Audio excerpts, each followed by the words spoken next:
Hold on a second. Fuck, I was listening to music on here. That's all gonna get fucked up now. Let me just check my mic and then we'll be alright.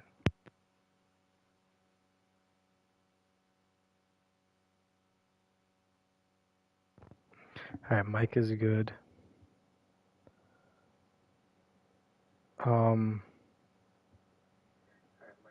Okay, well, that's gonna be annoying. But,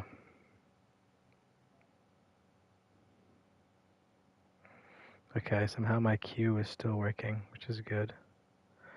So hello. This is my custom 2K20, yeah, it's 2K26 the game, but this is my custom My League where I made the teams customized for my own liking. Like I made trades and whatnot. Jesus fuck. Okay. I'll show you what trades I made. So it's the regular rosters, no fantasy draft, nothing weird like that. I traded just Surgic to the Raptors for 2 seconds. Terrence Mann to the Rockets for Jeff Green. Then I did a 3-way trade with Kyle Anderson and Georges Niang from the Jazz, Watford and Gordon from the Sixers, and Tyson Highland from the Wolves. Because I did free agent signings, so yeah, but we'll do the trades first. Then we did Magic, Sixers, and Pacers. Pacers traded away Huff in the first round, 28 first, top 5 protected pick. Sixers trade Embiid and Paul George. And Magic trade Franz, a 26 first round pick, Wendell Carter, Jace Richardson, a 20-30 second, a 28 second.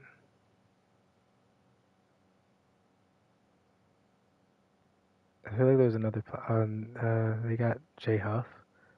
I don't know. Yeah, Jay Huff went. No, he went to the Magic. Who the fuck else went to the Sixers?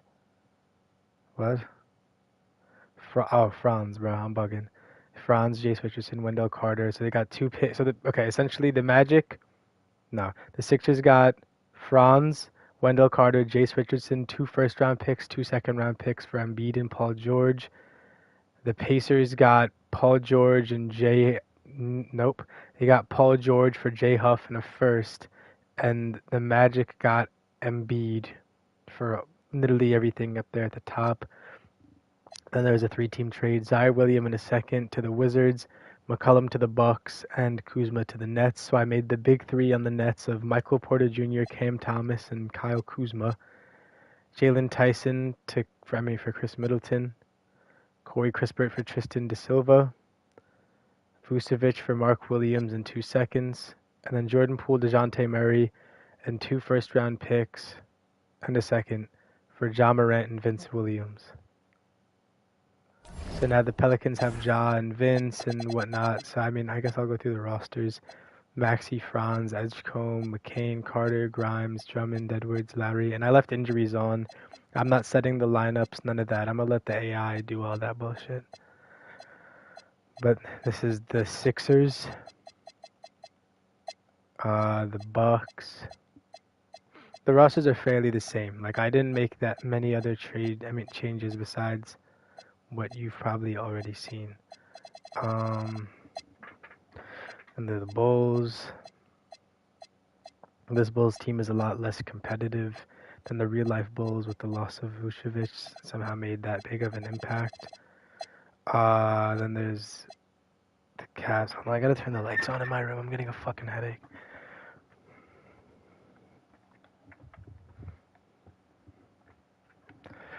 The Cavs got Mitchell, Mobley, Garland, Allen, DeAndre Hunter, Chris Middleton as well, Max Strus, Lonzo, Sam Merrill, Dean Wade, Larry Nance, Craig Porter, Thomas Bryant. This boy's a crash out. Tomlin, you saw the video of him fighting Jabari Smith. Brown, Tatum, White, Pritchard. I'm not going to read the names. I'll say some things about the players if I feel inclined, but you can just look. This is still the unction. I didn't make any moves for them yet, but I turned off salary cap just because it's easier for me because I'm controlling every team. So I'm not trying to finagle contracts and stuff in the off season. I just rather it be smooth. But I'm going to make some trades for them at the deadline. They do have Ben Simmons. They have Killian Hayes also.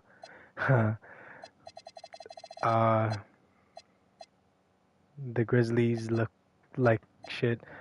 They're playing really bad too, but it's Murray, Poole, JJJ, Cedric Howard, Edie, Ty Jerome. The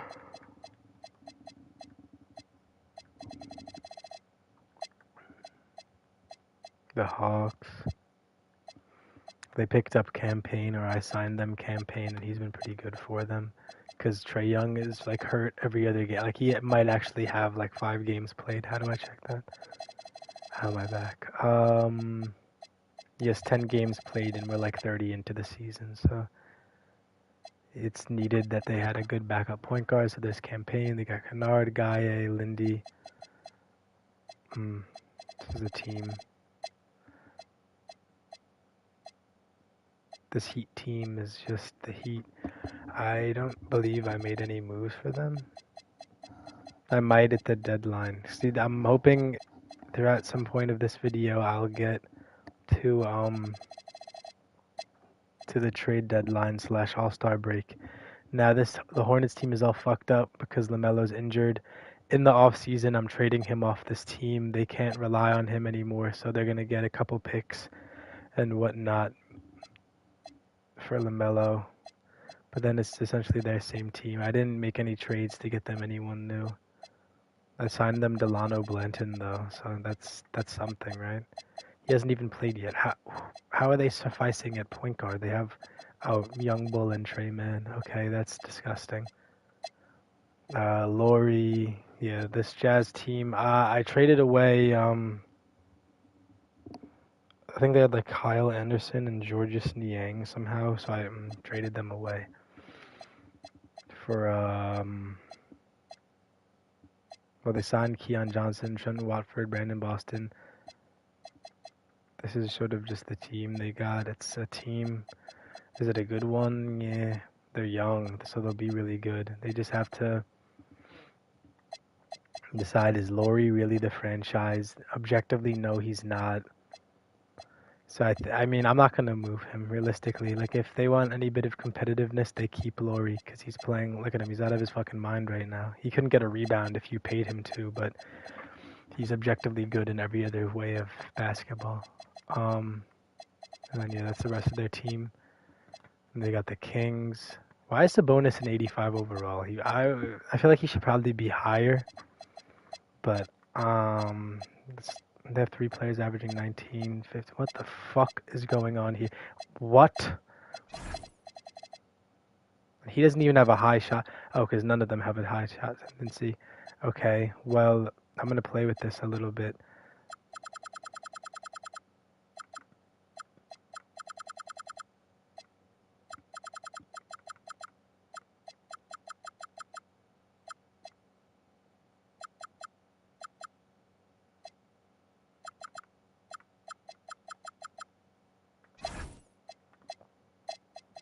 Okay. Sorry, where was I at? The Knicks?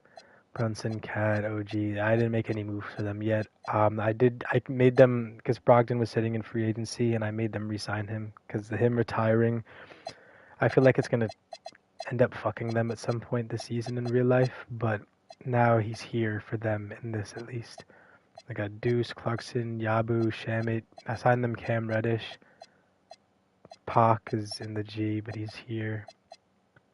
Philip Wheeler, okay. I think I might have added him. I don't know why. I don't think he's actually on their G League affiliate. And then there's Luker, LeBron, Reeves.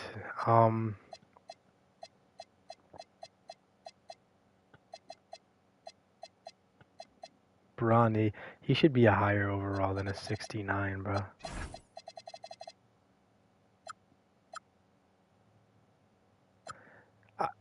Is he better than a Do Thero? Probably not, actually, so I'll leave him at a 70. And then I was actually going to play with Sabonis' overall. I'd say he's probably an 86. Okay. Sorry, you're actively watching me cheat, but I control the league, so is it really cheating? But yes, this is the Lakers. They don't really have any changes except Amani Bates I added to their G League affiliate, and Isaac Jones. I think I might have added all 3 of these guys. Maybe, no, probably not Kaloko, but the other 2.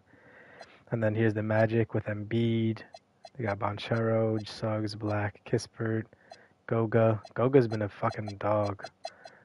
Kinda. Doesn't look like it, but I swear he has.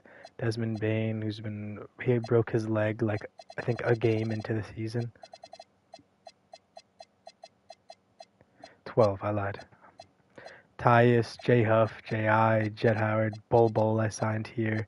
Damian Lee came here. I definitely signed him, but I don't really remember that.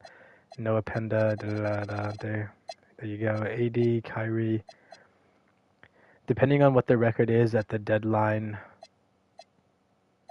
probably will blow it up.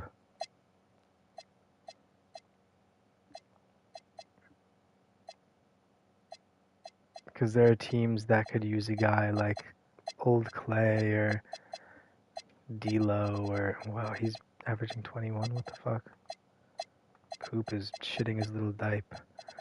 What is the shot tendency? Oh, okay, this is making more sense to me. But even, what? His should be a lot higher. You're the best player on the fucking team, dude. And then yours should be a little higher too. You're the future of said team.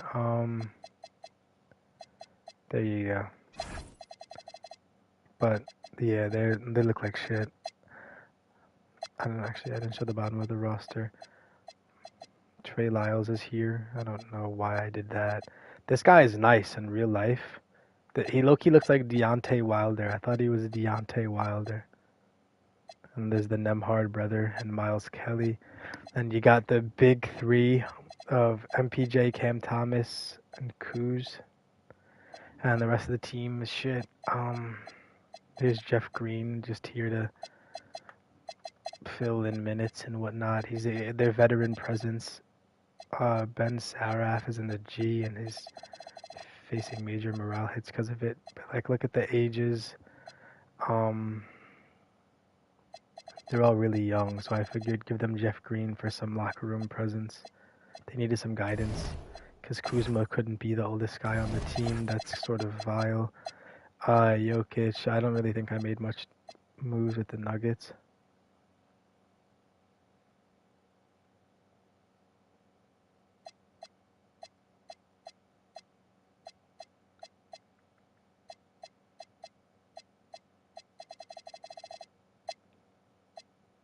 And there's the Pacers with PG, who's been like their leading scorer. So Siakam, PG, Benedict Mathurin, Nemhard, Toppin, TJ. You know who they are. And there's the Pels with Ja, who's playing out of his mind, and Zion, who's like the best second option in the whole league. So they're hooping.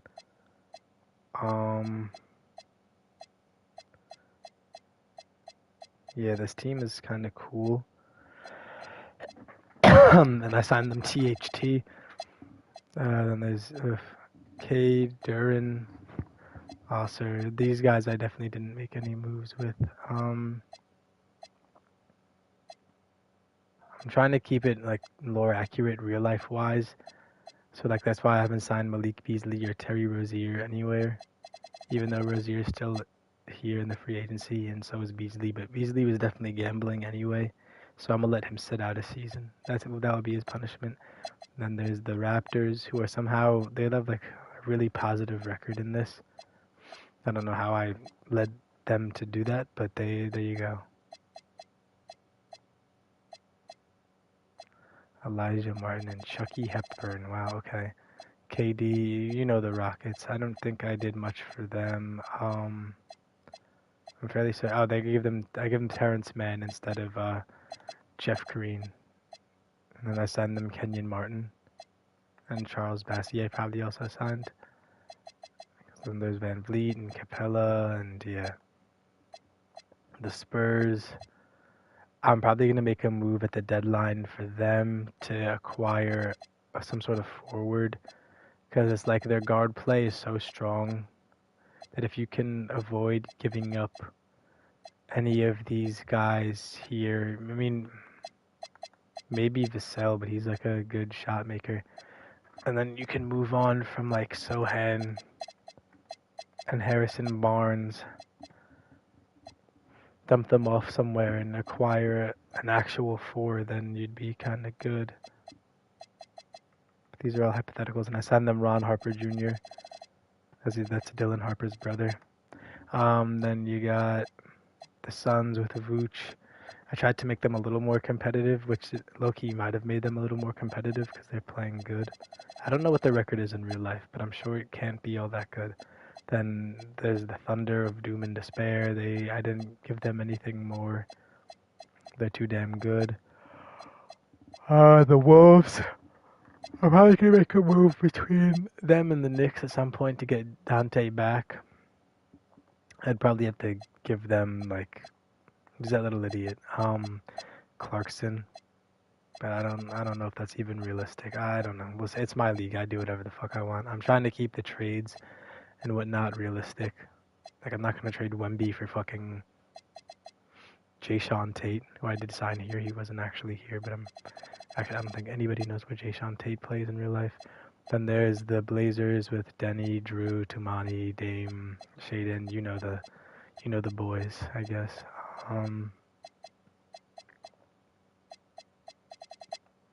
Then there's Curry, Jimmy, Dre.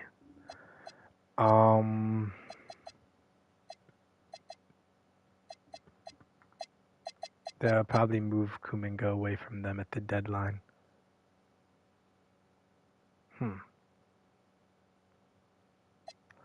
How many picks? We'll see what picks they have, but Kuminga for AD just popped in my mind, and I don't even hate that idea. But let's continue looking. They probably have to give up a few picks or whatnot, but I mean, I don't hate that at all. Then there's the Wizards that I traded away any bit of old incompetence from. Their oldest player is 26-year-old Marvin Bagley. But you got Sarr, Kai Sean, Bilal, Trey Johnson, Cam Whitmore, Bub, Marvin, Zaire, Champagne. Well, one of the Champagnes, AJ, Carlo, Jalen Tyson, Tristan Da Silva, Malachi, Vooch, Sharif, Will Riley. So yeah, that's the league. That took me 20 minutes somehow to explain the rosters. And then I'll quickly go through the standings because I have quite a bit of simming to do. I'd like to get to a minimum here to February 16th, and we're in November. I think we're 2 days ahead of what it is in real life. So yeah. Oh fuck, my back hurts. You got the Magic at the top of the East, and the Bucks were right behind them. They're sort of comp. The Knicks, Pistons, Heat, Raptors, Cavs, who are really bad for some reason. Well, they started the year with no Darius Garland, and now they're no Donovan Mitchell. Why is there no Donovan Mitchell? A Bruce Tip, okay. But I don't know, they're just playing like shit for some reason. The Pacers are a lot more comp than they are in real life. This Sixers team, I love the layout of this team, especially when Quentin Grimes is healthy. Because then it's Maxey, Edgecombe, Grimes, Franz, Wendell. That's just like a bunch of dogs. The Celtics are really shit. Like, Xavier Tillman being a starting 4 is insane, but he's sort of just their new Al Horford. You could let, like, Hauser run it, but I'm not letting Sam Hauser run the power forward. So if they're teetering on playoff contention at the deadline, I will make a move to get them a power forward. Then there's the Hawks, the Bulls, the Hornets with no LaMelo Ball, the Nets and Wizards. Oops. And then the West, we got the Thunder, the Spurs, Lakers, Wolves, Rockets, Nuggets, Warriors, Pels, Suns. I forgot it's 10 teams that make the playoffs now because they play in. So low-key, as long as they teeter and play in, they're good. Suns, Blazers, Clippers, Kings, Mavs. If they stay down here and don't improve at all, I'm dumping AD to someone, probably for Kuminga and picks, but I don't know. We'll see. And then there's the Grizzlies.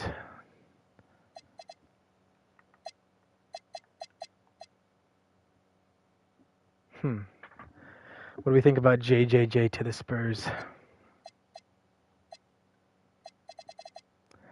The hypothetical questions here. And then the Jazz are last tier. So the worst two teams in the leagues are Hornets, Nets, Wizards. Who would have thought? And the Jazz and Grizzlies are right ahead of them. But I was actually gonna play a little bit of this one game before I get to simming, just for the hell of it.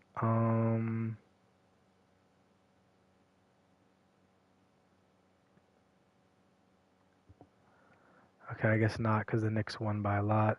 Hold on, let me send a text message, and then I'm gonna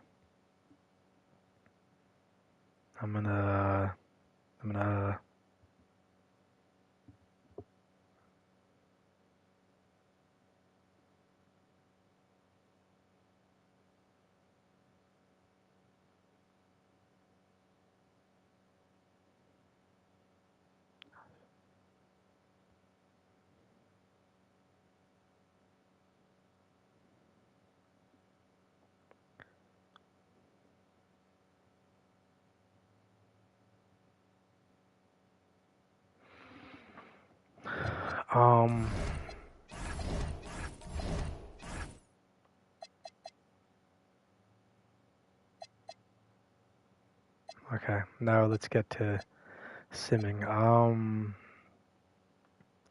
I am gonna force win some games for teams, but only if I feel so inclined to do that.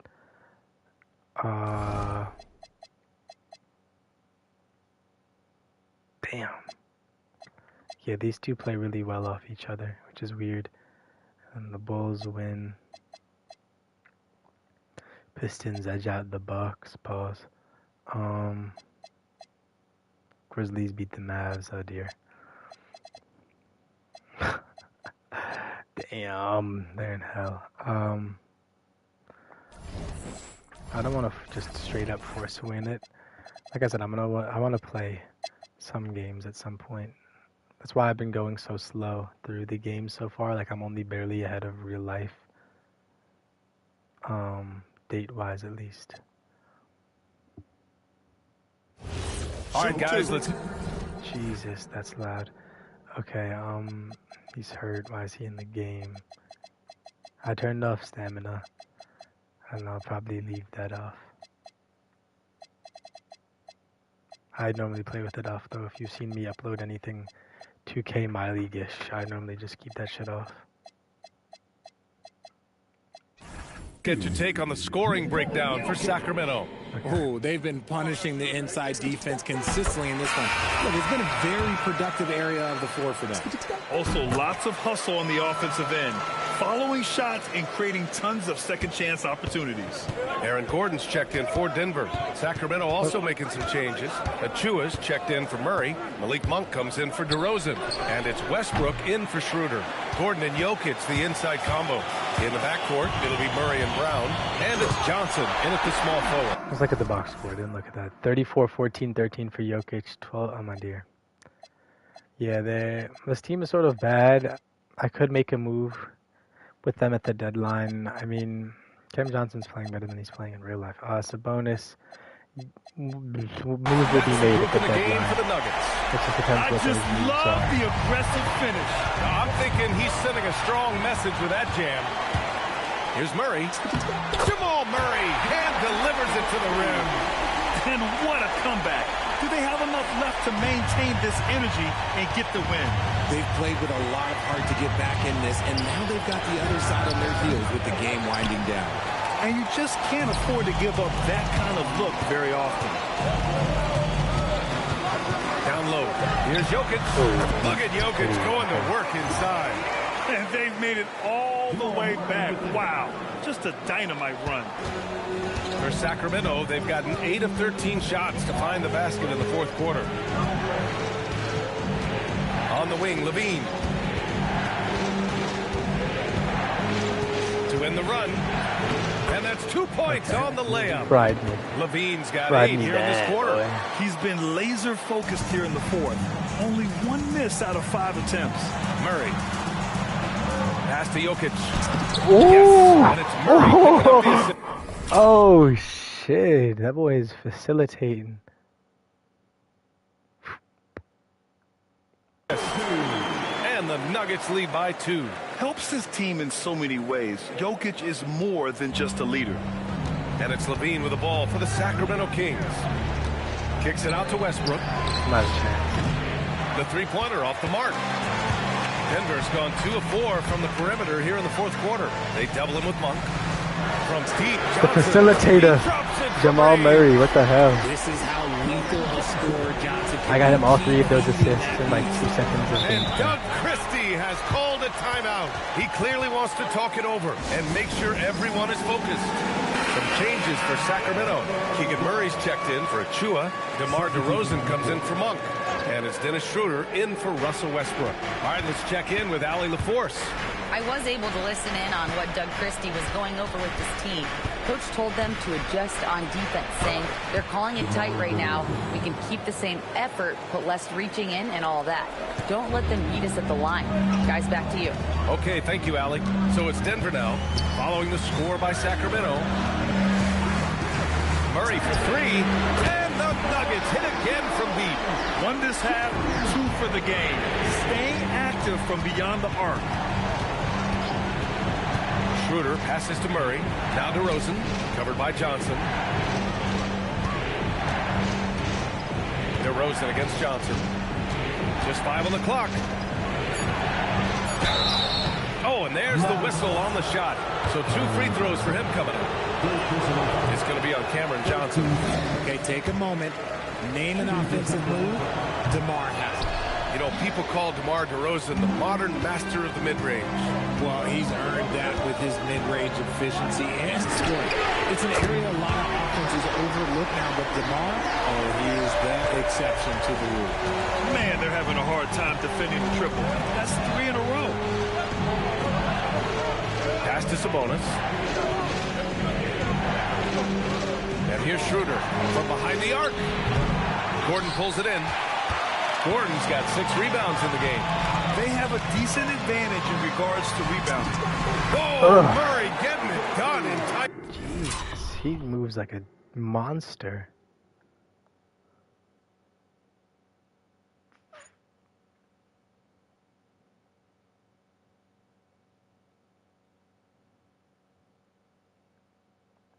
He's putting them to the test this quarter, attacking every chance he gets. Kings trail by 11. DeRozan right side. Here's LaVine for 3, and he nails it. And even though they're down, it's not on him. He's been lights out on offense for them this quarter especially. Gordon. Oh, off target from downtown. Well, the Kings shooting at around 60% in this one. Very efficient. What a dynamic drive by Murray, upsetting the defense and getting him to a shot.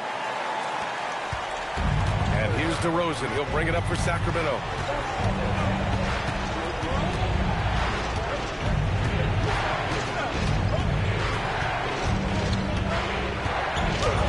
DeMar, What? strong move inside. And his fantastic performance from the last game has carried over to tonight. He's just riding the wave of momentum right now, getting to his spots and keeping things simple on the offensive side. LaVine knocks down the trifecta.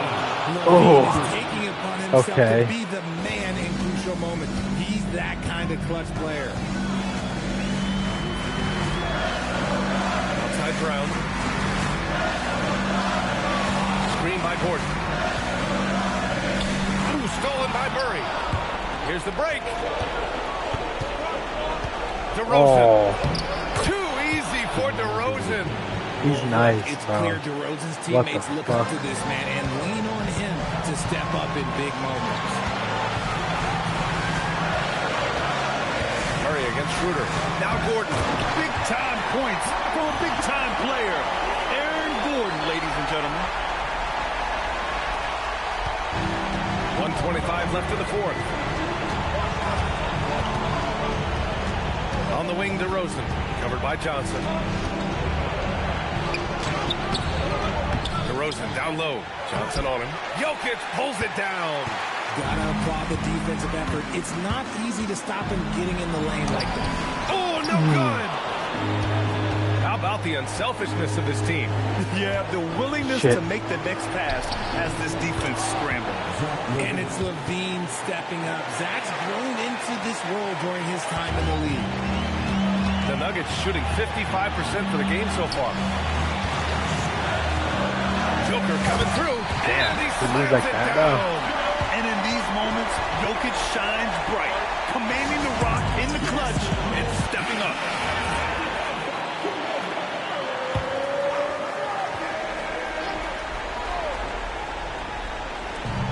It's a 5-point game.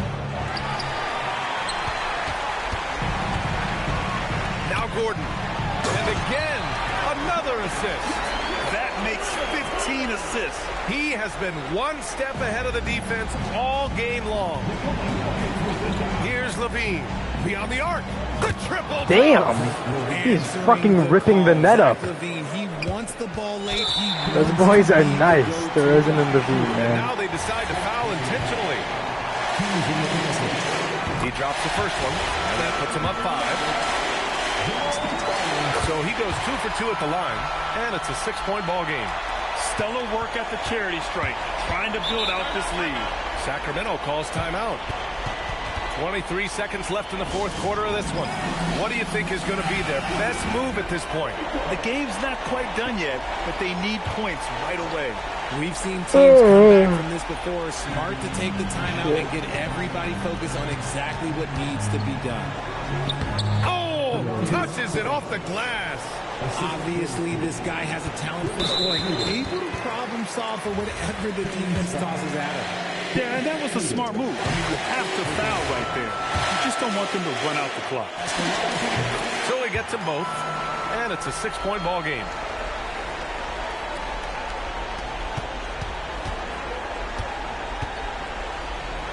Murray against Schroeder. Levine fires. Can't hit it. And now we've got an intentional foul. Yeah, no choice but to foul in that situation. Although, that's not the guy you want to send to the free throw line. And so he drops them both, and it's an 8-point ball game.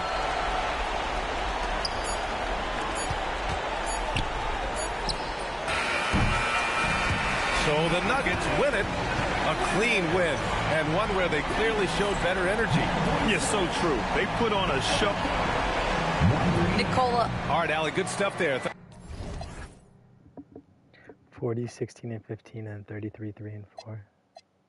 And yeah, those boys can hoop, so they're not bad. I don't know if I'll make that many moves at the deadline, especially not with the Kings, because like they're like a Trae Young away from being incredible. It just so happens they don't have a Trae Young. They have a Westbrook and Schroeder.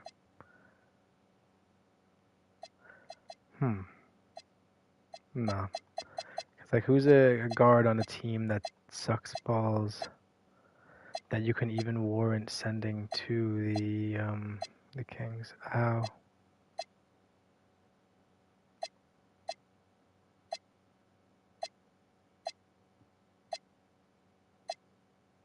De'Aaron Fox would be a great fit.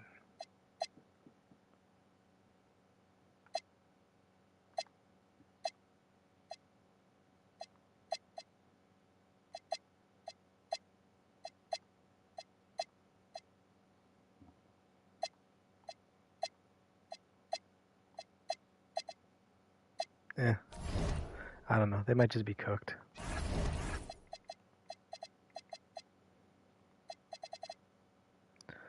This day here, I don't see any game that particularly piques my interest. So we will continue.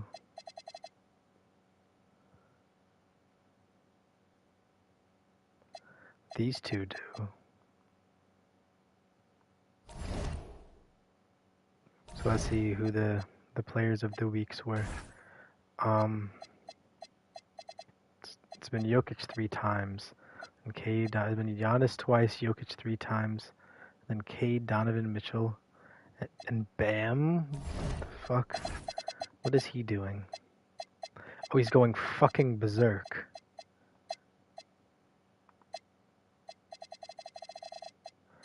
And are the Heat... Hold on, I'm looking at the power rankings, but because the Heat's AI, if you let the AI do the lineup, yeah, Hero never starts. I'm about to force Davion Mitchell as a non-starter. And see if that would make them change their mind.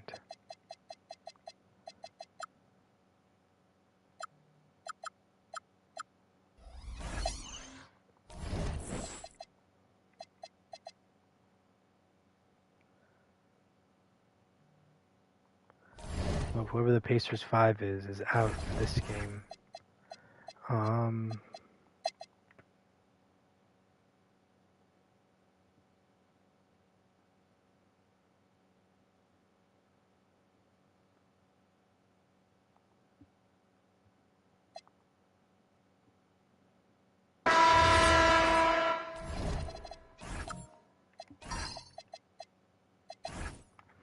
Mathurin 23, Paul George 21, Siakam 16. Ugh. And then they got Ivy with 23, LeVert with 23, Cade with 8, 3, and 10. Did he either foul out or get hurt? He's healthy and did not foul out, so this is just a bad game for Cade. Okay.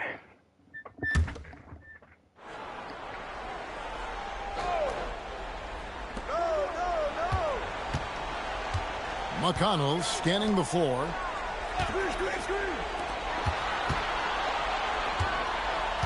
And the whistle blows. It's going to be on Ashar Thompson. That's his fourth foul of the contest. And so it's Rick Carlisle here calling timeout. Wants to make sure everybody's coordinated and intent. George is checked in for Indiana. Benedict Mathurin comes in for T.J. McConnell. Detroit also making some changes. Stewart checked in for Elfrid Payton. And Tobias Harris subbed in for Caris LeVert. Now, let's take a minute to talk to Allie LaForce courtside. Allie. All over the break, I listened in on Rick Carlisle's huddle. Coach kept it calm, but direct. He said, quote, play smart, play our game. Don't worry about the score. Keep doing what we've been doing, and we'll be okay. Guys, back to you. Thank you once again, Allie. We've got Walker. Andrew Nembhard is out there with Benedict Mathurin. Then it's George, and it's Siakam in at the 5 down low. So that's the group out there for Indiana. Now, here is George. Oh, he's bugging. And that's out of bounds. Indiana will retain possession. Oh, fuck. What's that, baby? Oops, sorry. I didn't mean to say that.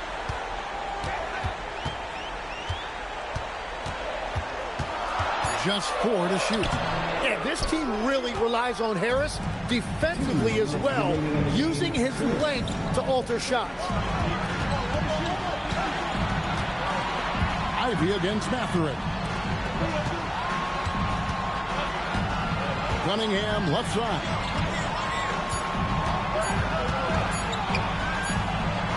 That does not go.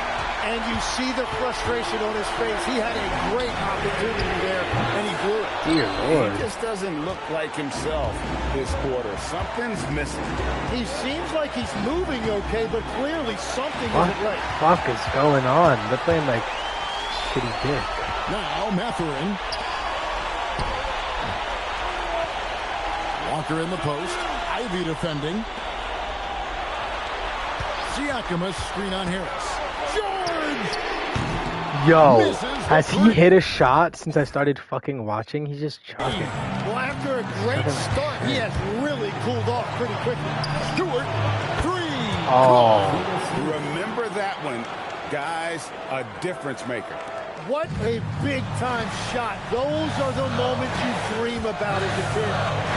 Now, here's George. Walker is screen on Thompson. It's Nembhard on the wing. Knocks down. Oh! And the crowd is loving this long-range bomb attack that we're seeing here tonight, coming right back to answer a 3 with one of their own. Here's Ivy. Stewart, a screen for Ivy. Now Stewart. Siakam with the rebound. Now Mathurin. And stolen by Ivy. They foul intentionally. That's what they have to do at this point. Yeah, you can't let him hold the ball and just milk those last seconds away. He hits the first one, and that will put them up by 2. And so he drops them both. It's a 3-point game. Big-time conversions there puts them up 3. And Rick Carlisle decides to call timeout. No doubt he is feeling the importance of this moment right now. And what's their best move at this point? Yo, he's And if terrible. you can get a 3, shoot it. Otherwise, get the 2. You heard one of the fans laughing? Yo, he's ass. What the fuck? What is going on, bro? My game is tripping right now. Going 1 of 2 from the line, and that gives them a 4-point cushion. I'm gonna give it to shitty Dickie Outside George. He's George. gonna brick it. Oh, Crane he hits that one. Are you kidding me, bro? Obviously, his momentum from the last game has carried Nah, don't talk about his momentum, dick. He's damn shitty. over. Siakam needs to shoot the fucking ball more, and Matthew needs to shoot it a little Keep less. feeding him. That's just great coaching. And now we've got the intentional foul.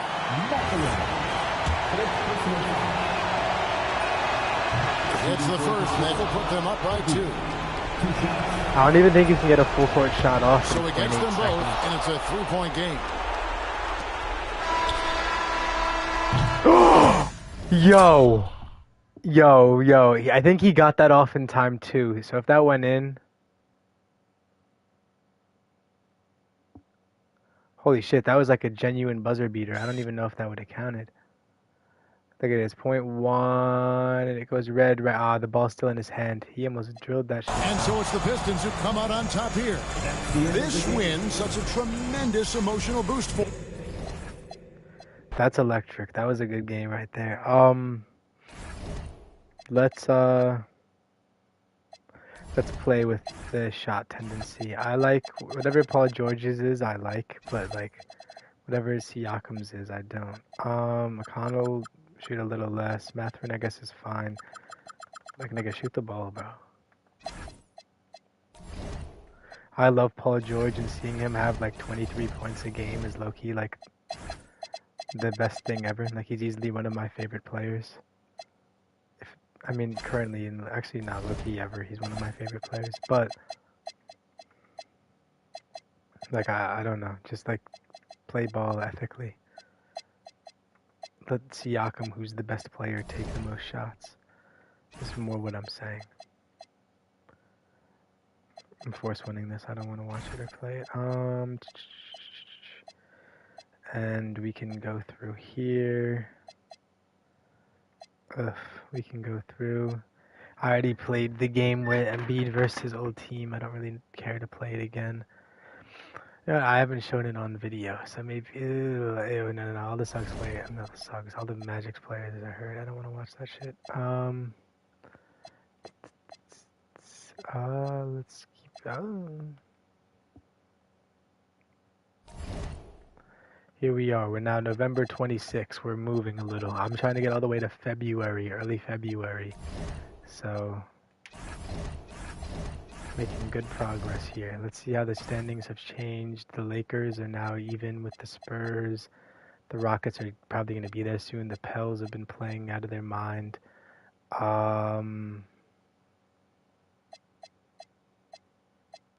Yeah, the 8 through like, you can call it damn near the 12 spot. The 8 through 12 spot, maybe even 13, 14. The actual matter of fact, the whole West is just comp. I don't think you can count the Jazz or Grizzlies, but from Mavericks to Warriors, they can all make the last 3 spots. And then in the East, the Magic are still barely, no, they're tied actually. There's the Pistons, Bucks, the Raptors are 10-8. I think they're doing good in real life too, so I don't even think this is that bizarre. Is he playmaking? He doesn't even facilitate. Who's passing the ball? Scotty?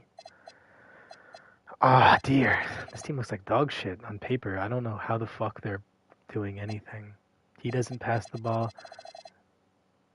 I'm gonna cheat, and I'm gonna make what the fuck is it? IQ a facilitator.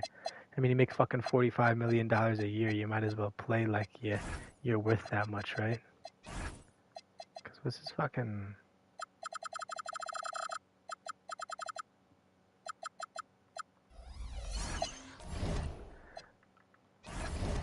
Because if they're going to be good, there has to be a reason why. Like, why are they good and they have nobody facilitating the ball on offense?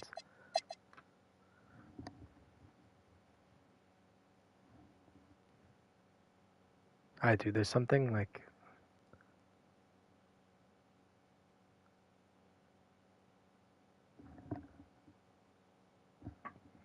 Well, I need to look up...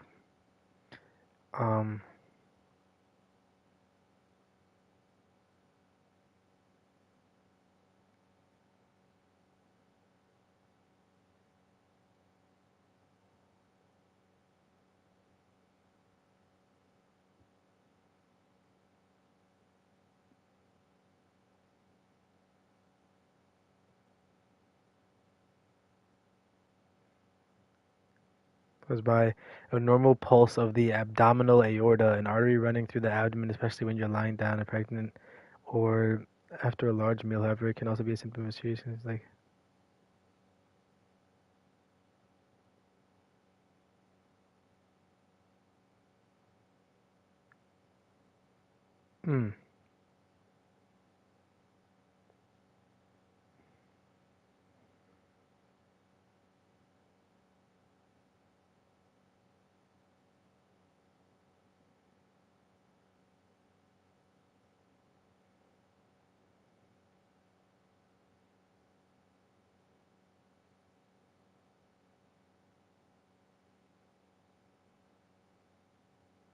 Okay, I don't like, but it just told me, because I'm getting like a pulsating in my stomach. And I want to know if it was potentially bad, and it said it could be, but probably not. Said if it's accompanied with back pain, but my back's been hurting for a while, and my stomach thing just started last night, so let's hope it just goes away. Right. Matter of fact, here are the Raptors now, and they're versing the Pacers, who I'm also very intrigued in here. I'm trying to make the East great again. The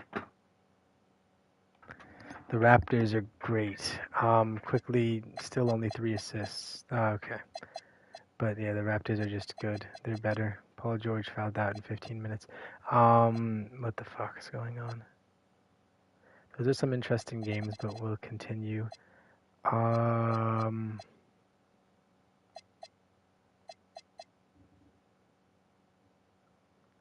both 11-6 also. Okay. Wemby versus Jokic.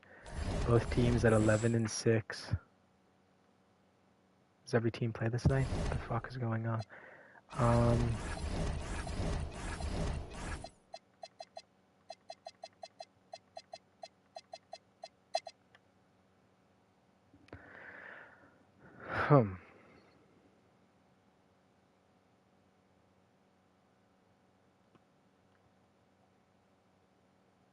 It was close, but the Spurs edged them out. You could say Jokic won the individual matchup, but Wemby won the game. Why is Wemby not shoot nearly as much as he should? For the star player on the team, you should take a lot of shots. Oops. De'Aaron Fox's takes, no.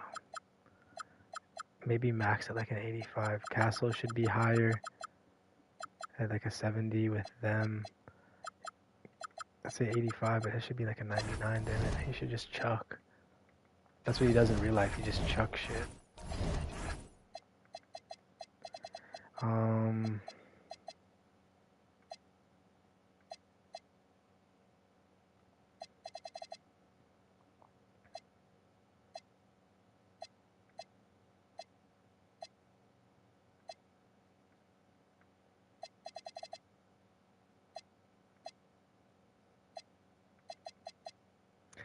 Can the Cavaliers not be horrible? Actually, no. If they're going to be horrible, they'll be horrible. That's all it is. Okay.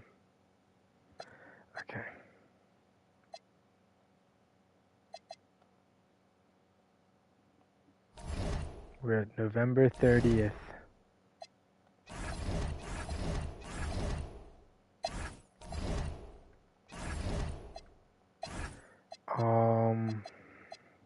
here we are. These are the current rankings of the league. The Cavs are so bad, bro. Can this idiot play? Does he just not play anymore? Is it still the hip, bro? Holy shit, they've benched him for like a fucking week for a bruised hip. Shit is insane, bro. They're suffering. They have a fucking horrible record because of that.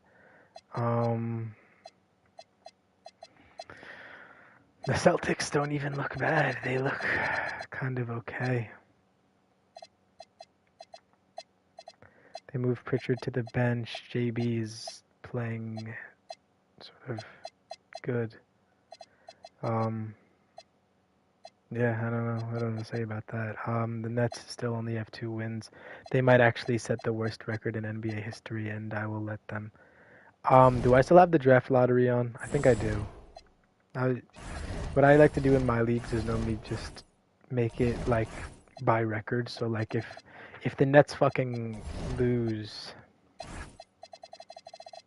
if they lose the rest of the season, they're 2-80. They obviously need the first pick, but the fact that they could wind up with like pick fucking 14, or, you know what I'm saying? I'm exaggerating, but like it's not really ideal. So I'm trying to low key maybe in the next off season I have rule changes on. I might just do it. Okay. Yeah, just smack them in the mouth, Trey. Damn.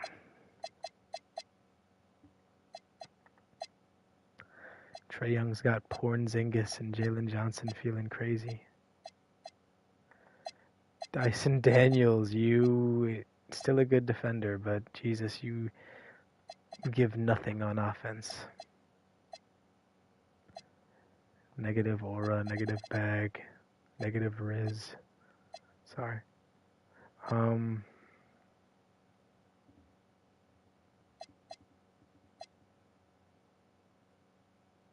Do we watch the battle of shit? I've only watched the good teams so far. We can watch the big 3 and the LaMelo Ball-less Hornets. Why not? I mean, what better do we gotta do right now, man? Let's go for it. It's December 1st.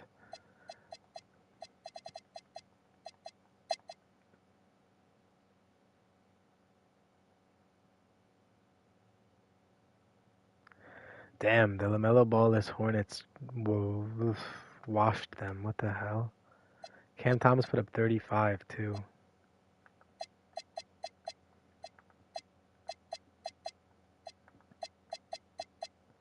Damn, Cam Thomas is all the way up to 28 points per game.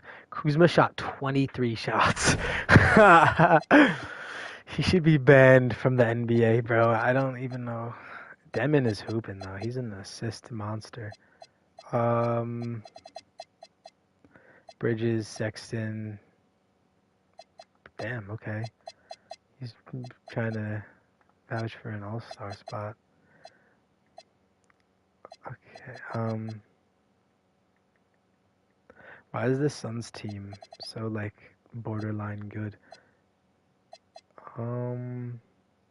Maybe we send...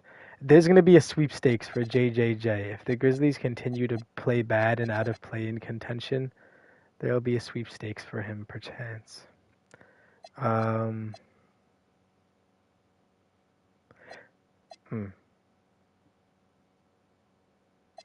That's an interesting game, actually, but I'm not going to watch that. Continue.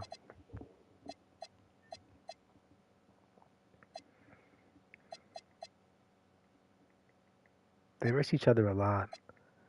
Damianis leads them in assists too. Okay.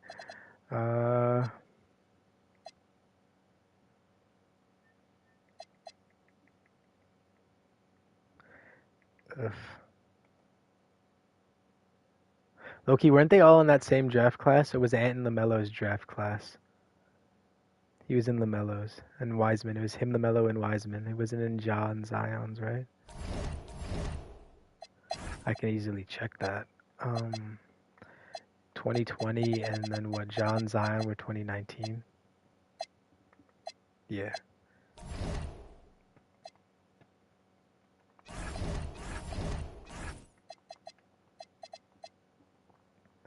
But let's look at fuck the standings. Let's look at injury report. Let's see, is there any big name players out that I haven't seen yet? So Elite, Sorber, Tatum, Hallie, Kyrie, Dame, they're all out, like we know. Colin Murray Boyle's gone for 4 to 6 months. LaMelo 2 to 4, so he could be back for the end of the season, but not for the trade deadline. Desmond Bain.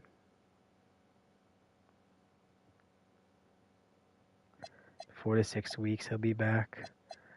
Trey, Hunter Dixon, Isaiah Crawford. So no big names. Franz has shin splints, but nobody's actually out. Kawhi, who would have guessed? But he's probably been fairly healthy. I'll watch. Yeah. Damn, everybody's got to linger in something. Yeah, that boy, where's he at? Boncharo's been gone for a minute. Embiid's probably been missing you, dog. He's only played 15 games. We're actually not that far in. We're not nearly as far in as I'd like to think. And then we'll look at the standings quick. So the Thunder are losing games somehow with a fully healthy team. It's interesting. The Spurs are winning with fucking Sohan and Keldon Johnson in the starting lineup. Luka and Bron, or Luka and Bronning. Bron, I forced him to not do the retirement tour so we can play another season. So I sort of need him to lock in with the points a little.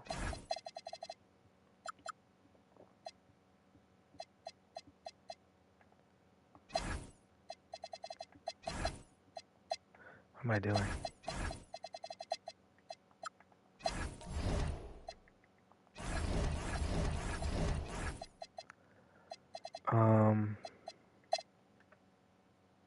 Next season will be LeBron's last season in the league. I did force the non-retirement tour, like I said, so and there you go. Ant beats John Zion.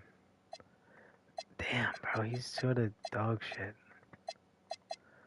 It's never him that's actually leading the game in anything. Julius Randle is fucking piggybacking this nigga. Like, bad. Okay, you know what? Bravo the Randle. He's a hooper.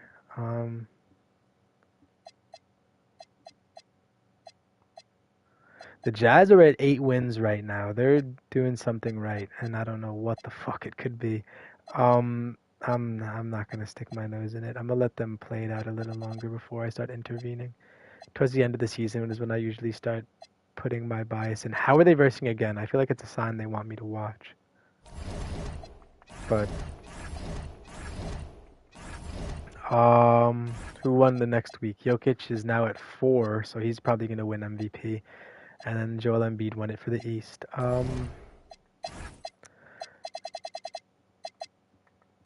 Yeah, oh my fuck. 35.8, 16 and 10. Yeah, he's winning MVP.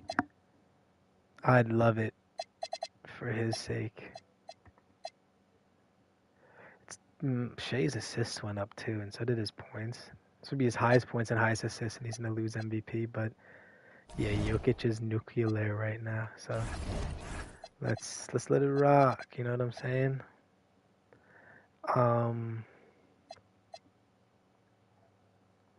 No, don't play game, you weirdo.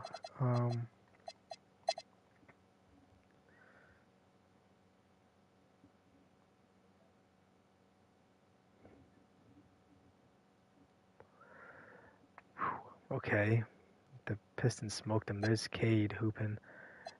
Duren is Himmy. Damn, they're just nice. And Yannick 41 8 and 4 just to lose because his supporting cast is a bunch of morons. I wonder what they could get for Miles Turner. Like what would I be willing to? I would say picks, and but they give all their picks for Dame. They don't have any picks left. I'd say like a pick and Sabonis. And Turner for Sabonis maybe, but I don't know if I'd do that. What is wrong with the Rockets, bro?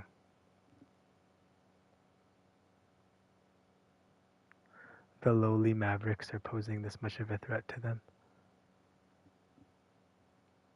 Damn, it's an 11. And yeah, no, they lost, bro. Okay, maybe you're just dog shit. I don't know what to tell you. Reed Shepard as leading scorer might be a problem.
Jesus.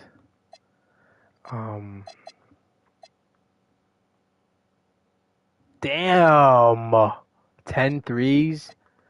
And how are you averaging 30 when I've only seen you put up 20? How is Naz Reid at PG? I don't know what's going on, but something bad is happening here.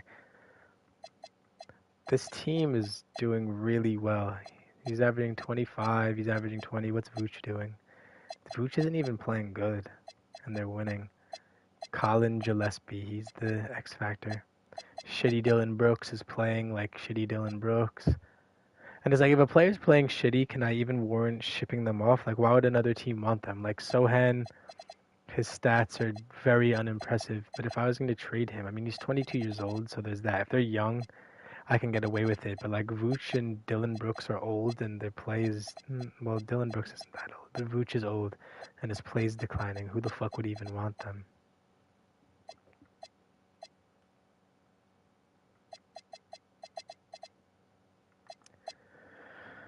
There you go. His points are back up. Lucas are down, but it's a sacrifice you have to be willing to make, I guess.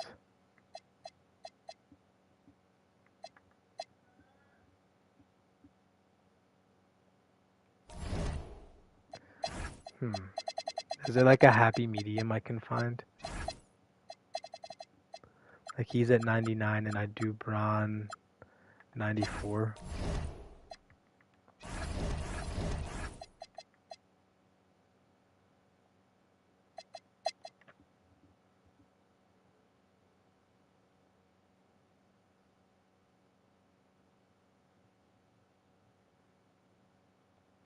Damn. What the fuck is going on? Though they don't have that idiot, Franz. So yeah, they got mauled.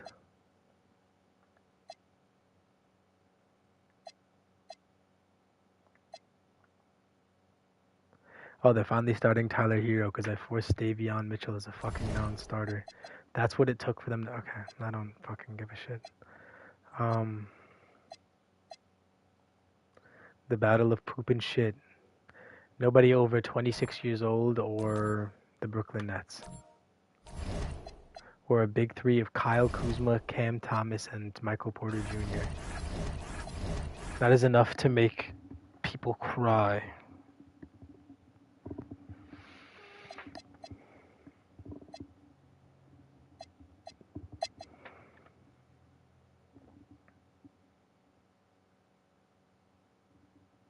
Wow, the Wizards put belt on the Nets. Damn.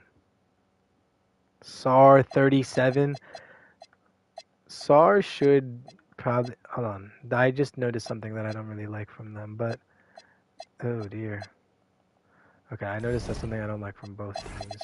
I'm going to do the Nets first.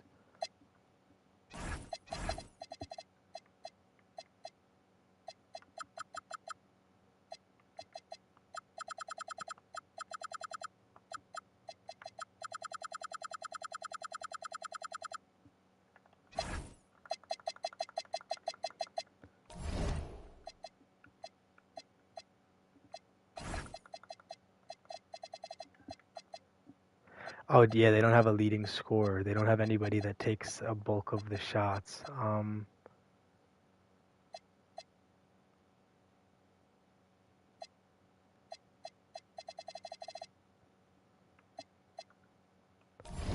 Well, I mean, in real life, Sar has been like a genuine demon. So you know what?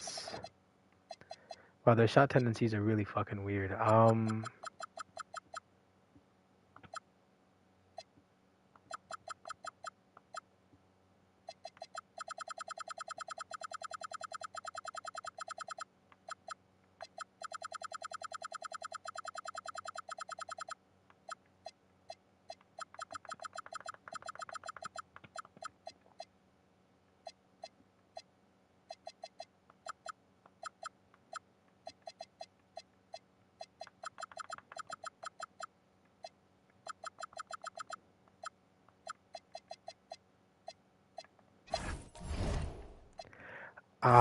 Okay. Fix that. Let's continue, shall we? Wow, this is a game.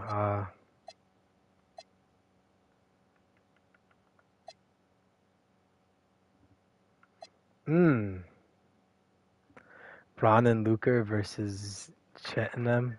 J-Dub is out. So that should be a Braun and Luker win, you'd think, right?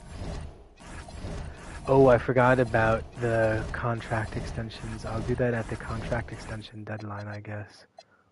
But that is good to think about here.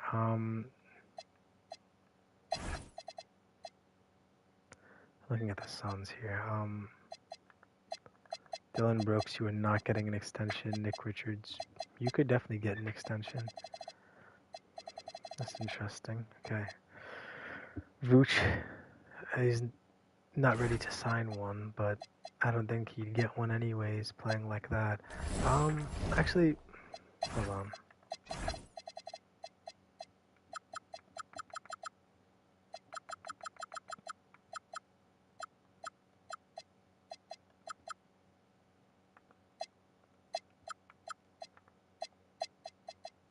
I mean, it should really only be those three shooting the ball anyway, so Vooch having that little points per game is sort of weird.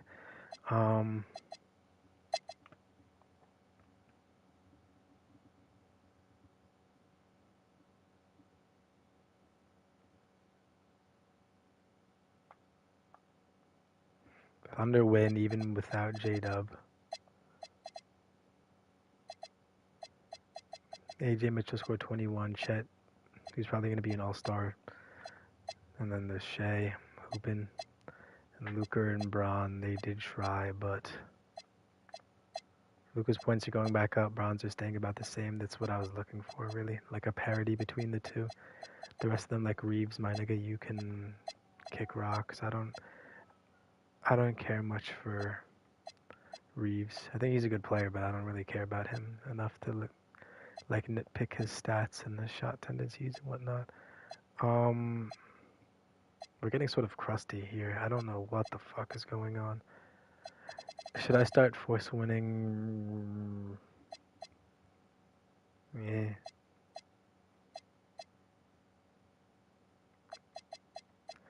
Should I? Yeah, I will. Just a little bit to...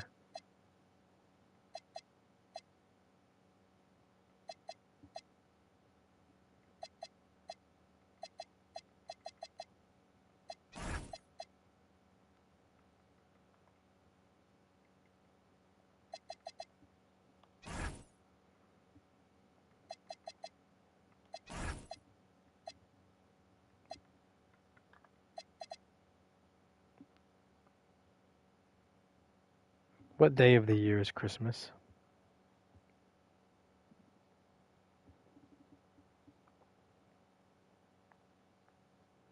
Oops. What day of the year is Christmas? It's the 25th. Yes, I knew that. Christmas Day is the 25th. We're damn near there.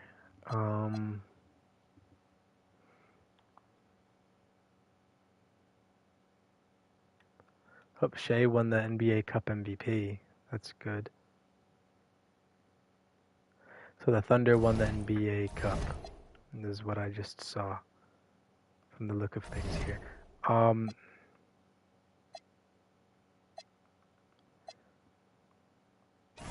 So it was Heat versus Pistons, and then Raptors, Philly.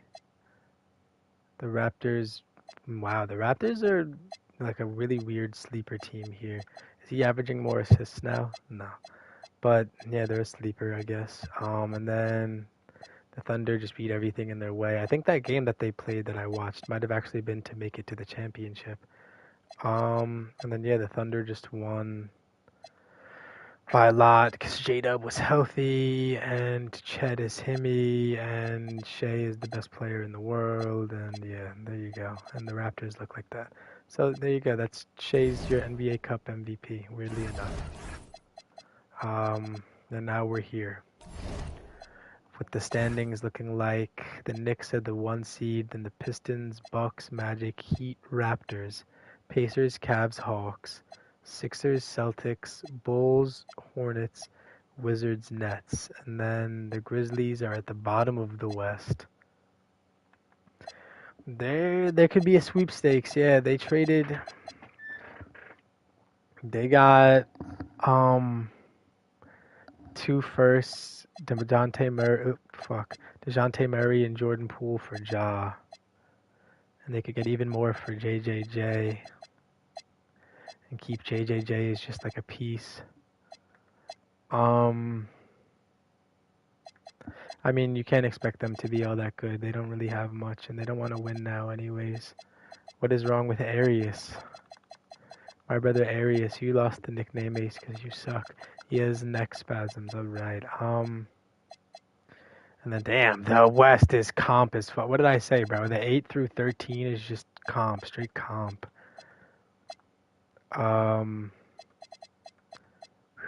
Okay, that's crazy. And then the Thunder fell in the West. Wow, they're about to be the fucking 3 seed if the Lakers win their next game. Alright, yeah, that's really bizarre. I don't know how I got it here, but the players of the weeks were Wemby and Giannis, and then Cade and Kawhi won a player of the week. Can you believe that?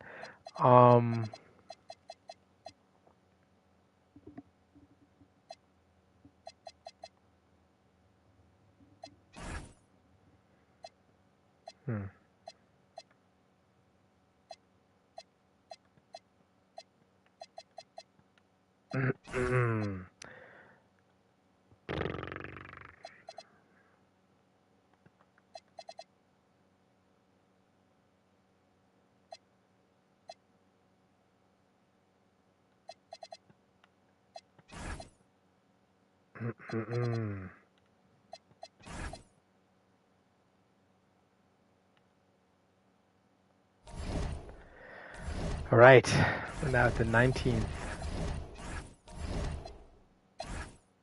Things have gotten even weirder. I might have accidentally forced a Pistons loss when I meant to force a win. That's very likely that I did that. No, they won. Ew, this was the worst game of basketball ever.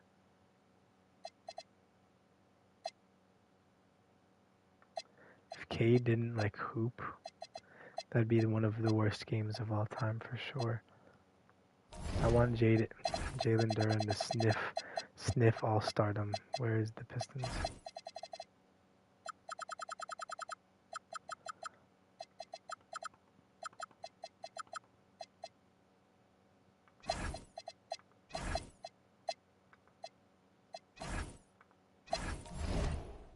Okay, but there we go.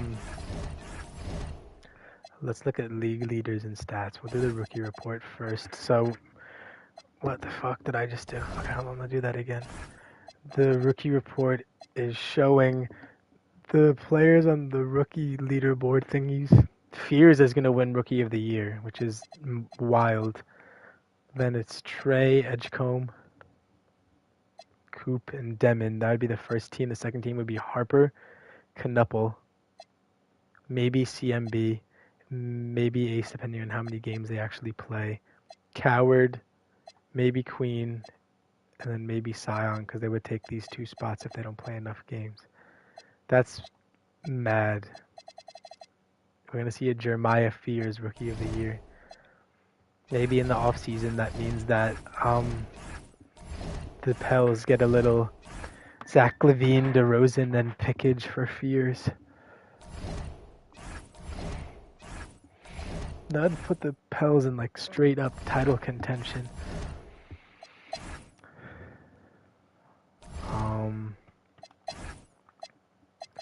Averaging 15 now. What about the rest of the Bulls? Yeah, ain't shit change. I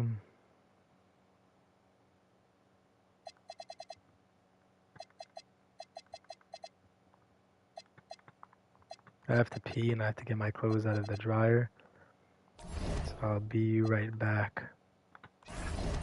But let's look at the league leaders quick. So Jokic, 35, 15, and 10. He's probably gonna win MVP. Then there's Shea, Ant, 31, 5 and 5. Curry, 34 and 5. Giannis, 29, 11 and 6. Damn. Maxey, 29.4. Damn. Okay. Brunson, 28. Cade, 28. Kevin Durant, 27. Cam Thomas, 27. I mean, Zion's up there. Ja's up there. They're the best 1-2 punch in the damn league. Luka, D-Book, Laurie, Bam, LeBron, Embiid. Where's Cat? I'm getting concerned I haven't seen Cat yet. Denny's averaging 23, 9, and 3. He's hooping the fucking... He's bugging the fuck out. That's really all it is. Then there's Levine, Fox. Cat is averaging 22, which seems about right. Fox, Chet. Miles Bridges is up really high. Giddy, I was averaging 21, 9, and 7. Damn, Young Bull is up there. What the fuck? Paul George. D'Angelo Russell. Oh dear, where have we gone? I don't like hate it or anything, but like what the fuck are we doing? Jimmy Butler can't score over 20 something points a game if he tried. And there's JJJ, who there will be a sweepstakes for. I've made up my mind. The teams definitely leading that that conversation are the Bucks, the Spurs,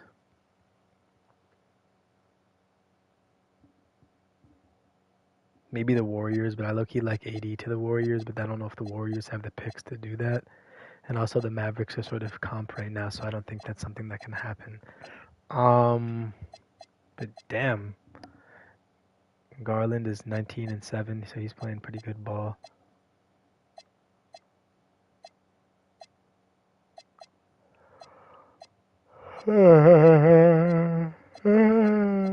Okay. Wow, this is the weirdest little league you've ever seen in your damn life. But while I'm going to take a piss, you can actually let me save the game just in case it crashes while I'm gone. But you can marvel at the New York Knicks. Marvel at them. Look at the Knicks. Look at Brunson. My goat.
My bad. I had to get my clothes out the dryer, hang them up, then put ointment on a tattoo that I had touched up, and then grab a slice of pizza, and now I'm good.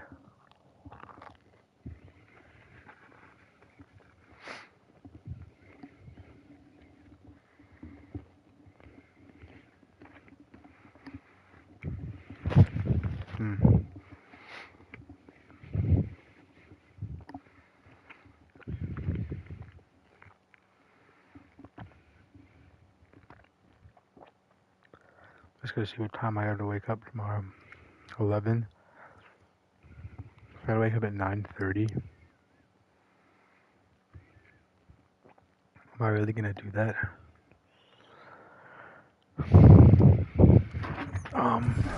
We'll see.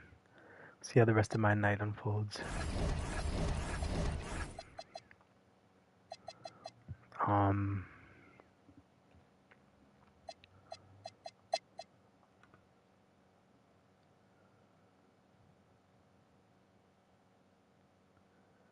Damn. Okay, and fuck. Shay and Chet did their thing. They had no J-Dub again. He keeps getting fucking hurt. And Ant just decided to put up 40 and win. So there you go. They have no Randall. Where the fuck is he at? Eric Gordon is getting valuable minutes. I hope he retires after this. Yeah, okay. I was gonna say he's dog shit.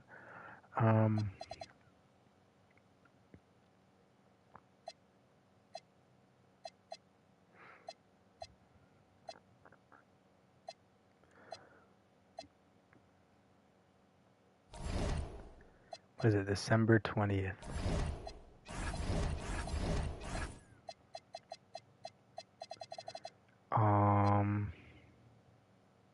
I don't feel like playing it or watching it, actually. I lied. Pump fake myself.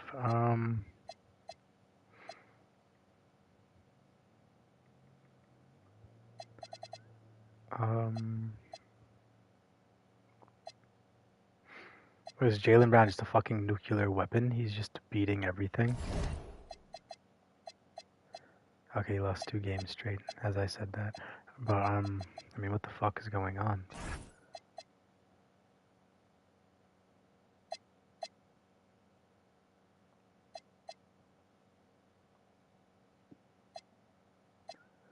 Nikola Jokic.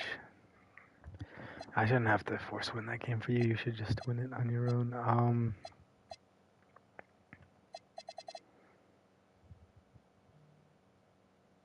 want to see actual gameplay of these teams, though. I keep getting robbed of the gameplay. 26 is Christmas. Damn. But they can't even speak. Speak English?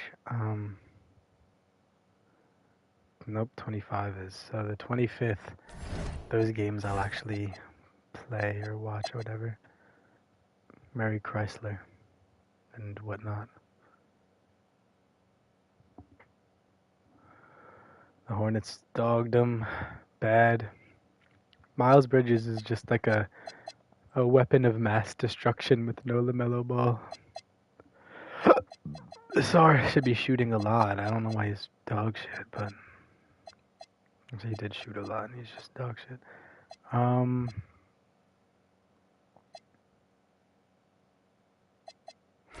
Donovan Mitchell's playing like a dog's dick.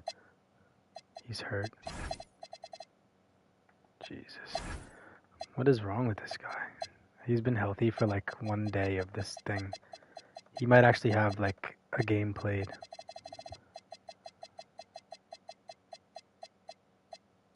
He has 16 games played. So he's missed like half the season. Okay.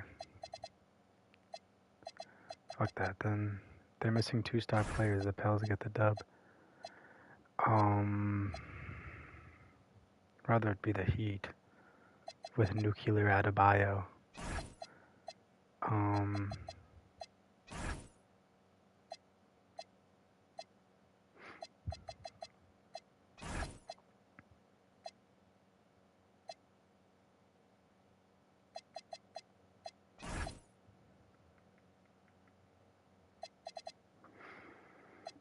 Oh,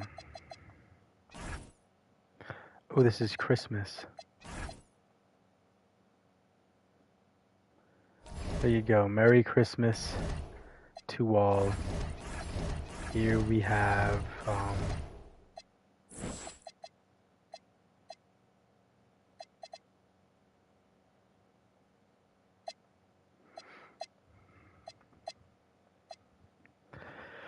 I don't know what I'm looking at anymore.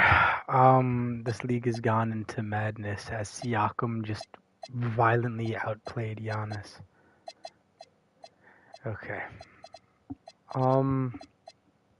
Giannis needs help.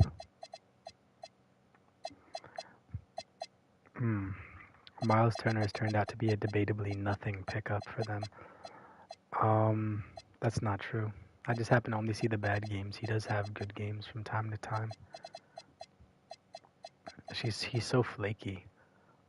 He would be on the banned list for sports gambling there. But it's only 5 games. Let's enjoy them together, shall we?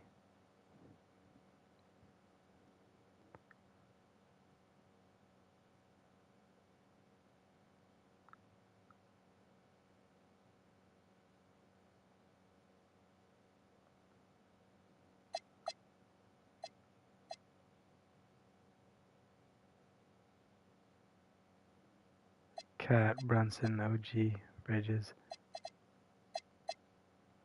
Hunter Mobley. Huh.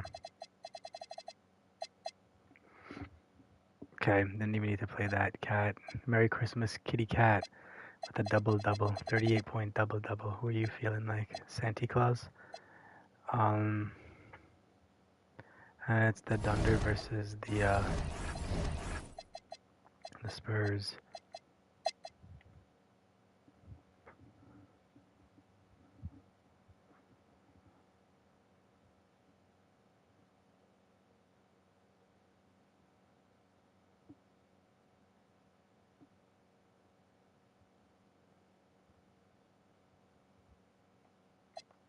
Oh, I'm going for the Thunder here. So Shea, Luke Dort, Chet. Look at AJ Mitchell. Get him out of here. Shea, Caruso, Dort, Chet. Is Dort a 3? He's a shooting guard, really? Nigga, why is Caruso a small forward point guard? What the fuck? I don't know. He's actually taller than Dort. So let's look at the box score. 34 from Shea and about nothing from anyone else. Chet, his pants are covered in shit. He's horrified of Wemby. Wemby, 34, 10, and 5. He's a monster of the basketball court. Here's Gilgeous-Alexander to take the lead. Wembanyama. I'm tripping. I don't know why I did. What was I just about to look at? Oh. Okay, rips down the board. Ignore me. San Antonio's gone 3 of 7 from the perimeter during the 4th. Lugens Dort out there with Isaiah Hartenstein. Then it's Cason Wallace. Then there's Mitchell. And it's Gilgeous-Alexander in at the point guard position. That's the lineup for Oklahoma City. Get those boys in. Fox doesn't shy away from important possessions. He wants to be the man for this team. And the Thunder in possession here, following the bucket by the Spurs. SGA, impressive finish by Gilgeous-Alexander. There is no moment too big, no pressure too heavy for Mr. Shai Gilgeous-Alexander. The delivery is on time. So for Oklahoma City, Holmgren comes in for Mitchell, and it's Alex Caruso in for Wallace. San Antonio also making some changes. Zohan's checked in for Vassell, and it's Johnson in for Harper. A moment to hear from Allie LaForce. Over the last break, I listened in on Mitch Johnson. All right. Coach had a clear message for his team. He said, quote, let's finish the job out there. It's ours for the taking if we can just get it done. So it sounds like he's hoping they can close out this game strong, guys. Great work, Allie. Thanks. Now here's Gilgeous-Alexander. Hartenstein. Oh, the drop pass, and he dunks it down. Oh, you love to see Isaiah Hartenstein step up in a big moment. That is so big time. Takes it in. Hey. And as it goes out of bounds, San Antonio will keep possession.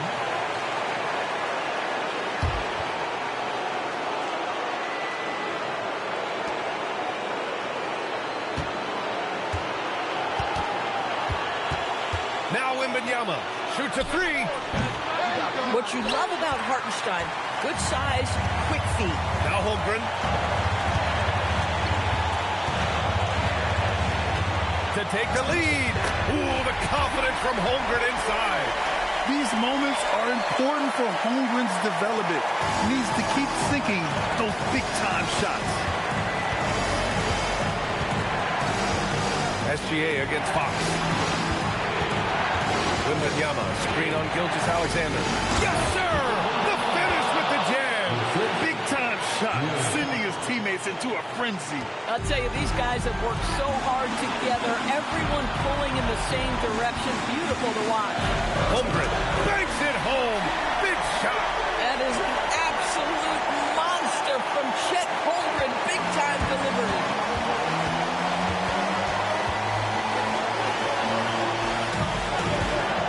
Now Johnson jacks up a three. Holmgren there for the rebound.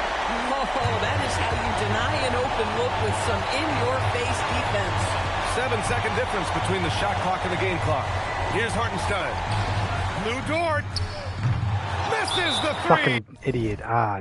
And so it's Mitch Johnson. Ah, shit. Timeout. The pressure is on, and he's got a plan to share with his guys. All right, thoughts on what coach is going to do here? More than enough time to get a bucket. Well, they've got to be aggressive, guys, because the defense doesn't want to foul here. Fox feeling it out a bit. Oh, it misses. And now they foul and stop the clock. Yeah, no choice but to foul in that situation. Although, that's not the guy you want to send to the free throw line. Definitely not. He's the merchant And he hits both free throws of here. death And it's a 4-point and ball free game. throw. When you've got your opponent down, don't let him up. This one's all but over. And so the big win by Happy Oklahoma Christmas. City in a tight game. I'm sure they would have preferred a blowout victory, but a win's a win. Gay Shilgis and Wemby went to war on Christmas Day. How can you hate it? How could you hate it? Merry fucking Christmas to you. Now the shitty Dicky Mavericks with oh dear, hold on. Shitty Dicky. It's just AD and Coop really, and I don't know what help they have. The fact that they have as many wins as they do is sort of crazy. And it's probably really attributed to D'Angelo Russell's outstanding performance. When was the last time you heard someone say that fucking sentence? Like, why are they winning again?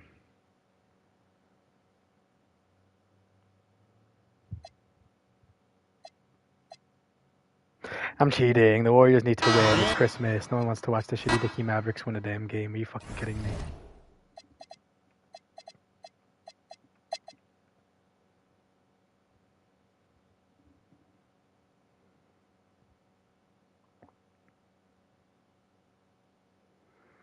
The Warriors win. Curry 35 and Jesus, Coop and AD and Clay just pooped. Clay pooped, man. He pooped. Who said that? Yo, Golden State fans. I told my agent. Who said that? Do you see it? I don't know. Who said that? I was just there on the bottom headline. I thought it would be right there, but it's not. The Braun and Luka versus the Durant. It's Christmas. Braun Claus needs to win. That's all it is.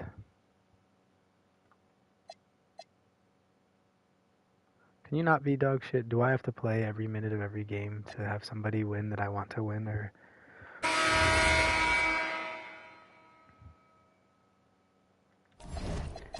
Braun to Claus. The A10 is injured. That is good to know.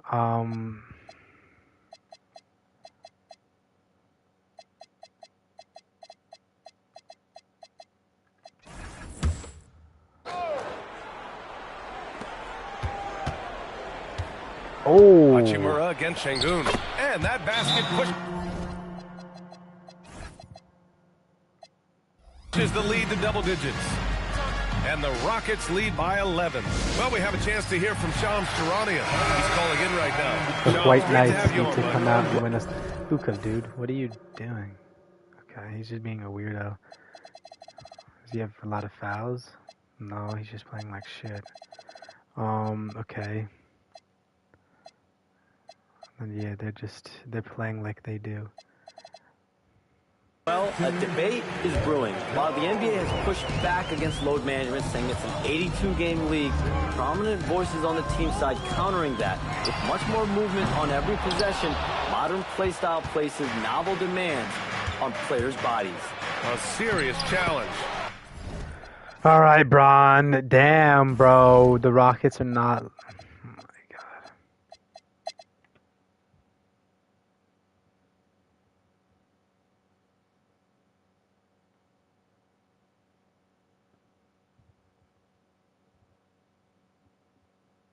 Can you win? Can you win though? Please.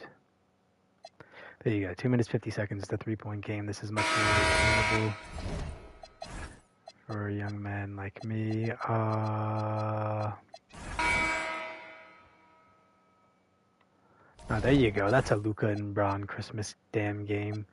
Merry fucking Christmas. KD has a 50 ball though. Now that, geez, this is lore accurate if I've ever seen Reeves it. in its shooting guard. James is the small forward. Hachimura out there with Jake LaRavia. And it's Doncic Take a pass in at the out, point guard Bron. position. That's the Laker 5. I wonder what the score would be if they weren't controlling the backboard. Durant fires. And Why did he bite on that, basket. bro? The AI plays like a retard. 50 for the game. Yep, he is putting on a show. The basket is good. How about the poise from Doncic right there? He ups the ante when it's a critical possession here in the game. And timeout is called by Ime Udoka. He's clearly intent on wanting to lock in and make sure everyone's on the same. All right, Reeves is absolutely not guarding Kevin Durant. Who is their power forward? Sengun is their power forward? Oh no, it's Jabari Smith and Bron's gonna guard, bro. Page. Jackson Hayes, he's checked in for Hachimura. The Rockets also changing it up. Tari Eason comes in for Dorian Finney-Smith. It's Thompson in for Josh Okogie. And let's go to the sideline. Here's Allen. Hey guys, during that last break, I heard Ime Udoka as he talked with the team. He applauded their shooting and their shot selection, saying, "We're taking the right threes, not forcing anything. Keep doing that, and they'll continue to fall." Makes the game easy, doesn't it? And as always, Allen, great job. Thank you. And that shot isn't the one they should be taking if they want to make this comeback. Nigga, heavily contested. My hand was in his mouth. You can't. As it goes down. If Thompson can score with either hand close to the bucket, defenders can't force him to one side or the other. Now, here's Doncic. Doncic knocks in the three. And the lack of effort to fight over the screen there makes that an easy shot. Yeah, as soon as these guys feel contact, they are just disappearing like they're not even there. You got to show some fire and keep defending. Now, here's Doncic. Following the shot by Kevin Durant. To tie it up. The three goes down. Some players shrink when the pressure's on, but he lives for these moments. Durant. And another one falls. And he's up to 52 points. Yeah, making a GA look all too easy right now. Doncic. James. Oh, look out. Look out. That's how you finish. Oh, you just love seeing a player with absolutely no fear. He knew what they needed here and was determined to deliver. And a good-looking view of that throwdown from the AT&T Connected Camp. What the fuck? You can't guard the nigga. This is His name ridiculous. written all over it. Greg, he's been phenomenal in offensive onslaught. Now, here's Doncic, and stolen by Şengün. Smith with it. He's picked up by LeBron. Look, where is he going? No good. Can't can't afford any wasted possessions down the stretch. Pretty much, they have to be perfect the rest of the way. That puts tremendous pressure on your offense. Damn, my nigga, terrible. What are you doing, bro? Take a fucking high point pass. Fucking 8, Luka. You have to do Jesus. that. Yeah, give it the fucking Tari Eason. Yeah. And so Foul. they choose to intentionally foul.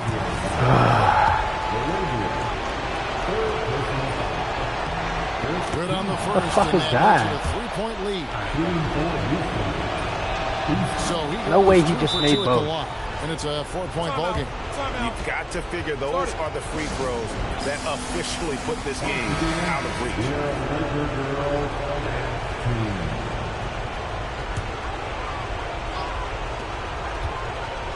Hayes with the screen for Doncic. Miss. Fucking God, fuck the Rockets. Nigga, I'm forced losing you the game. You can suck my little dick. Fuck his 50 ball. You're losing. Sorry, I want Broniklaus to win. So you don't get a win, and he doesn't get a 50 ball. You ruined it. Thank you. Now he gets 23, and Amin Thompson plays hero. Fuck me. Fucking annoying, bro. I hate this shitty game.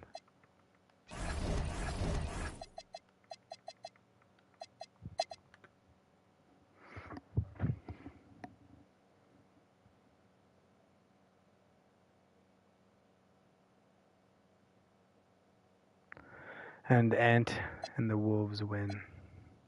And a Julius Randle's game where Jokic's pants were filled with shit. Merry fucking Christmas. Yeah.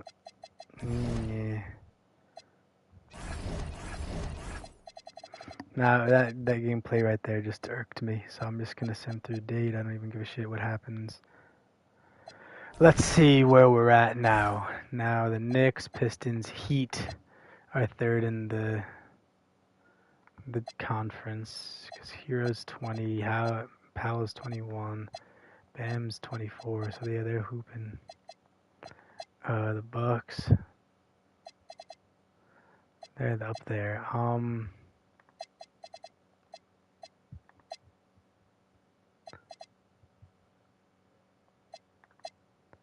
Wow, okay.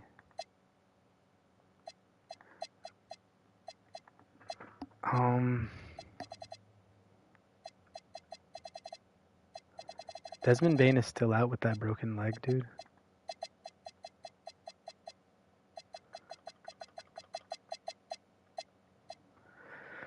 Okay.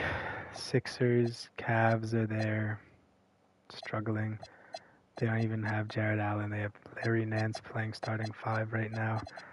And there's Hawks, Celtics, Bulls.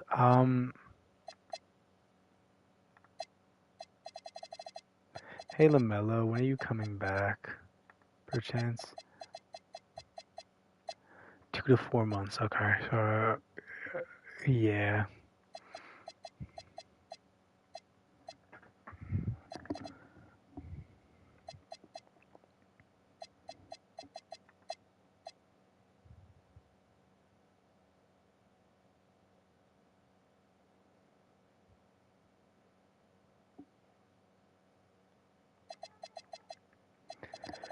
And then what is going on?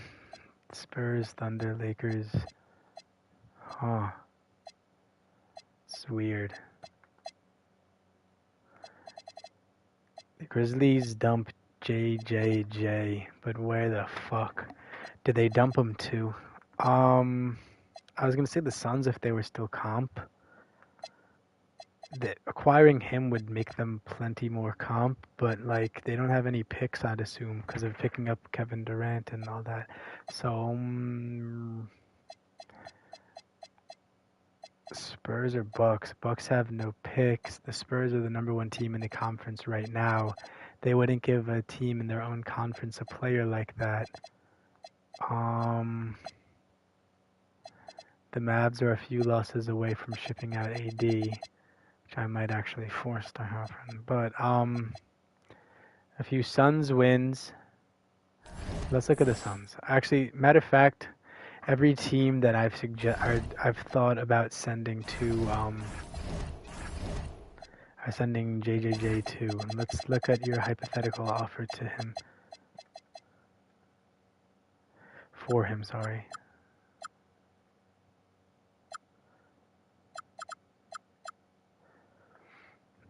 Jalen Green and Kobe Buffkin. Fuck out of here. That's dog shit. So maybe not the Suns. Like, I don't know. That's interesting, but no.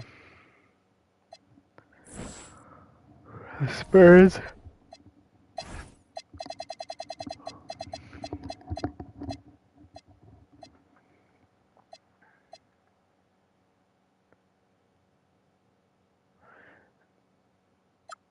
You can do Sohan and Harper. Devin Vassell in the first. No fuck. If you do Vassell, Harper, and a first for JJJ and like their back of the bench player. Vassell, Sohan, a first for Jaren Jackson Jr.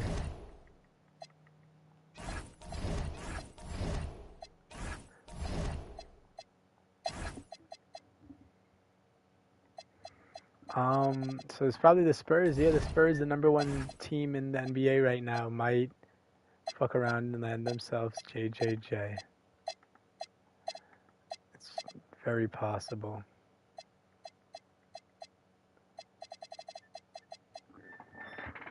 Because how many picks do they have? They have 1 first and then 1,000,000 seconds. That's between them and the Hawks for that pick. So, I mean, the Hawks are definitely going to be a lower seed than them. And they get that pick.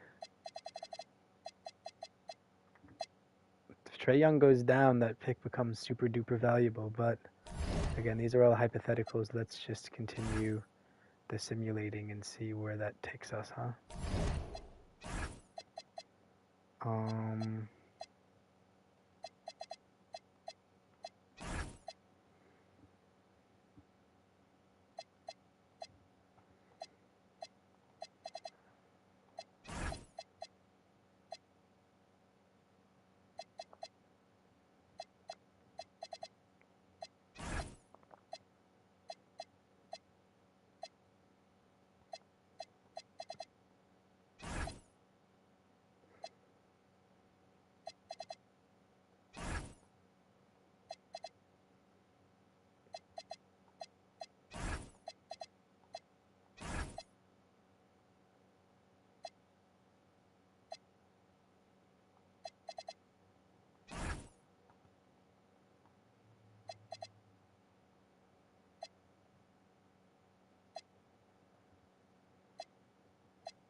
Now, December 31st.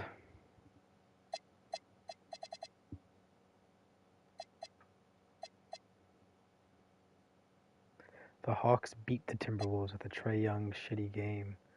Julius Randle, I'm afraid, has been hurt for a minute. Let's see what's happening here. Is there any new additions to the season-ending injuries? Brook Lopez dislocated his right patella. He's done for the season. Nothing serious. Oubre's out for 4 to 6 weeks, which is kind of serious. 2 to 4 for Ayton. That's kind of serious. Donovan Mitchell, he's just fucking fucked. His career is over. Randall. Damn, Jared Allen. Jalen Williams, who's played like 3 games all year. D'Lo. Okay, yeah, there's a lot of injuries right now. And some of these are guys that may be moved at the deadline. I don't know.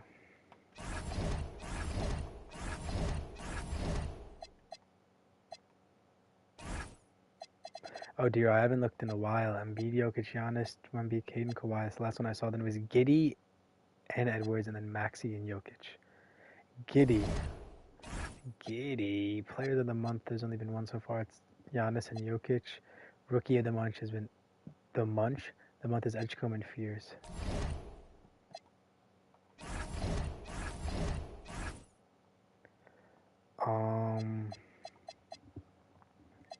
Rookie of the month. I'm gonna start calling myself that.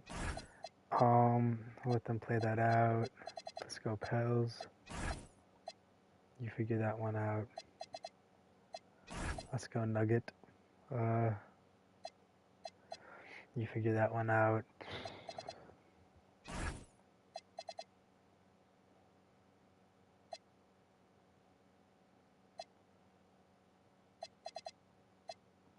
No.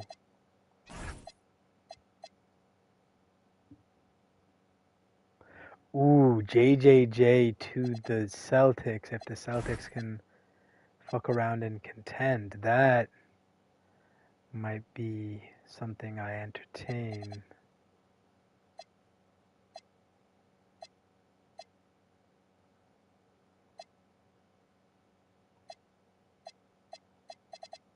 Sorry, Blazers.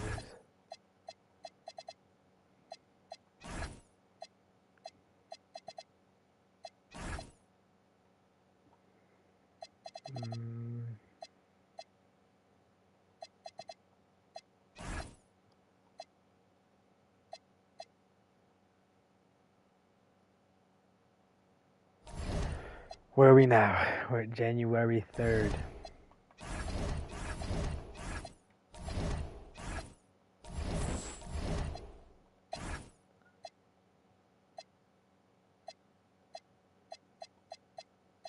Okay, now we've gotten to the point where the Eastern Conference looks like the Eastern Conference.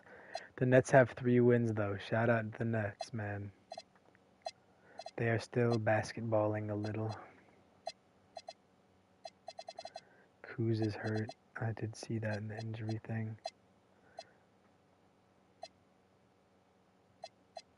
The Hornets, even without LaMelo, are still winning more than the Wizards.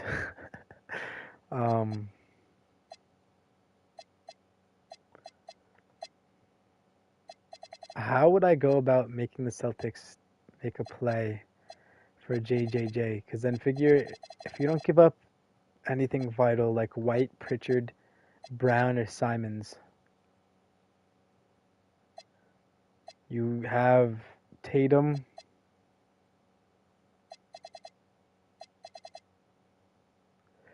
Brown, White.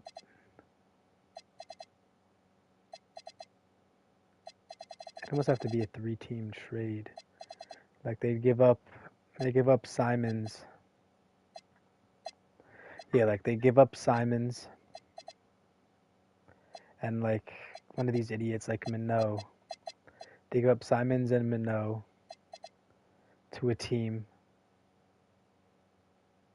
that then gives up something. But who could even use Simons and Minot?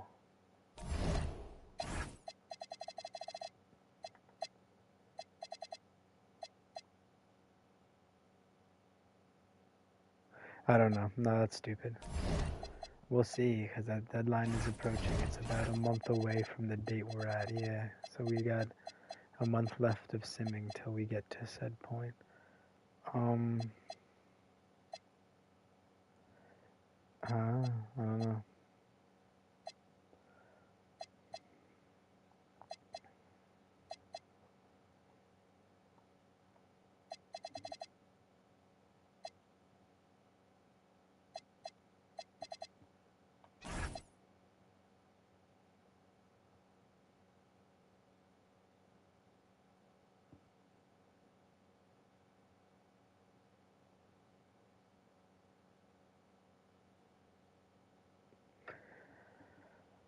I don't know what I'm doing. Please ignore me.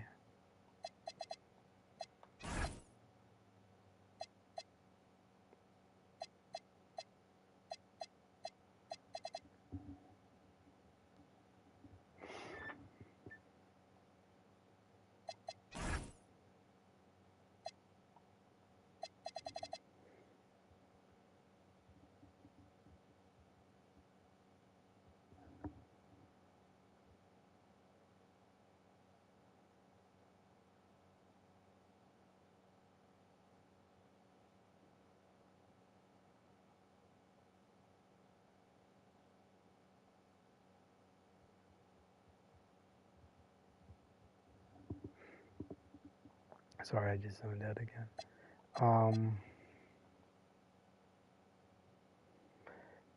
The Celtics are 16 and 18, bro.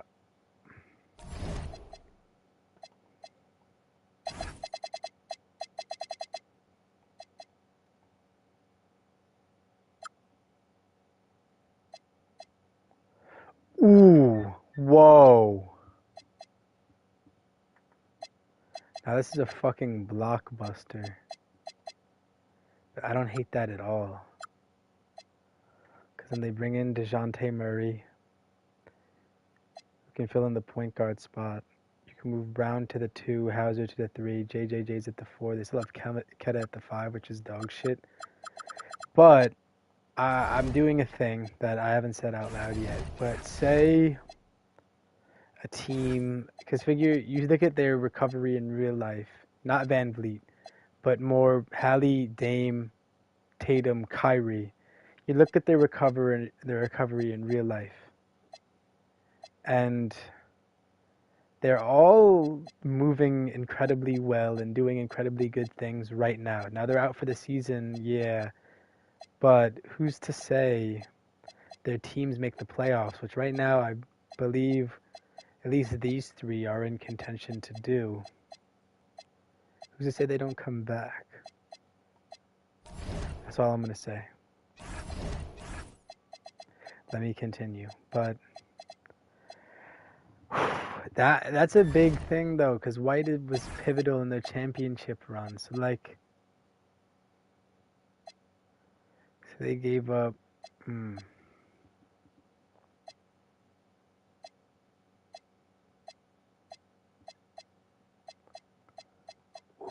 They don't have the pieces or the picks right now is the problem.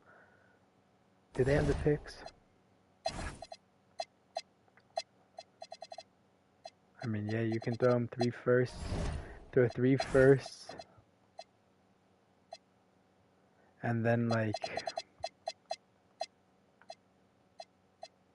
when their guard room is fucking ridiculous.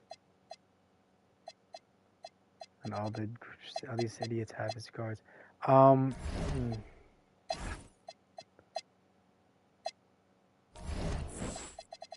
not going to say anything yet. When we get closer, we'll figure that out. But until then, don't ask me, because I will not tell.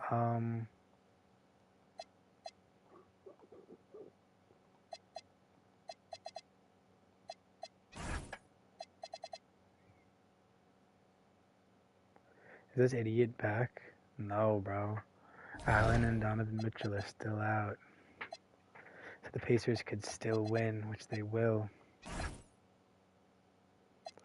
I'm not going to even do anything with that. Yeah, just let the Grizzlies keep losing so that makes his trading away more imminent. That might be the only big deadline move. Because say the Mavericks make the offs. Kyrie comes back and he plays. Which would be fun.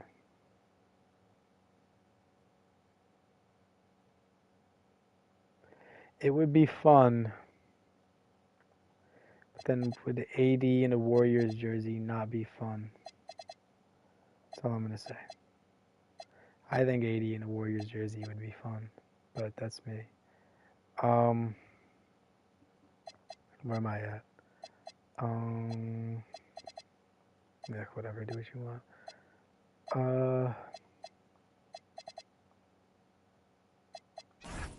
We'll just do Mavs.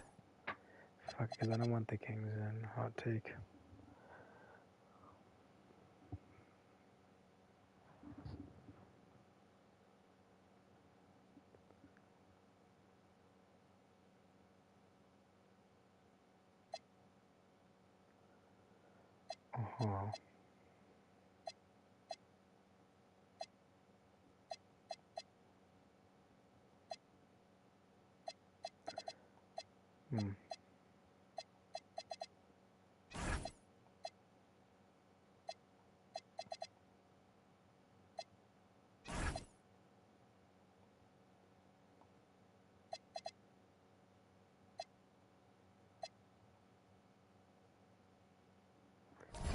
Where are we at? We're January 8th. Season stand. Nope. Actually, I was looking at season awards here. From that week here, it's been Maxey and Jokic and Maxey and Doncic. How are they doing out in LA? Bron is hurt, which I don't like to see. He's oh no, he dislocated his right patella. He's gone till the playoffs. Oh dear, I hate that. That kind of, that's upsetting.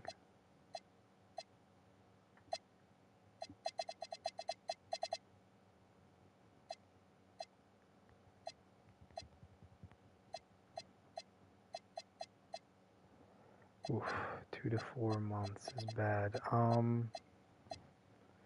Hopefully it's more on the side of 2 than 4. But oh, and he has an ankle sprain. We're looking horrible out here. The Lakers are probably gonna start to slide. Oof, this is a league. You know what? The Mavericks. You have D'Lo. He's a hooper. You can survive.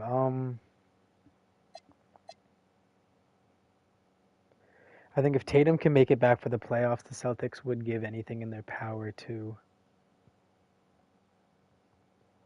go about doing that. Now,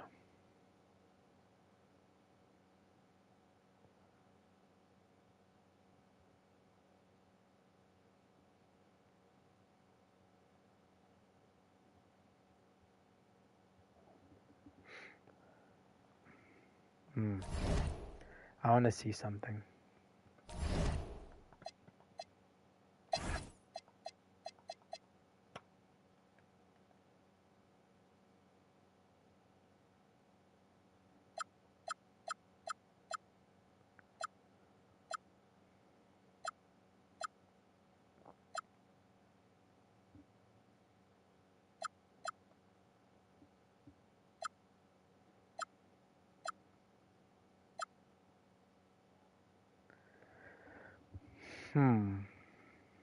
Because then that makes the guard play of the Lakers kind of elite.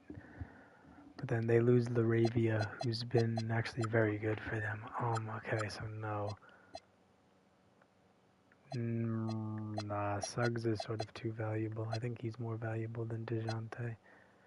It's just solely because of defense. Because then say the Grizzlies were to just do...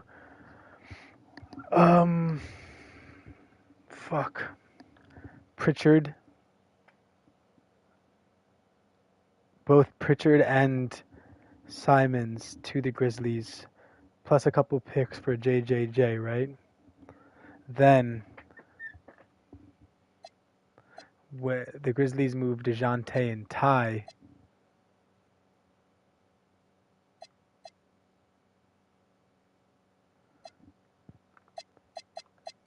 Max Christie's been a nothing player. You can move DeJounte. You can move DeJounte to the 2. So Ty could be the 1 until Kyrie comes back, and then when he comes back in the playoffs, he moves to the 6-man, which he naturally is. So from their starting 5, I can move Cooper Flag back to the 3. He's at the 2 right now, so I can do DeJounte. It'd be Ty, DeJounte, Coop, AD, Gafford. And the Grizzlies would just have to deal with the but you can move Christie to the 3.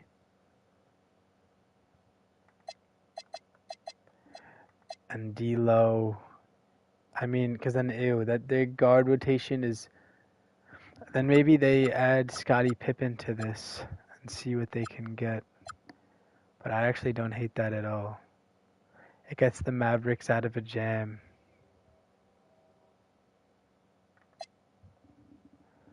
Ooh. Because Ivy could be the future for those boys. I'm not gonna lie. He could be the future.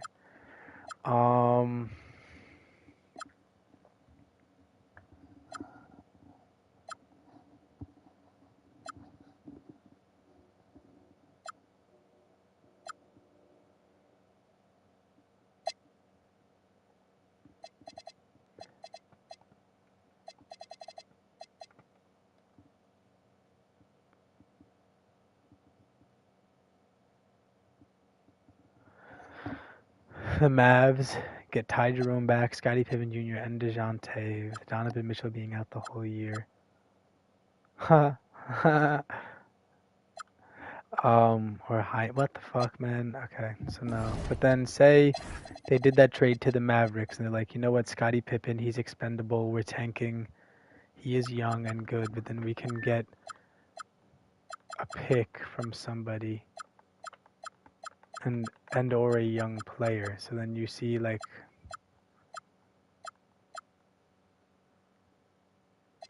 you can get Ricky Council, a wing that's younger, and a 26 first round pick from the Nuggets, who could use the guard play if I'm not mistaken, because they have shitty Dinwiddie, who's about as nothing gets.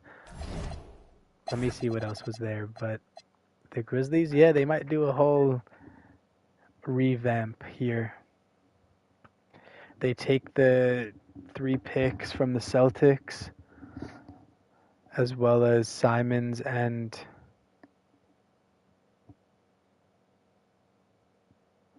Pritchard. But then the Celtics would want to bring in like a DeJounte, no? Like, I don't think you can give up 2 guards and I'd have to work out the logistics of what I'm thinking here, because it's starting to make less sense in my head, but I'm pretty sure JJJ will be going to the Celtics. And as far as here,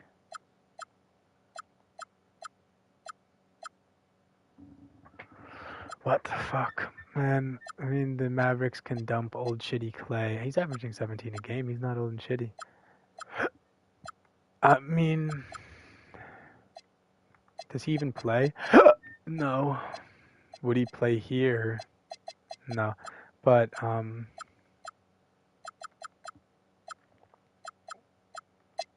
say you did him and, I don't fucking know. Ew, John Conchar, bro. Oh, GG's, his morale is so fucking down. That's so sad. Say you look to get rid of Conchar as well. Just a hypothetical here. Because Conchar, he's 25. Oh, he's 29. I'm an idiot. Then you can get... Nope, because you know they're not giving up a pick. Why would they give up a pick? Then... Or this could just be one big-ass deal between them. It could be... Between the Celtics and Grizzlies, it can be Scottie Pippen, Conchar, and JJJ for their for 3 firsts. Simons.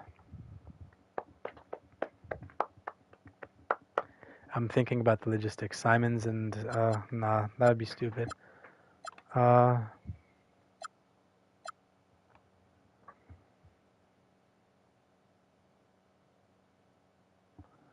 Sorry, I'm bugging here.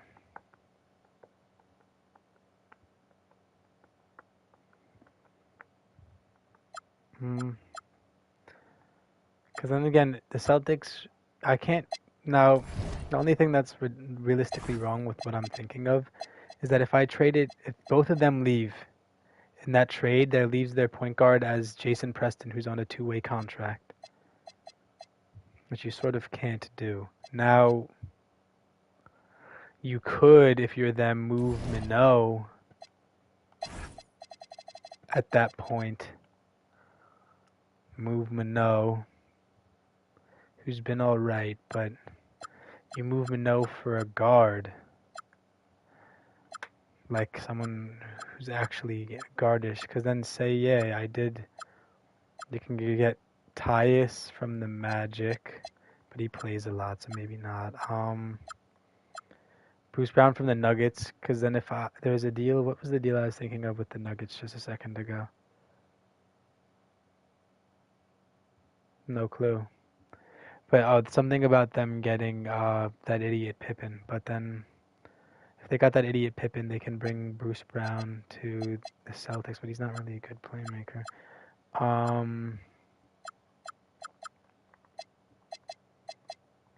And then the Celtics can run Karis LeVert at point. That's sort of vile. Get Busy Bone. Realistically, the only actual point guard option would be Cam Payne, but then that would leave the Hawks with their backup as Keaton Wallace. Well, actually, Nickel can play the point. What am I saying? Then I'd move Nickel to the backup 1. And Lindy Waters down to the 2. But then they'd have to throw the Hawks like a second. Jesus fucking Christ, why is he young?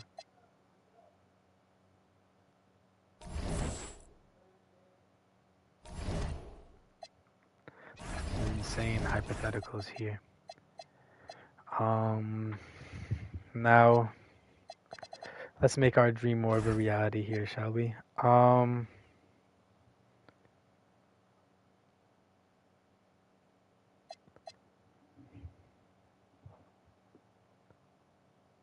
mean, I like what I've thought of here. I'm not intervening in much else here. So yeah, the Grizzlies are about to get a bunch of picks and look very good here. Well, they're gonna be shitty the rest of the season, but that will come at a price.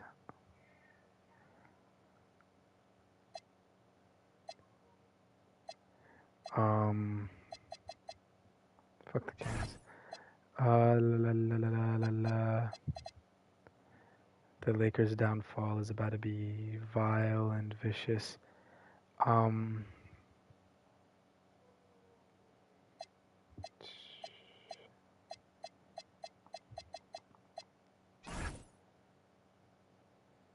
D'Lo has been great.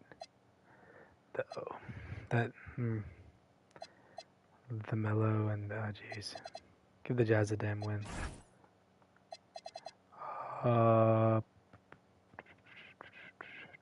Where are we? We're now at January 11th. We're rapidly approaching the trade deadline.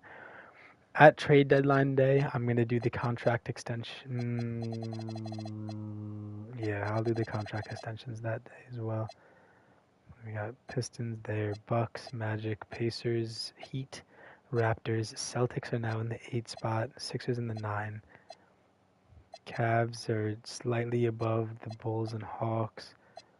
And then, oh my god, 13 through 15, they might as well be in the G. Now, 13 through 8 is still up in the air. There are only 3 games that separate them, realistically. But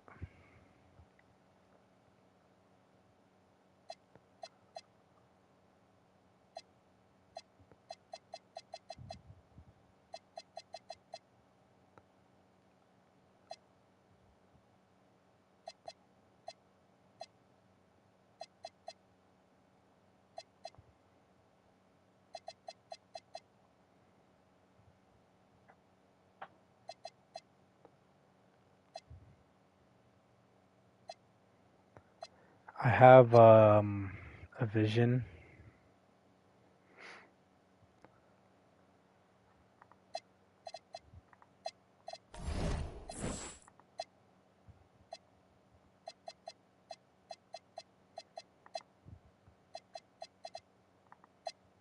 Oh, they benched him. Damn. All right. Okay. You know what? I'm gonna let it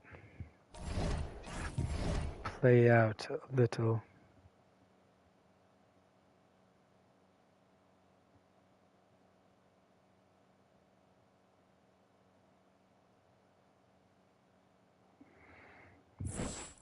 Well, up, I'm starving, so I'm gonna go downstairs and grab something to eat. I will be right back.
I thought I was gonna be able to get this all the way to the damn playoffs, but not a fucking chance. I got it till the trade deadline, and then I'm gonna ultimately stop there. So let's just go 2 weeks jump. Let the AI do what they do. The Hornets just beat the Lakers, so I can already tell nothing good is about to happen. The standings now. The Sixers just violently climbed. Celtics are 24 and 21. Oof, the Pacers are 24 and 22. Okay. This is insane. Did Paul George get hurt, bro?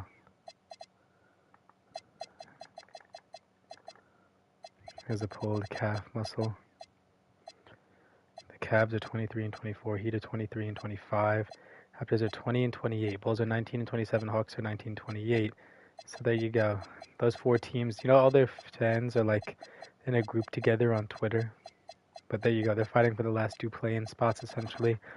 Now in the West, Spurs and Thunder are dueling for number 1. And it's Nuggets, Warriors, Rockets, Clippers, Wolves, Lakers have fallen far. Suns, Blazers, Mavericks, Kings, Pels, Grizzlies, Jazz. Oh dear. Alright, well, I actually don't hate the way it is right now. Because the trade deadline should be February 5th. So I guess I jumped 2 weeks. And now we'll get to there. And then I'm going to play the All-Star game and whatnot. And then I'm done with 2K for the day. And I'm going to go get the Platinum Trophy for Dispatch. That's about it.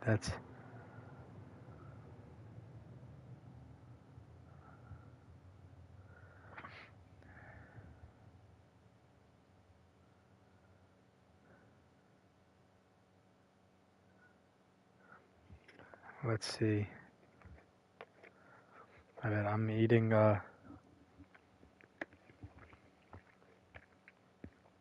potato salad and a knish.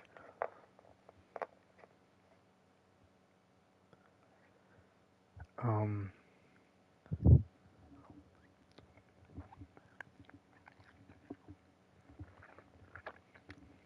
potato maxing.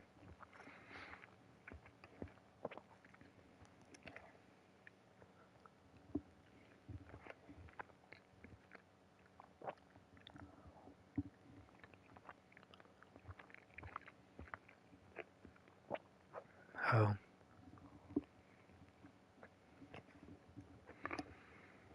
I'm starving.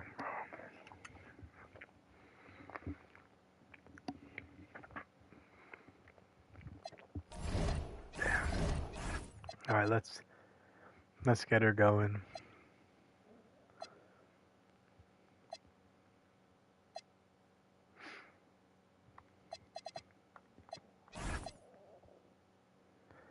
I need the Lakers to stay just enough in contention without Braun to like survive.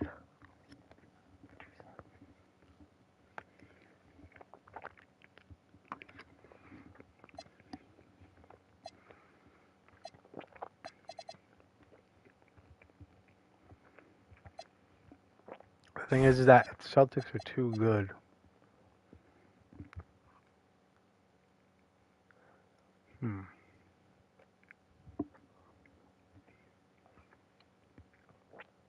I don't know.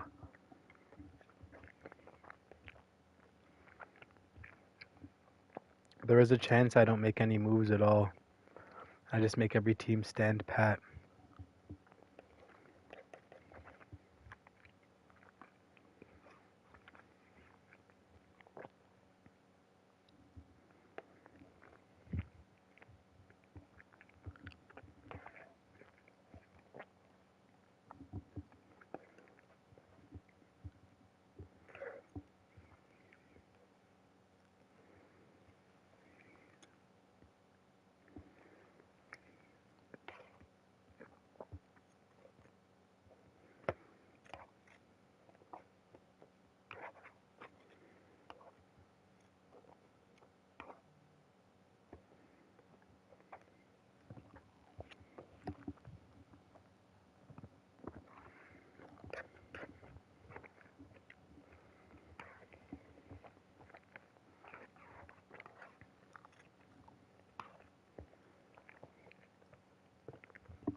My bad. I should have muted my mic while I was doing that.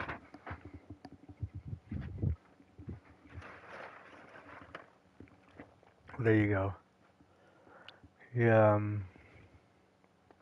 speed ate dinner, and now I was thinking, deep in thought that whole time though. I'm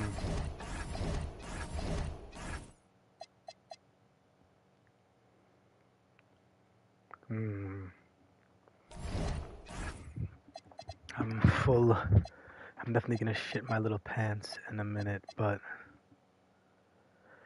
that is a risk.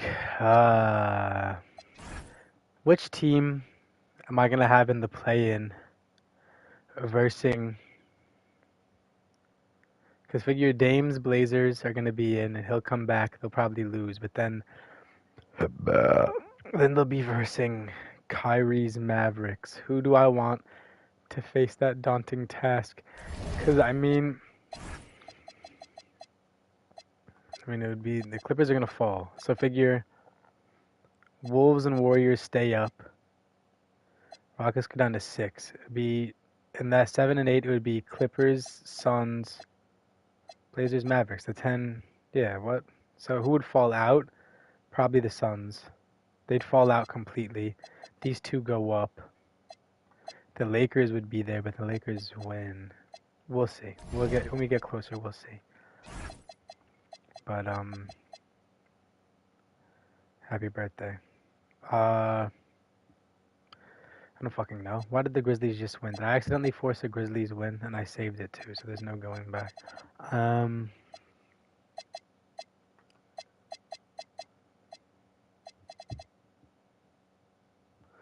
Oh no, DeJounte Murray is injured. What is the injury? Draymond tore his ACL. Holy shit. The Warriors might be fucked. LaMelo 8 to 10 weeks. That's good. What the fuck? De'Aaron Fox tore a calf muscle. He's been out, I guess. Champagne too. Damn, bro. Murray calf muscle. Oh fuck. This is bad. I'm gonna be honest. Let's I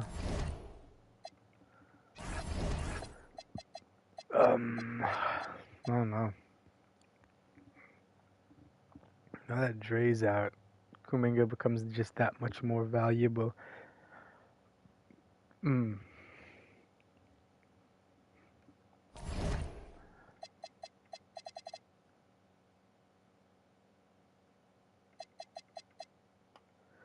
probably the Wolves that advance. I'm sorry. I love Curry, but I don't know how he survives that one.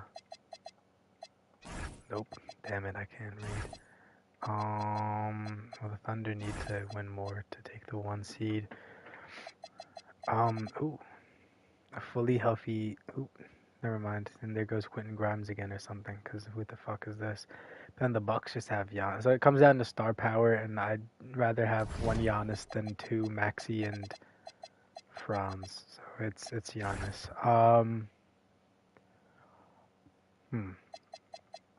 Hot take. Let's let the Pistons win it. I'm sorry, Devin Booker. I love you. Get them the fuck out of here.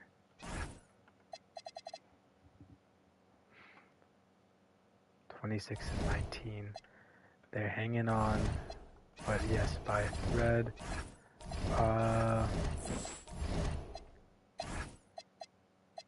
Oof.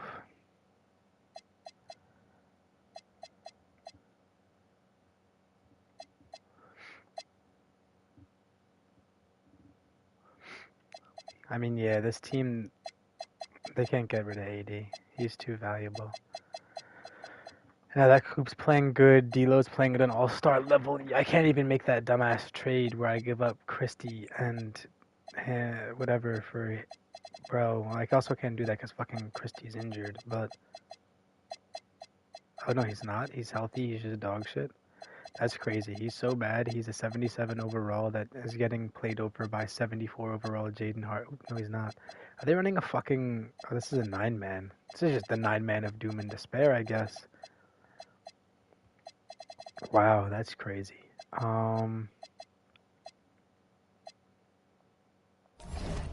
Okay. I think I'm forcing games wrong, or my thing is glitched because... Oh, they were at 4 wins, bro? Damn. I had to take a 40 ball to get them to win. Green, he's at 20. Vooch is at 13 still. Um,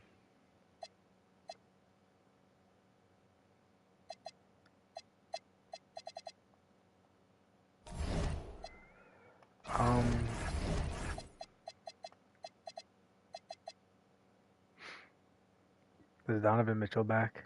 Okay, and so is Jared Allen. So they fucking mop the Lakers. What the hell? Why is the brother yelling?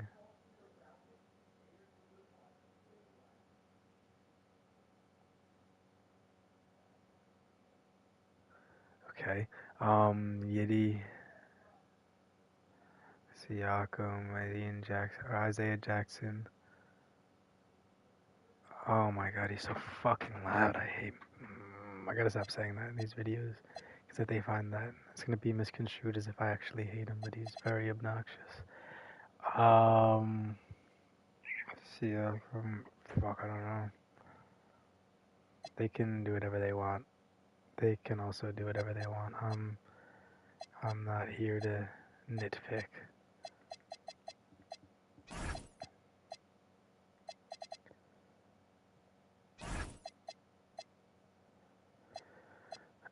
Leave that up to them. Leave that to them. Then here we go with... Nope. Damn, brother. Yannick. Keep winning, I guess. They do what they want. The Mavs win. Do what you want. Pistons. Shea and them. So now we're at January 30th. We are 6 days away from the trade deadline.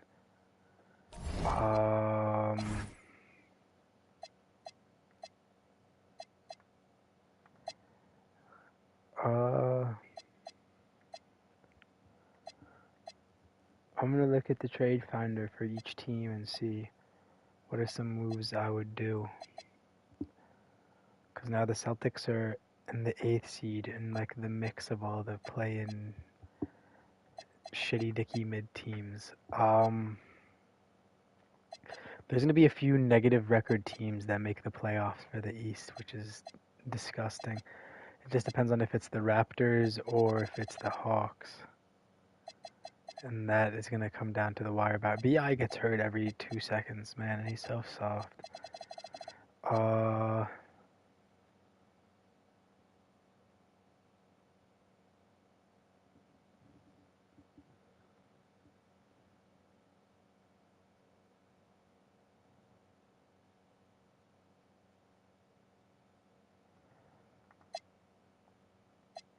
I'm in thought here, so just bear with me a second.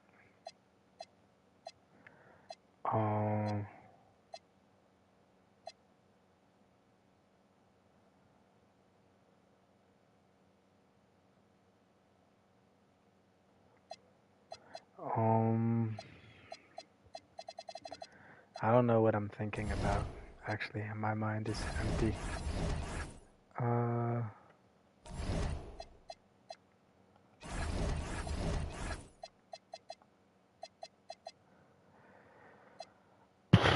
Up to you guys.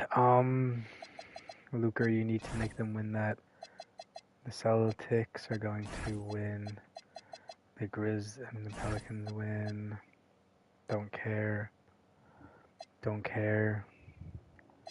Cavs. Don't care. Nuggets.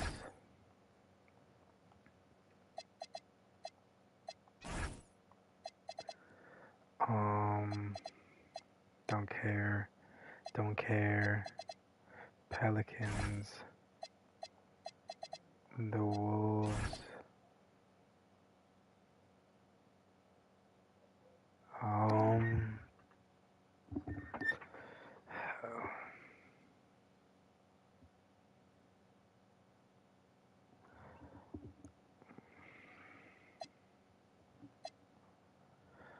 And then this, I don't give a shit, really. February 1st. Don't care. Don't care. Don't really care. Don't care. Don't care. Wizards, you get a win. I'm sorry, Kings. Don't care. Oof. Now, this is sort of an important game here. The Suns need to lose, but the Clippers are going to be that play-in team, damn it. That's going to get bounced. Because if I want all three of them to move up into the 9, 10, 8, I need both to lose. Then yeah, you know what? Fuck it. The Clippers will win. The Suns win. Fuck it. Now, sorry Cavs, but Denny's better than you. And then we got the Thunder. Then we got the Pels.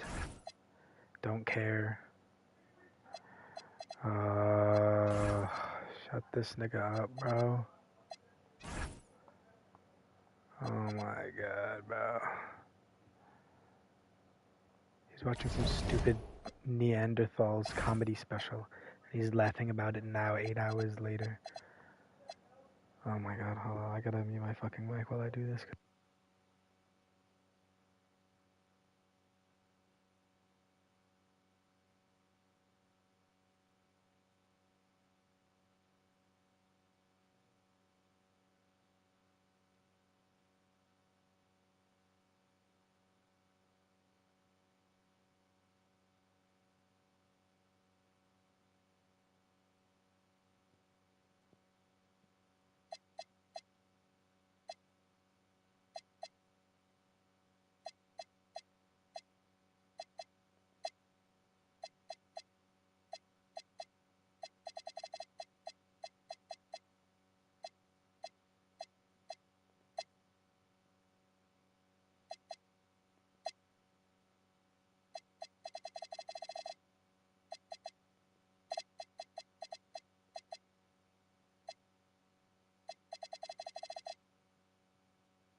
All right, well, it's trade deadline day, and I'm deeply in thought here about what direction I make this go. Now, Warriors are comp enough, even with Draymond out, to not be hurting without oh boy. Now I'm looking at teams that are fairly out of playoff contention, which would be these three and these two.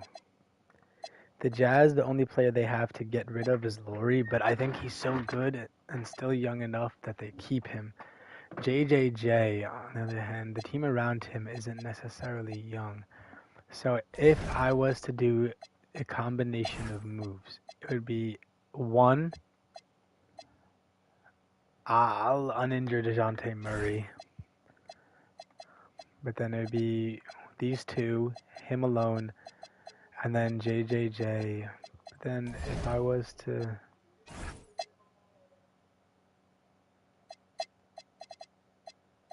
so fucking retarded. But then say I did that, right? And then the Celtics give up Simons, Pritchard. Because then they'd have Pritchard and Simons at the 1. Ty Jerome is getting traded elsewhere with DeJounte Murray.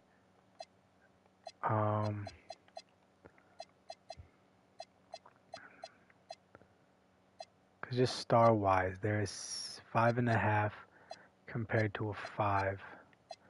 And they should still get numerous picks for this. I was saying like that, this, 2030, and a 2026, call it top 3 protected.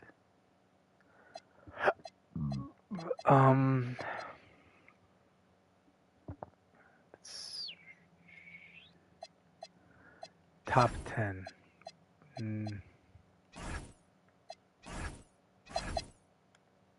Top 5 protected. I don't think they're bad enough, even. But then, like I do this straight up, right? So then they go have Pritchard as their 6th man. Sucks for the Celtics. Simons is gone too. For Scottie Pippen and JJJ. Boo-hoo, I know that sucks. Can I even jack that though? Let's go team to team here and address issues. So we'll go first to the Sixers. Their issue, I don't think they really have one. They have fairly decent depth everywhere. They're fine. I'm not doing anything for them. The Bucks, CJ. Guess what? If you're gonna be potentially, let me say first. If you're gonna be potentially involved in a trade, you get uninjured. So CJ is back, right? Say they're like, you know what? We had CJ for most of this year. He's given us only 15 points. Let's get him the fuck out of here. Then where the hell do we send him? You can look around the league and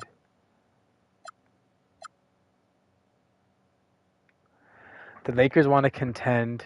They're without Luka and Bron at the moment. It's a 1-year deal. They get CJ. Connect, can't really connect for shit. You can do that trade straight up and not even really think twice. I actually don't hate that at all, because I was thinking about trading Connect away from the Lakers, but that would fix 2 trades I was going to do already.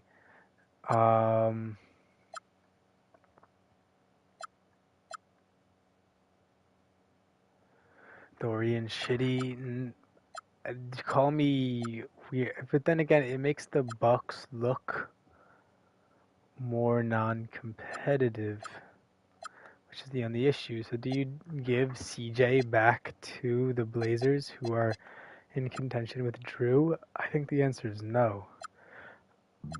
I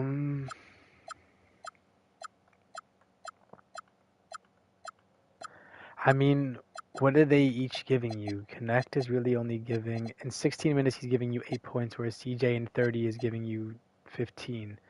So essentially if you played Connect double his minutes, he'd give you exactly what CJ is giving you. Plus he's younger.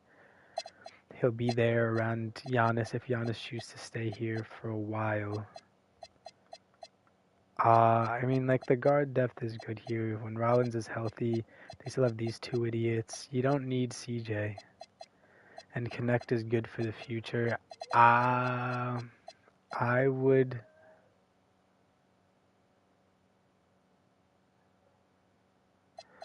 do it.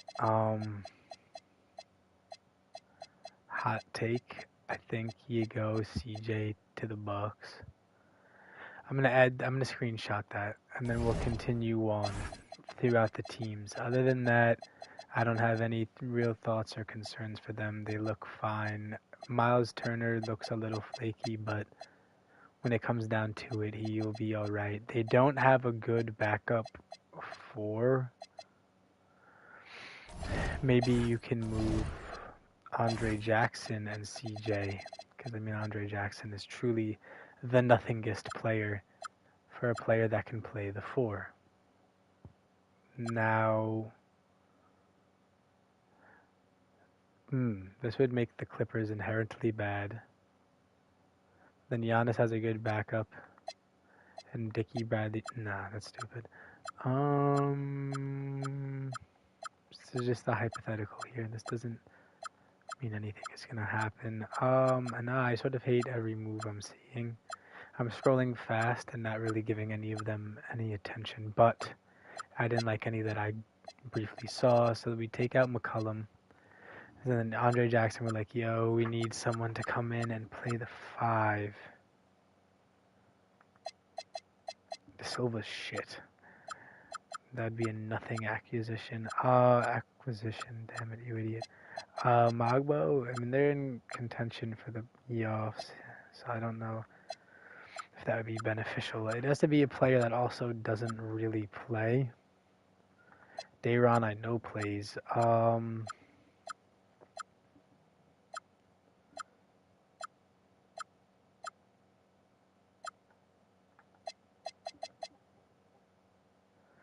Conan near Duheiser. And then just to move him. I mean, how bad is he at perimeter defense, though? He's not good. Oh, dear.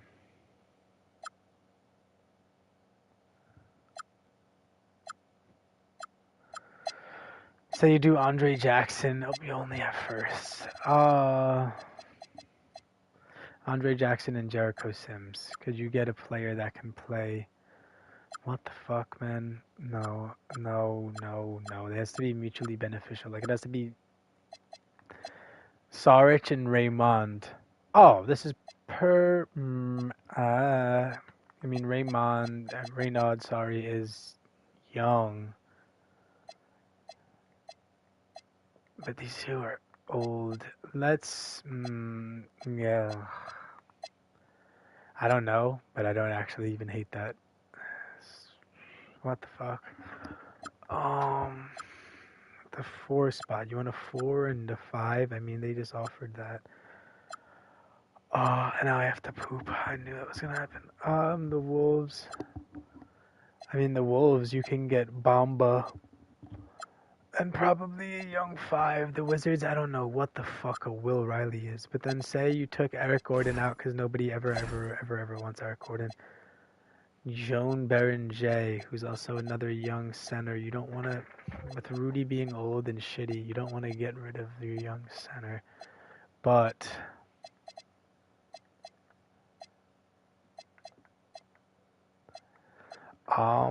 no. Okay, interesting. But it would have to be Sims and Jackson. Maybe if you can do Jackson and Coffee for a fucking 4.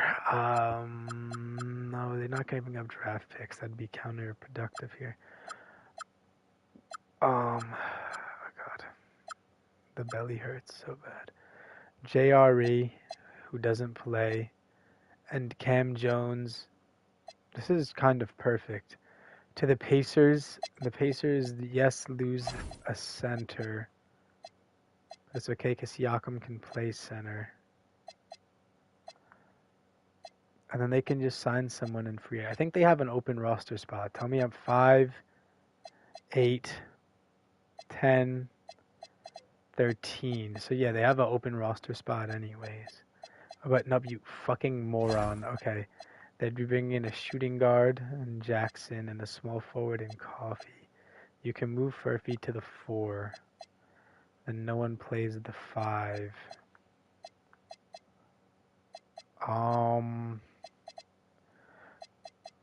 Jackson's a good defender, which they...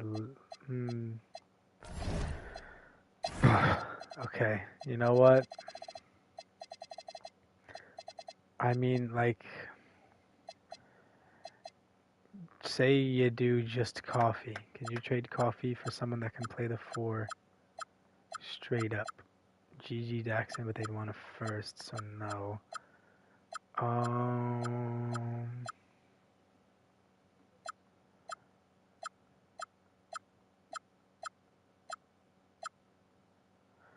Jayshawn Tate can play the 4. I don't think you'd want him there, but he could. That'd be a nothing trade. And no one's giving up a first round pick for Tristan Da Silva.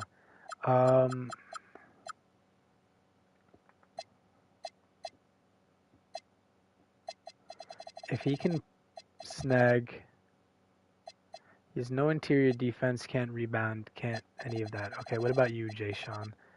He has 71 interior D, and he can snag. So you know what? There you go. And then the Wolves, they just have a slightly higher overall at that spot, whereas the Bucks now have a backup there. So Amir Coffee for Jayshawn Tate. Lock it in, and then we're trading CJ for Connect.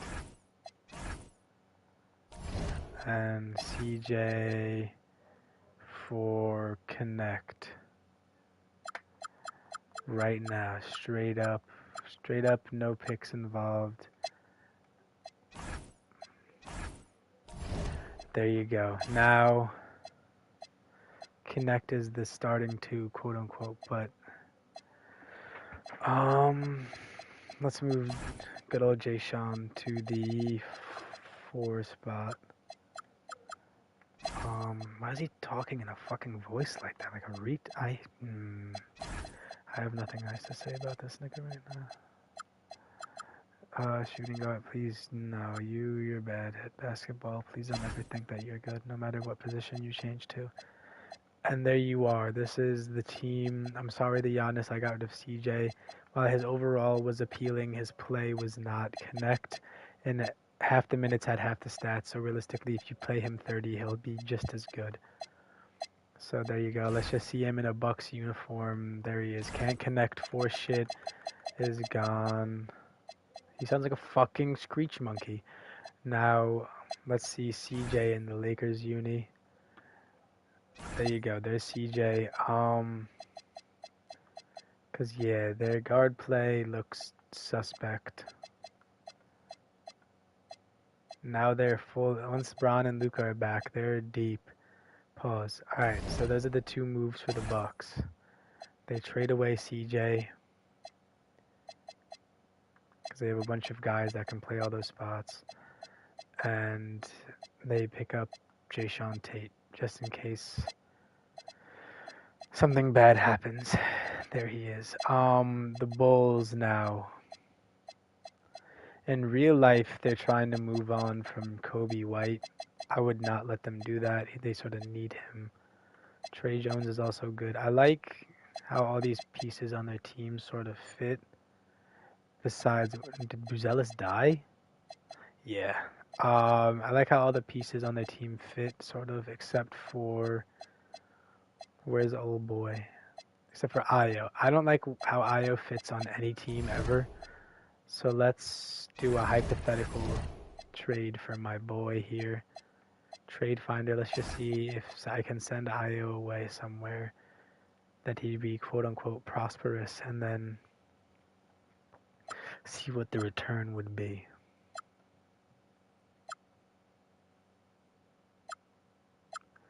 Not for draft picks. The Bulls would give a second-round pick in Bradley. So they'd get a second-round pick for 26-year-old Io, who has no real future, and then they can just hold on to Bradley Beal and possibly make the play. Bradley Beal, I mean, shit, you pick him up, he can definitely help with the playoff push for sure. Oh my god, dude, he's got to be at the doorway yelling, man. I swear, man, I hate my brother, bro. Fuck. The Magic. Corey Cusper's solid. You can't really jack that. The Mavericks, they're just swapping 26 first-round picks. No, that's stupid as hell. What did I see that I liked a second ago? Yo, I gotta close this nigga's door, bro.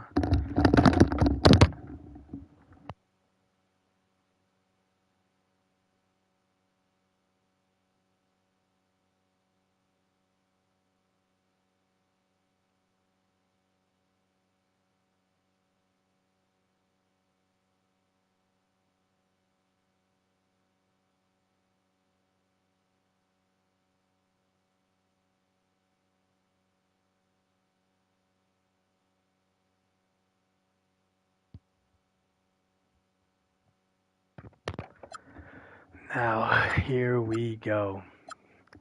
We're back. What did I see that I didn't hate? Beal. You know what? Clippers need to get younger. They're teetering on exiting the playoff race. I say you do. No, where did you go? There you go. The fans of this league would be excited. They'd be like, oh my god, Connect 4 for fucking CJ McCollum, wow. And then they'd be like, oh my god, Bradley Beal and the second round pick for Io. That's insane. And I'd be like, right, isn't it? But little do they know that I brought him here to shot chuck. So we'll see how he fits with these boys, as he's now going to be their starting two and chuck shots for me. But that's it. That's the only move I want to make for them. Now we're on to the Cavaliers. I'm getting a headache, so as soon as I'm done with it, I want to play the All-Star break, but yeah, I'm getting a headache.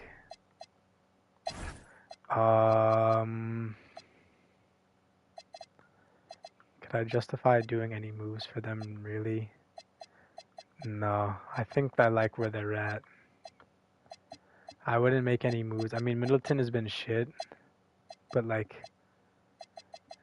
getting rid of him, what can you even get in return, really?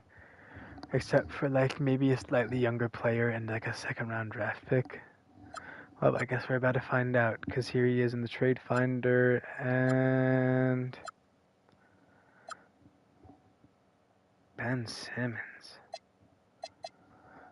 To be honest, I was going to send Ben Simmons to the Warriors, since they're missing Dre. But we'll see. That's a hypothetical. Because on say I'd probably get them ideally a power forward, like a small forward, power forward. But I don't know if anyone would jack that. Now, who wants old Chris Middleton?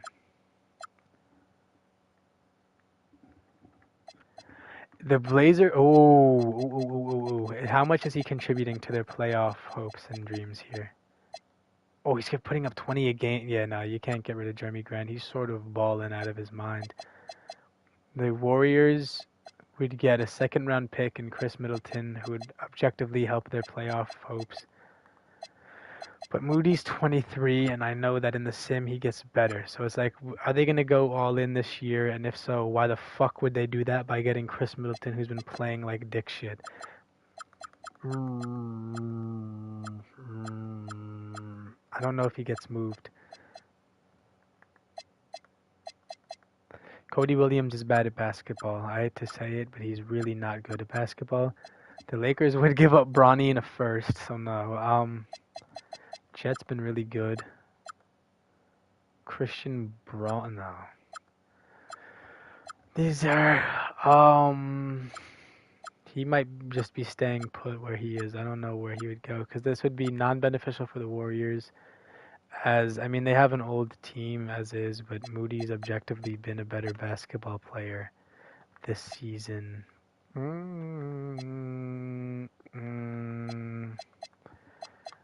His per 36s, I mean, look at his percentages shooting wise. 45-38 compared to 45-35 and 70 from the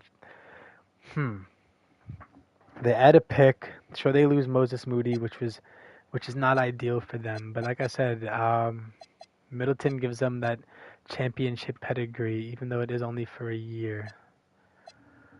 And then the Cavs get Moses Moody, who would make them much, much better. Say you did Middleton and, for argument's sake, Tyrese Proctor. Then you can get what and whom and why. You can get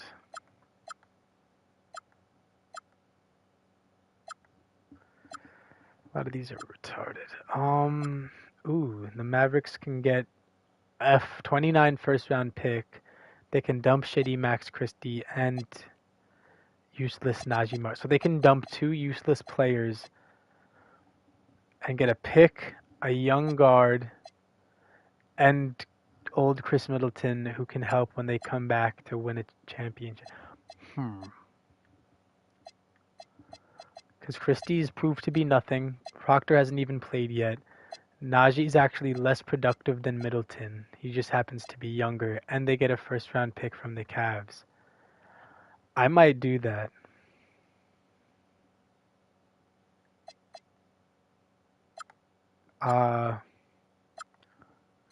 Low-key, highly considering it. I'm considering. I want Middleton off the Cavs. I feel like he's dragging down their performance. So, the Cavs, they throw up, what team were they on, damn it? Where were they? Where are they? Right here, Mavericks. They throw to the Mavericks, the Middleton, Proctor, because D'Lo's going to move to the 2 at some point when Kyrie comes back. So he'll just sit and wait. And then Middleton, and yeah, I mean, there you go. That's the move that's happening. So now, yeah, they're deep as fuck. Pause. And Najee, he's too bad at rebounding to play the 4, so he's just going to stay at the 3. But, yeah, now the Cavs, you can't get deeper, pause, than them right now. You have shooters, you just have role players, you have defenders, you got everything. Beautiful. Good for you guys. Let's continue. Now we're at the Celtics, who I had in mind for them the big mega trade for JJJ.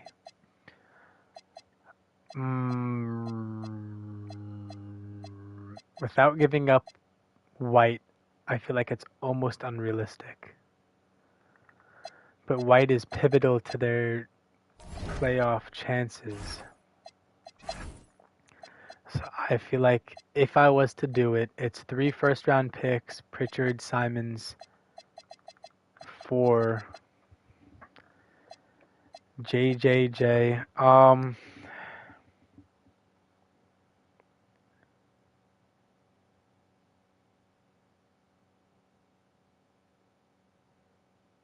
up.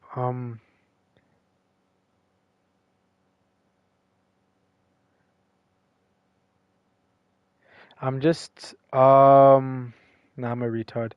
Just give me 1 second, please. I gotta create a new chat GPT thing.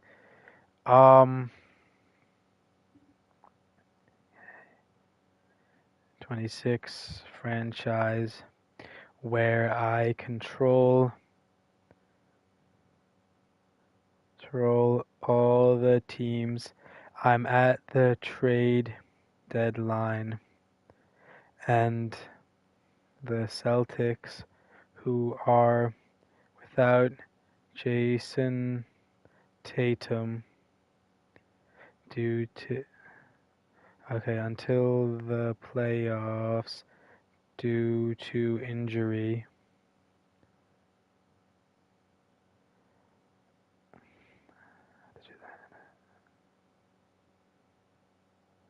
And M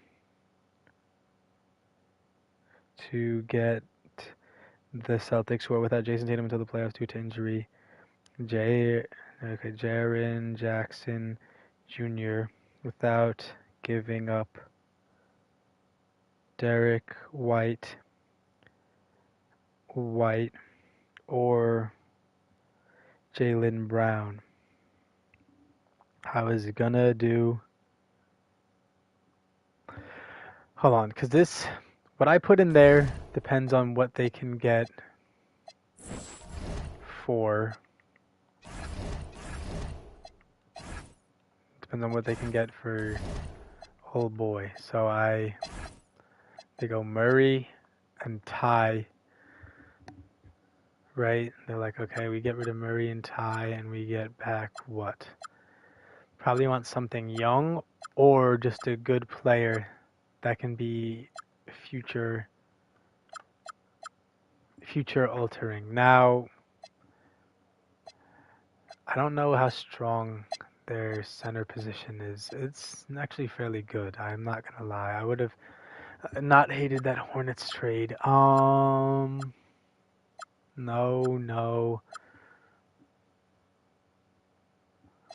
Oh, I mean, they already have too much guard depth, but that would be crazy. IQ and Jacoby Walter.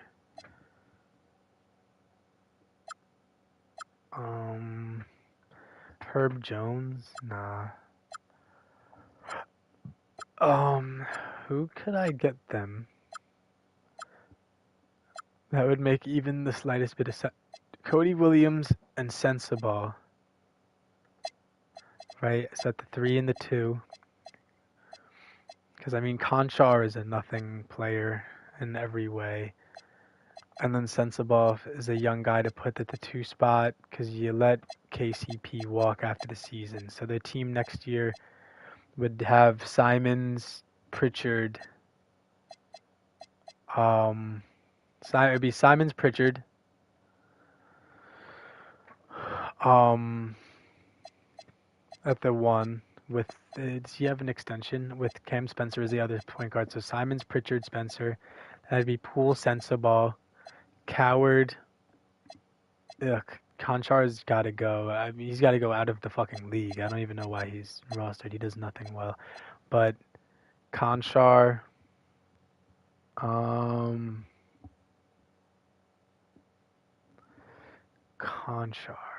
What do we do with you? But yeah, anyways, it would be Jalen Williams would be down here with Wells, but Conchar would be gone. So that would give Wells more playing time, and he'd be back up at a 76. And then hopefully with said moves, it gives more PT availability. DeJounte, Ty Jerome in a second for Cook. I don't think they need a second then. They lose this trade objectively. If anything, they should give the second because Cody Williams is realistically nothing.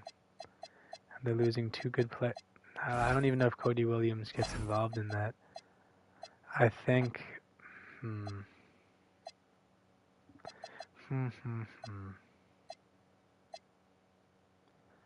You get Taylor Hendricks instead. You do Hendricks and Sensabaugh for DeJounte and Ty. You leave Hendricks at the 4, you move Gigi to the 3, Sensabaugh to the 2, and you trade Conchar away with... I mean, actually, just for whatever you can get. Maybe, I don't know. Sensabaugh and Taylor Hendricks.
earlier in the season and are at the bottom of the Eastern Conference, kind of tanking for picks. Now, ChatGPT, can you save me? Here's the breakdown of how realistic your offer is and what tweaks would make it feel authentic in an NBA-style front office logic, especially with the Grizzlies rebuilding after trading Ja Morant and sitting near the bottom of the West. Is your original offer realistic? Jaren Jackson Jr. plus Scottie Pippen for Peyton Pritchard, Anthony Simons, a 2026 first, a 2028 first, and a 2030 first. Short answer, it's close but slightly light. For long answer, teams do not give up a 25-year-old all-star unless the offer is overwhelming, especially because he's under contract long-term and on a very reasonable deal. The Grizzlies being in a rebuild helps your case, but they would view JJJ as either a cornerstone of the rebuild or a way to land a massive pick haul or a young star.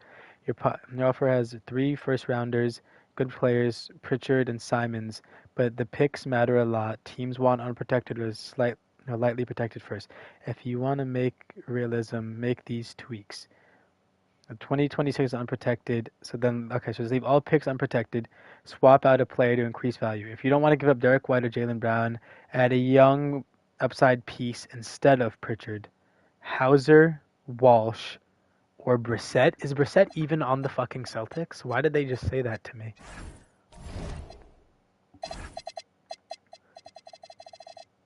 Shea Brissett is not on the fucking team. Walsh is there, but what fucking upside? Hauser, I'd rather give up Pritchard than Hauser. Simmons plus Walsh plus 3 first is realistic for a rebuilding team taking on a big switch. Change the structure to match Memphis logic. Memphis is bottoming out. They want blue chip assets plus pick control, not win now guards. More realistic structure. Celtics receive Jaren Jackson Jr. Grizzlies receive Anthony Simons, first, and a 2027 pick swap potential. This exactly. Ooh, wait. I actually don't hate that at all because then they keep Pritchard. Oh. Because, yeah, why am I a retard? I can just do... Hold on. But then a 2027 pick swap. Okay. You can do... Ooh. Wait a second. Yeah. Okay, so that's what we'll do. They get Simons, a 20-point per game scorer. They don't even lose... DeJounte. I mean, they don't lose fucking anything yet. So they lose. Okay. Well, what happens there is up for debate. So that's unprotected. 2028. It's fine. 2030. Yeah. And they're saying 2027. Do a swap. How do I do a pick swap in 2K?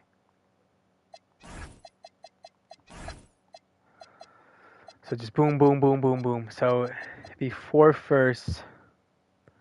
Simons is a 25-year-old borderline star. Memphis can sell that as a we replace Shaw with a scorer. Add a Celtics pick swap to push it over the top. I don't know.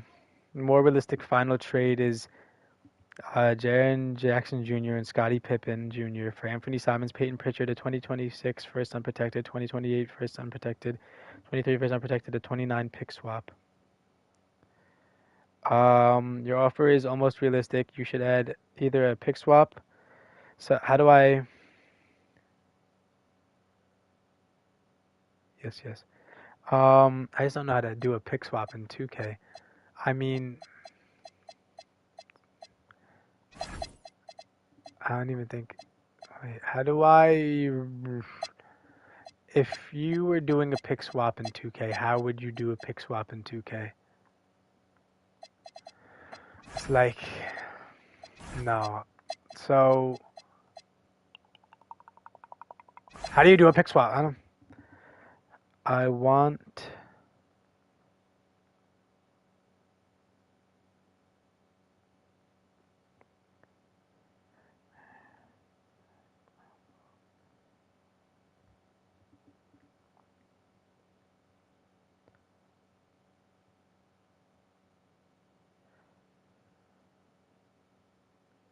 But I don't know how to do a pick swap in 2K.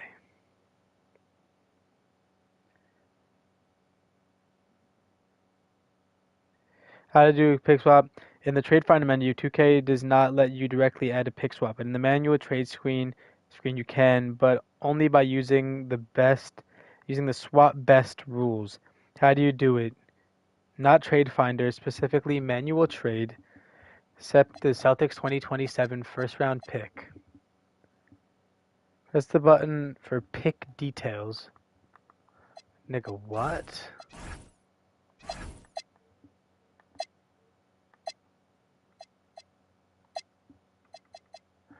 Oh, like this? No, I'm a retard. Pick details, it's telling me. Usually triangle, where you can change the pick's ownership rules. Swap the pick from normal to swap best.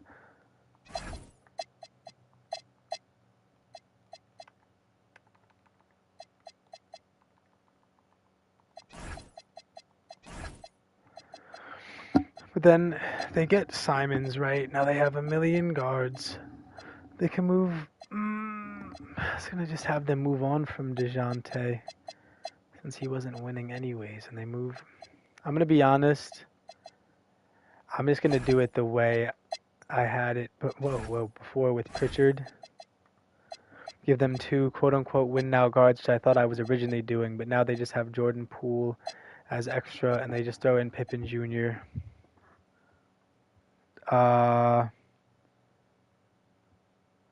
They were saying I should do Hauser. I'm not going to do Hauser, but most realistic final trade offer would be Jackson Jr., Scottie Pippen for Simons, Pritchard, 2026 first, 2028 first, 2030 first, and a 2029 pick swap, but they don't have a 2029 pick. I think this is just what we're going to do. We're going to do Simons and Pritchard for Pippen and Jackson.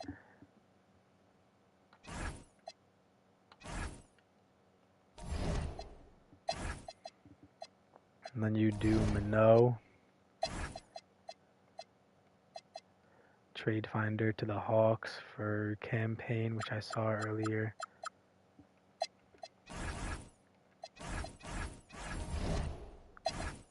So the point guards would be Campaign and Scottie Pippen.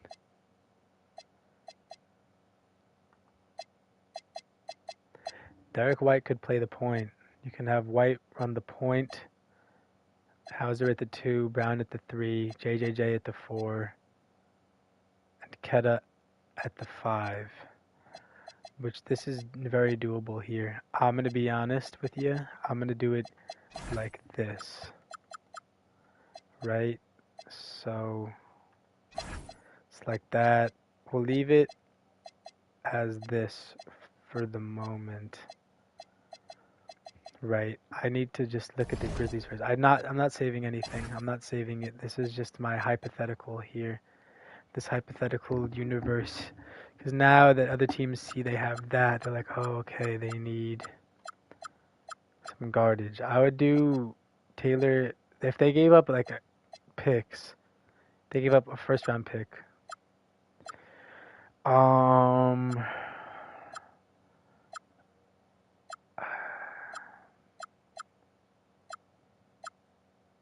Right now,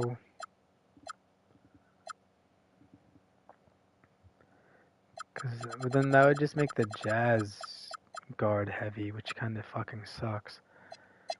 Because then they'd have it point guard, Keontae, Collier. I'm gonna be honest, you can just move guys around. You can move Boston to the 3. Move fucking Collier. I don't want... Collier is a decent playmaker, but I never want him running the 1.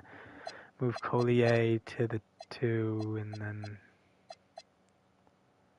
But then you do Taylor Hendricks.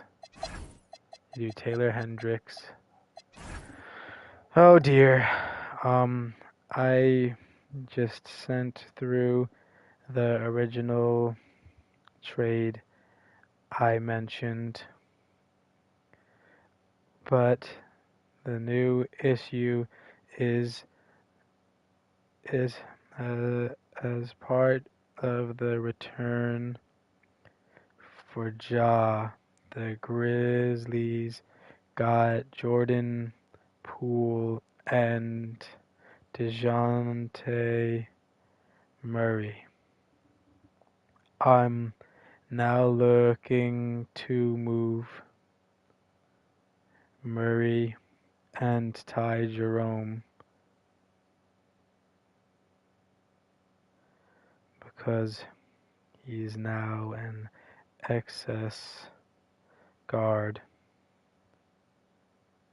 for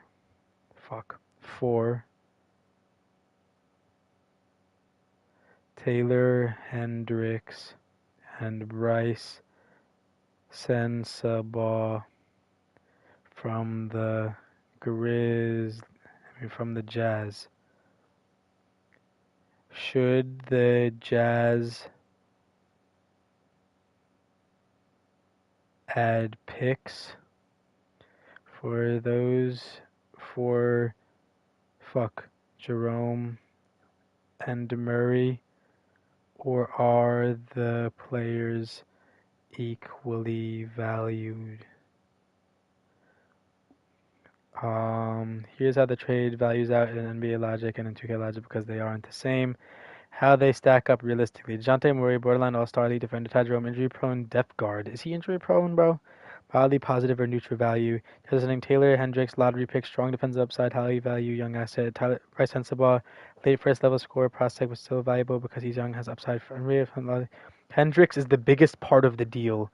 Teams did not move recent lottery picks without a premium return, but Murray is the type of player who can get Hendricks in the right situation. However, Sensabaugh plus Hendricks together is a lot for Utah to give up. Ty Jerome does not add value. Murray is a proven 26-6-way guard who should be adding picks. In real life, the Grizzlies would need to add picks. Sensabaugh is a very high value. Murray's a good player. Jerome, neutral value. The Jazz would not need to add picks or anything. They're asking for a first-rounder from Memphis. Seen as Ferris. Realistic trade options. Jazz get a 2027 first, top 10 protected. Ty Jerome and DeJounte for Hendricks and Sensabaugh. I'm going to do option A.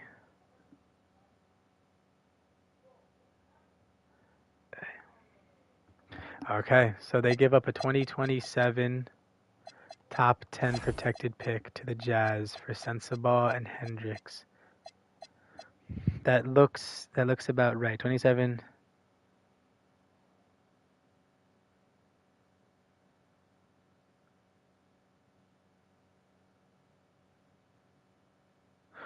All right, top 10 protected. There you go. Murray, Ty, Bryce Sensabaugh, Taylor Hendricks. I mean, yeah, this is it. So the Grizzlies now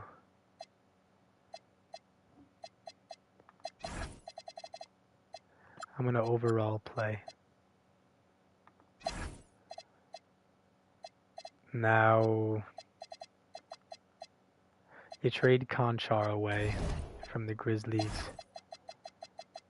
I think you trade Conchar away for someone equally as non-valuable.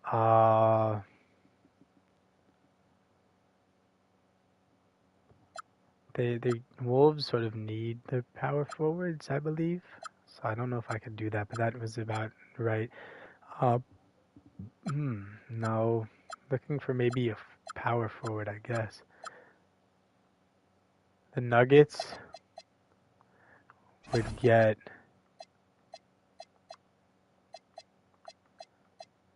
Conchar.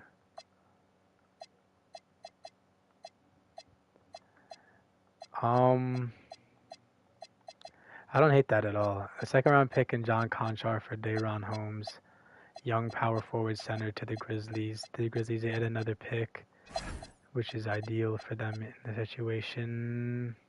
We'll look at more trades for Conchar, but I'm fairly certain that's the one I'm probably going to do. And then that would be it. Yeah, the Celtics just got away with a crazy trade to make themselves monstrous. Or they can get Shireman for Conchar, but that's dumb. Mo Gaye.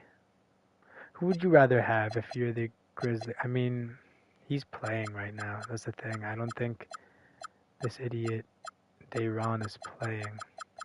But then again, I don't think Conchar is all that useful of a player. The Nets sort of need Jeff Green because they need a power forward, but Dayron Holmes hasn't actually touched the court yet. So you know what? Then we do that. And there you go. That is it. GG. You can play again. You should be excited. GG Jackson, you are back. And you and Wells weren't playing. Now, with the way this team is constructed, if you guys don't play, then something is wrong. But yeah, this is your new look Grizzlies of doom and despair. They're not the best team, but they are a team. Now we go back to the Celtics, who now, for the moment, they're gonna run Pippen or Payne as the starting point guard. I don't know which they would run, but it's not up to me. Derek White or Hauser. I mean, with Derek White at the 2, Brown at the 3, JJJ is at the 4, and Keda is at the 5. I mean, shit, you look damn good now, Boston. The Clippers now. This is my longest video ever. I think I might just stop after the trade deadline because my little brain is melting. This will be like 20 hours of 2K I've played today, but I've definitely done this before. They got Io. Now they have Killian Hayes, Chris Paul, James Harden. They have Io, who realistically should be able to play the 1. I'm gonna be honest, yeah. They have too many guys that can play the 3 already. But they're bordering on playoff contention. Paul and Dunn have been hurt. If Cam Christie, but then I want the Warriors to make a play for Ben Simmons since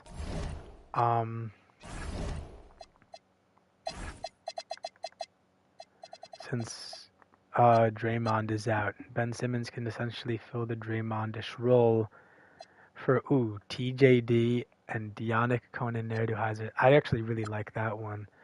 Not for pods. Not Kuminga, not Horford and Hield.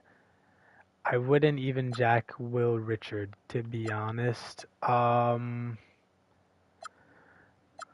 then, say I did this and I switched Conan Nerduheiser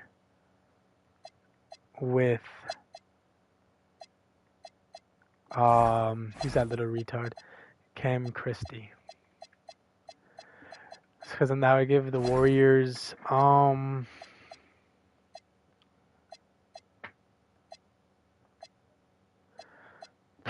Richard is sort of important to them, so definitely not Richard. But then Conan Nerduheiser, that's almost, because then it leaves them, they get TJD as their new center. Actually, and that makes fairly decent sense why they would do that trade. Because TJD can play the 4 and the 5.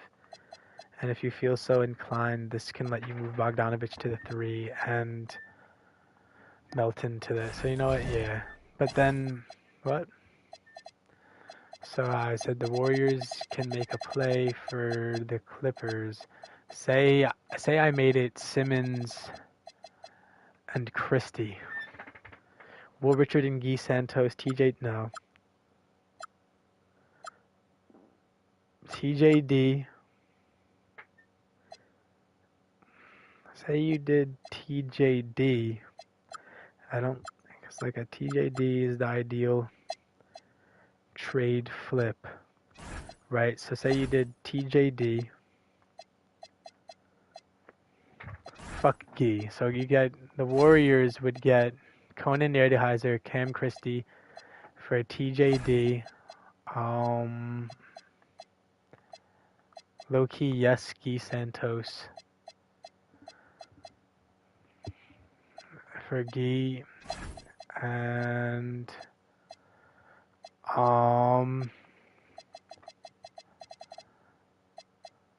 Dre, Quinn and Post, Seth. I mean, Seth, you could. Nah, that's retarded. Alright,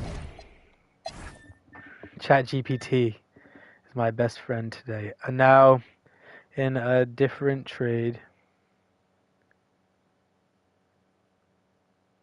Clippers are falling out of playoff contention because of injury, and the Warriors are missing Draymond for the year due to an ACL tear. I was gonna have the Warriors make a play for Ben Simmons to fill Draymond's role. I was gonna have the Warriors give up Trace Jackson Davis. Could I do that straight up?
They're saying Ben Simmons and Cam Christie for TJD.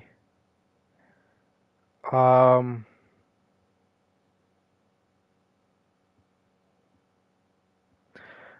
gonna be honest. I think I do Simmons for TJD straight up. Yeah, I mean the Clippers. Where are they at in the standings right now? Because if they're in, they're gonna barely be in. But I don't even think they stay in for real. So you know what? Yeah, I think ChatGPT is right, man. A lot of this video is definitely gonna be just me fucking silent reading, which is pretty funny. But there you go. The Clippers. Fuck, because this trade was supposed to be for the Clippers. The Clippers pick up TJD and Ayo at this trade deadline with Brook Lopez out for the season. Now TJD fills up that spot. He can also play the 4, which is good. I'm gonna be completely honest. I think if I don't drop Cam Christie, he needs to get moved for a 4, but like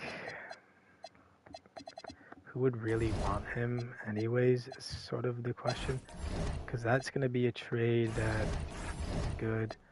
So let's look at Cam. I'm looking for a 4. Dean Wade, what the fuck?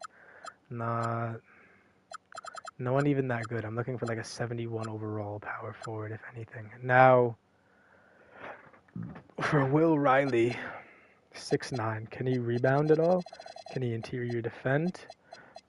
The answer in short is no. So Will Riley can't be the partner, but the Wolves would give up a 28 first in Mo Bamba for a 29 first and Cam Christie. Or the Suns would just do Rasheer Fleming for Cam Christie and a second round pick, which I actually don't hate at all.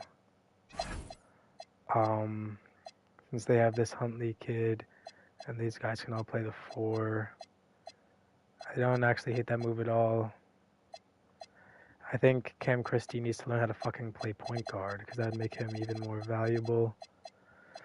This pass vision is fucking atrocious, but you know what? Yeah, let's do it. And I think the Suns might actually just drop Cam Christie anyways, but that is an interesting thing that we can do here. Now let's just make Derrick Jones Jr. a power forward, small forward. And there we go. The Clippers are dumb. These are their moves. This is their team.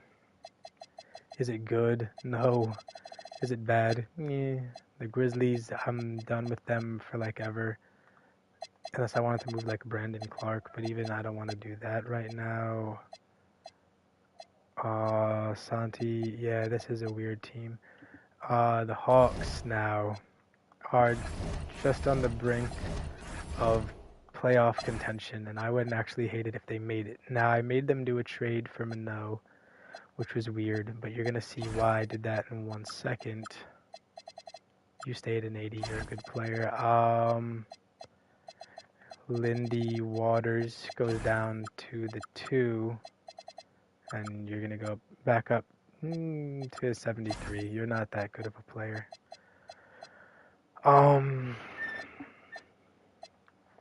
Minot.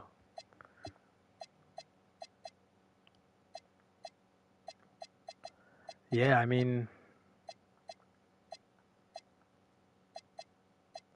because there's definitely a universe in which Yeka stays at the 5, Porzingis goes to the 4, Johnson 3, Regis 2, and then Dyson is just the backup.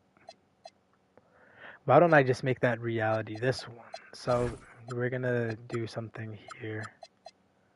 We're going to make Dyson the backup 1 since he's playing kind of like shit anyways. Make Nickel back at the 2. He can go back up to an 83. You go down to an 80.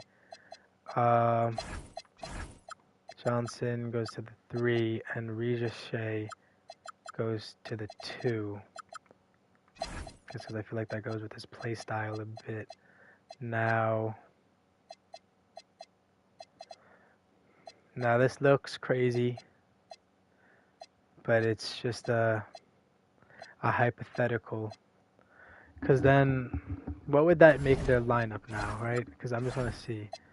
It would make it Trey, Regis when he comes back, Jalen Johnson at the 3, Porzingis, Yeka with Dyson, Nickel,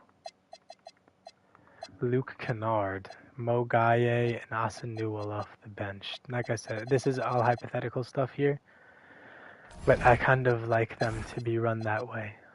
You can make a move and trade like Crazy away or something, but I don't even know if I want to do all that.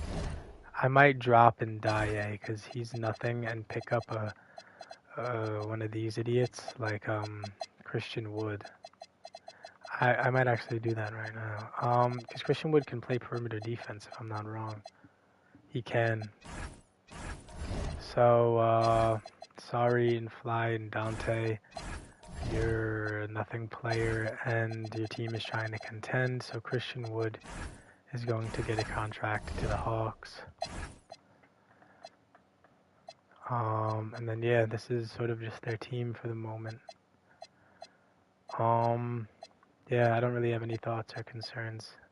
Maybe you can trade Luke Kennard for a 5. I mean, yeah, because then at this point, you can trade either Lindy or Kennard for a 5. But then who the fuck is willingly taking Lindy Waters for a center? The Kings would. The Jazz. Give a 2nd round pick and Kevin Love. They have too many guards as it is. I forgot about that. I actually have so many that I'm probably going to have to move Cody Williams to the 4.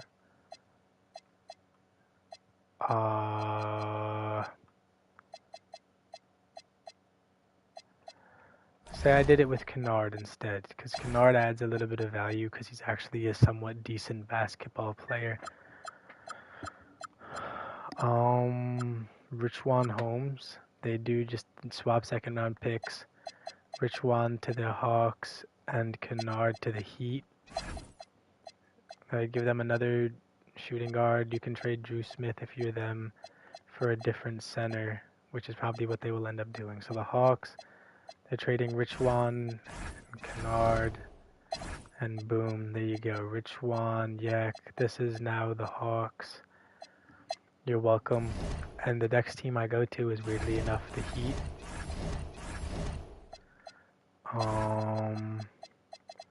Get rid of Drew Smith.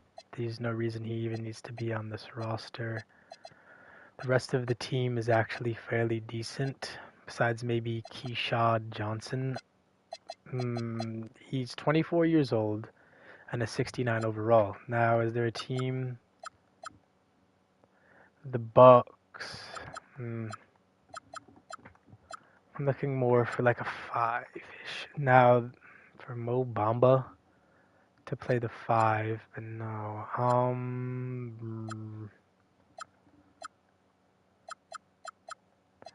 The Pelicans, they need DJ though. The Pacers would give up Tony Bradley and Cam Jones. The Pacers, they sort of need Tony Bradley. They don't need Cam Jones. They definitely don't need Drew Smith. Say I just did Drew Smith anyways. For Jericho Sims from the Bucks. Duop Reith. The Blazers. Do you perchance need even a point guard? The answer in short is no. Drew Smith is a nothing player. He doesn't even need to be in a league that I own. I'm just doing this to keep somewhat parity. Nah, he might get dropped. Realistically, I tried to... Our Keyshawn gets dropped and I trade him for like fucking Chaz Lanier or some fucking stupid shit. Bismack Biyombo. Do the Spurs need another point guard? No. I think Drew Smith gets traded for one of those little idiot rookies. Or like one of these, where are they? Like Djurkovic or, not Huck. Tiro? Nah, they just got McCollum. They gives a 2nd round pick to the Mavericks, but why did I give Proctor to the Mavericks? I don't know why I gave Proctor to the Mavericks. Drew Smith just for Cam Jones. Nah. Chaz Lanier from the Pistons, though. For Drew Smith, do the Pistons need a point guard? No. Drew Smith is such a weird player. Now, to be fair, I don't think I've ever watched him play basketball. I'm basing this solely off the fact that he's an ugly man, and I'm trading him because of that. Is that fucked up and stupid? Maybe, but I don't care much. Drew Smith, you move Shed to the 2, and then that is a perfect trade, I guess. So yeah, they do this. And Djurkovic just seems like the name of a player you'd see on one of these teams. Keyshot, I'm sorry, you're getting dropped. We're gonna move this kid to the 3. Hopefully his overall goes up. It does. Fontecchio. Well, either him or Jaime has to go to the 4. Jeez. It's gonna be Jaime. Huh. But Jaime is gonna go to the 4. Jaime Jaquez is up here. Wow, and his overall should go down. I fucking hate Jaime. Jovic can play the 5, but then they need to sign a 5. Malik Beasley is still sitting there, but like I said, he'll get re-signed next season.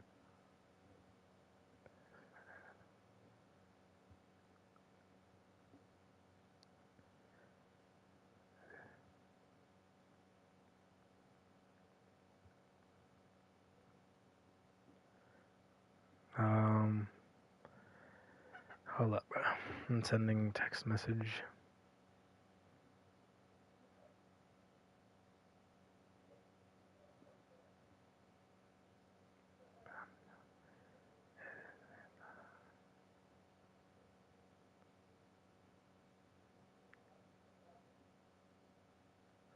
What's that?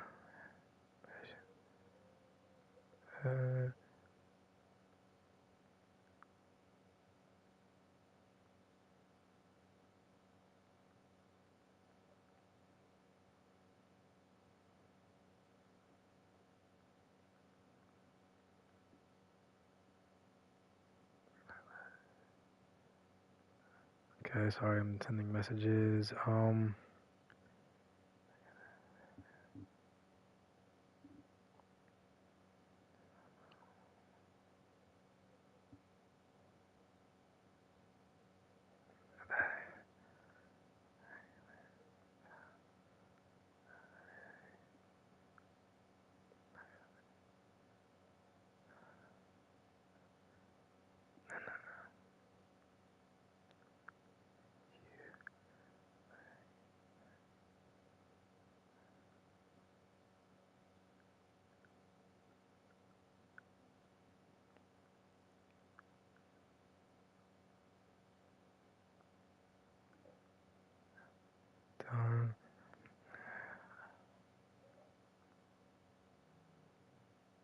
No, okay. Now I'm done sending messages for a minute.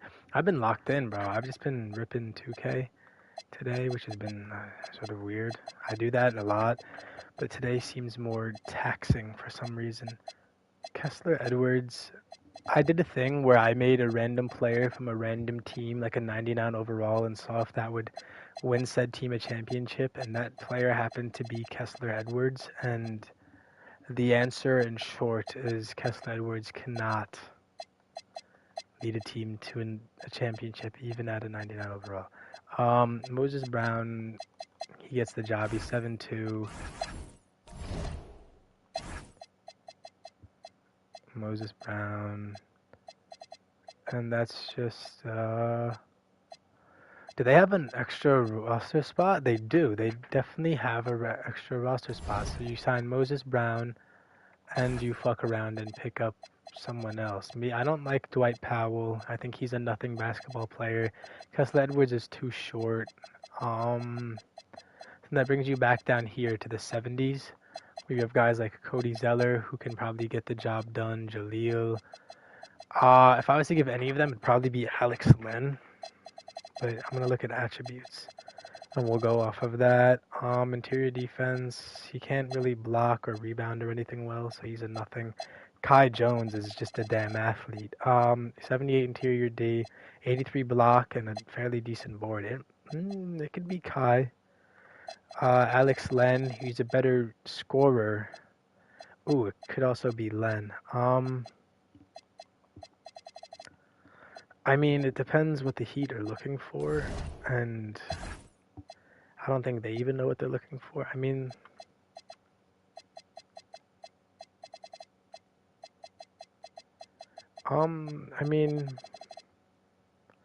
you're signing them to a 1-year minimum deal anyway, so it's not like it matters. And the Heat are sort of in contention in the East right now. So, like, I wasn't even gonna make any real moves for them. I got them Kennard for fucking Richaun Holmes. So I'm just gonna pick up, fuck it. If you're a playoff team, you don't really want any headaches. Kai Jones is a little bit of a headache. But he's a better athlete. So you're looking for athleticism or just straight ethical hoops. Now, I feel like Alex Len somehow will end up on a team somehow for me here, but does he give you really championship pedigree? I mean, I don't think he's ever even played on a fucking playoff team. So the answer in short is no. I think Kai Jones hasn't had the chance to really show anything. So let's let him. Let's let him get that chance. Kai Jones, there you are. You're contracted by the Miami Heat. Let's see what you look like in your New Jersey. You're number 52. That is disgusting. Moses Brown, how do you look in your New Jersey? You're number 4. That actually doesn't look bad. And then Luke Kennard. Actually, I haven't looked at the players in the New Jerseys yet, so I probably should have done that. Who's new over here? Minot, how do you look in a Hawks uniform? Okay. Rich Wan, I think you should have probably been a Hawk at some point. I wouldn't doubt it. Christian Wood, how do you look? Okay. The Grizzlies, oh dear. I mean, Poole's been here for this whole season. Pritchard. Who else is new? Simons. What the fuck kind of beard is that? Sensabaugh. Hendricks. And Dayron. Now the Clippers.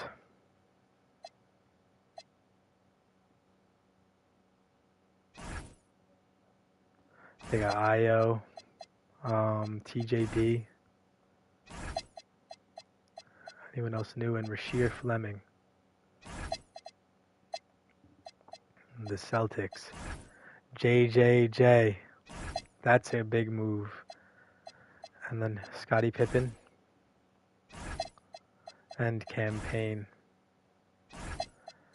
I mean, like, yeah, these are moves for sure. The Cavs got Najee. And they got Max Christie. Max Christie looks natural in a Cavs uni. You wouldn't even know. For these Bulls, they got Bradley Beal. Who's overall, I'm going to raise a little bit because he probably shouldn't be that low. I actually want him to contribute for them a little. I was going to make him like an 80, but actually we'll make him an 80 with a 79 plus 1.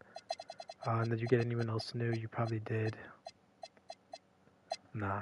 And then you idiots, you got Connect 4. I looked at him in his jersey already, though.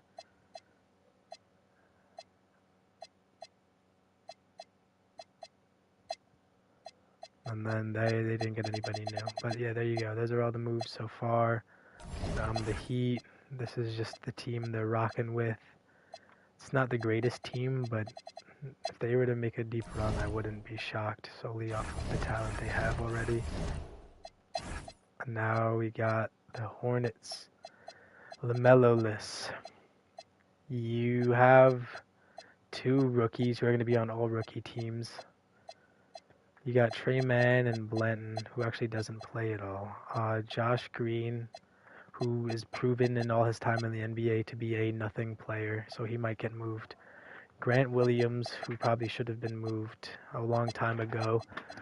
And then you got Plumlee, who's just here to be like a veteran presence, Kalkbrenner. So the centers are fine. If you can get rid of Grant and Green, I think that they are objectively a good, not good, but they're set.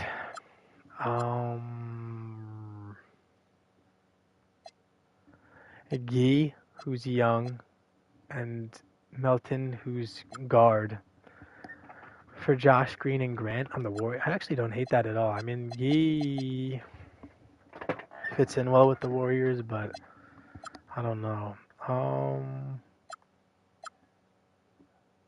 Not a first. I don't think they're giving up a first-round pick for anything right now. Not Dorian Shitty. I like that Warriors trade. I need to lock in. I'm sort of bugging right now.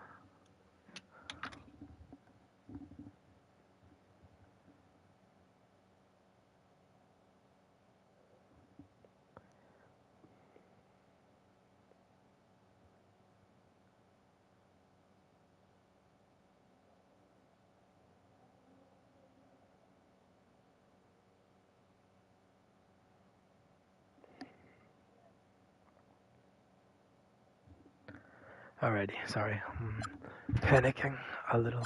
Don't worry about me here. I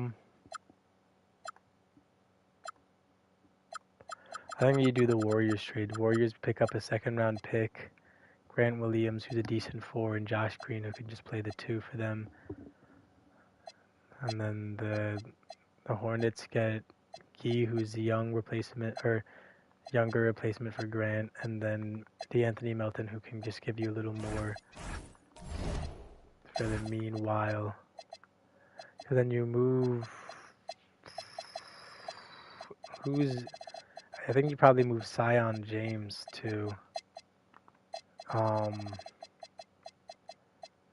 the 3. Yeah, you move Zion to the 3, and oh boy, Melton to there. Zion. His overall goes up actually, which is crazy. I'm gonna lower it just 1. I don't want him to be too good, but then there you go. This is now the Hornets. They don't get any other moves made. Let's see them in their new uniforms. Who did I even pick up? DeAnthony Melton and Guy Santos. Now we're on to the Jazz, who made a big move already. DeJounte and Collier are both going to become shooting guards. So there you go. Boston will become a small forward.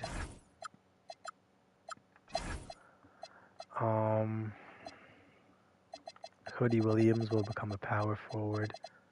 But he's just shot. He's a shot player. Oh my god.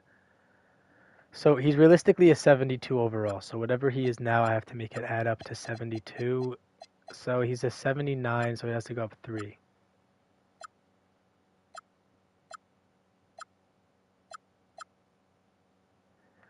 Yeah, about this. 68 minus 4. There you go, Cody. He's terrible. They gotta kill him. But there you go. This is now the Jazz. Let's see some of their players in their new uniform. Ty Jerome out in Utah. DeJounte Murray out in Utah. Damn, his career has been insane. He went from Atlanta to New Orleans to Memphis, now to Utah, after playing in what, San Antonio his whole career? Yeah. I don't know. I never looked at Keon and his. Brandon Boston, I don't think I've seen him in this uniform yet. And yeah, this is just what we're looking like here as the Jazz. The Kings are still somewhat in contention. I'm going to make them make moves in the offseason, but I wouldn't warrant giving up anything right now.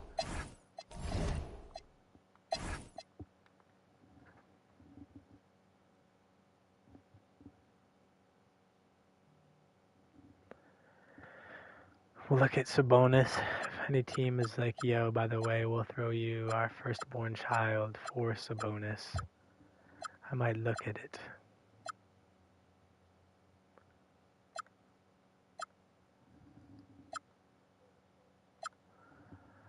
If you're LeBron and they're offering you Sabonis for Reeves, it's your last few years of your career, do you do that deal?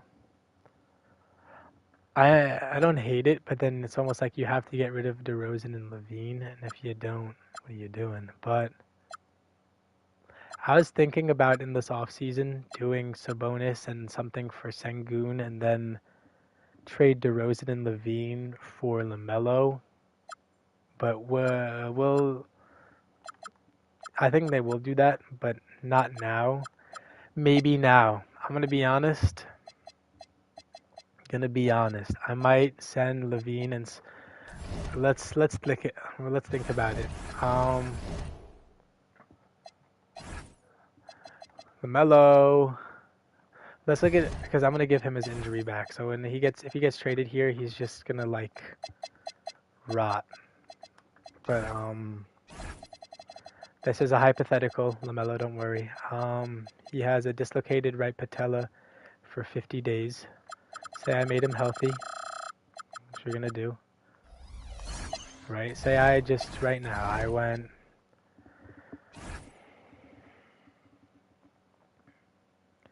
Um,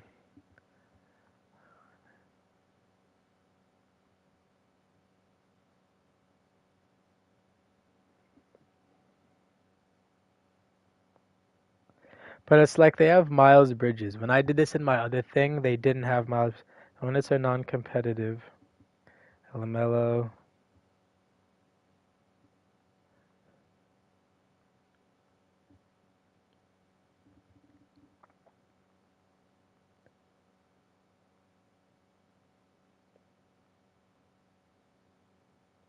Nah, that's dumb. That's dumb. That's dumb. I'm not gonna do that now, just because. Then think about it. KD and the Rockets are doing good because they have Sengun. If I just gave them Sabonis right now, that'd probably fuck the whole thing up. So you know what? The Kings, they're probably gonna sit and wait. I don't think they do any moves whatsoever.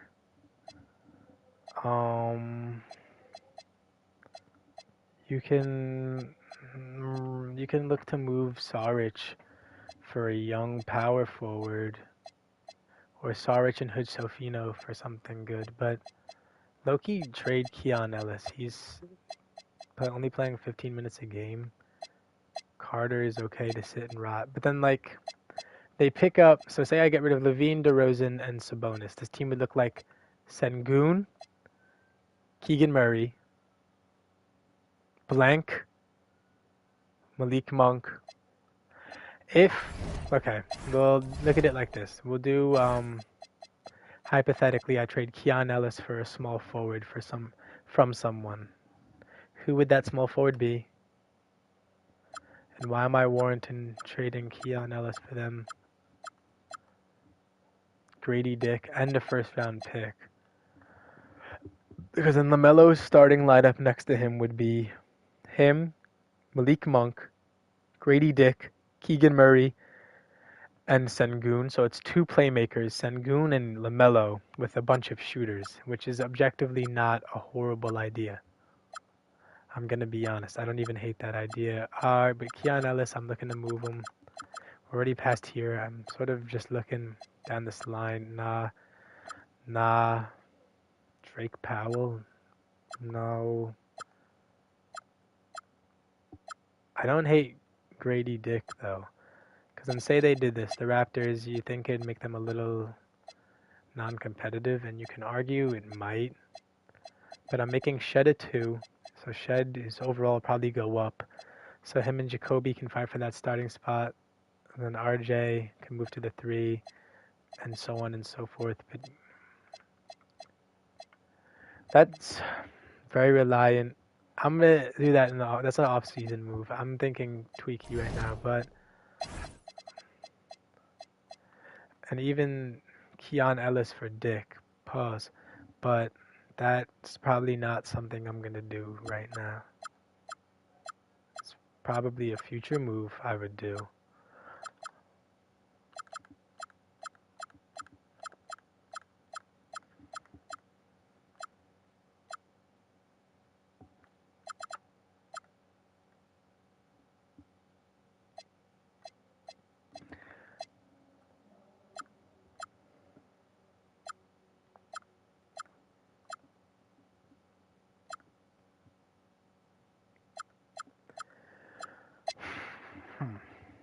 Say I did Keon and Hood Schofino,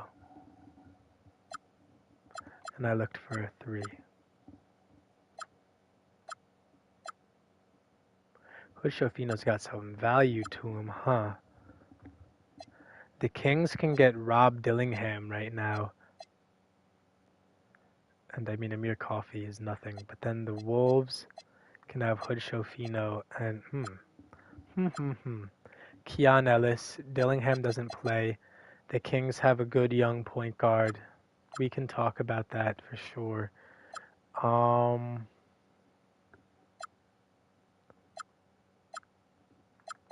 Not Dick and Magba. I don't think the Raptors would do that. If they're gonna trade Dick, pause. It's gonna be for something good. Oh my God, pause. But I don't want to go farther past here because then I'm gonna make trades and it's gonna make me fuck up everything I've done so far. I think every team back there is objectively the way I want it. I'm very considerate of doing this here, because then Hochofina goes to the 1 here. Keon Ellis goes to the 2. Eric Gordon, I mean, you can just, like, kill him. Though then, why not add Eric Gordon for Saric?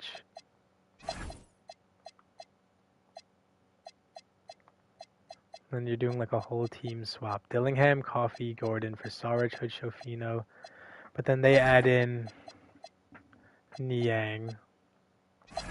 And they add in... They don't have anything shitty enough to make that even fair. Okay, but Hood, and Keon Ellis for Amir Coffee and Robert Dillingham. The Wolves are in the playoffs. They need scrappy defensive menaces, and I mean, if there's ever been one, it's Keon Ellis. And Hochofino's a young dude with potential. And then Dillingham, the Kings, and he's their future. They traded away Hallie in the past, and now they bring in Dillingham now. I think that's a great move.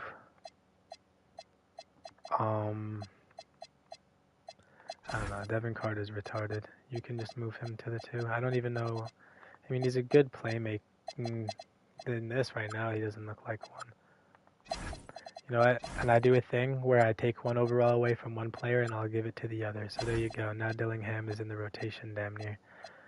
So that it looks like this. The Kings now. And say in the off season, they pick up LaMelo. I would do it right now, but then I feel like that arguably makes the Rockets worse. I mean, Sabonis is averaging 19, 11, and 7. Sengun is averaging what? 19, 7, and 5. So Sabonis is better. So that trade of the first round pick for Sengun, I mean for Sabonis, is arguably not bad. Do I do it right now? Let's make it comp. I think maybe I even take some days off LaMelo's injury just to make the Kings that much more of a competitor to make the playoffs.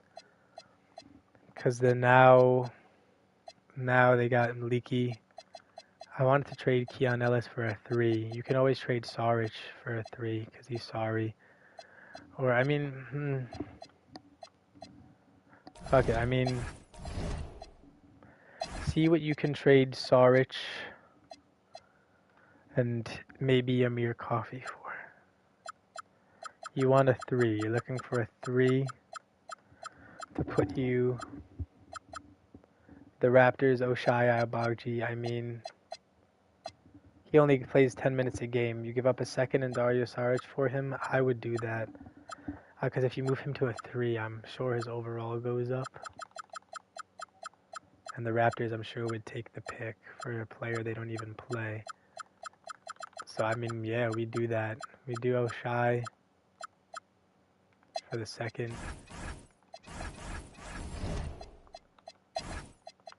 Because then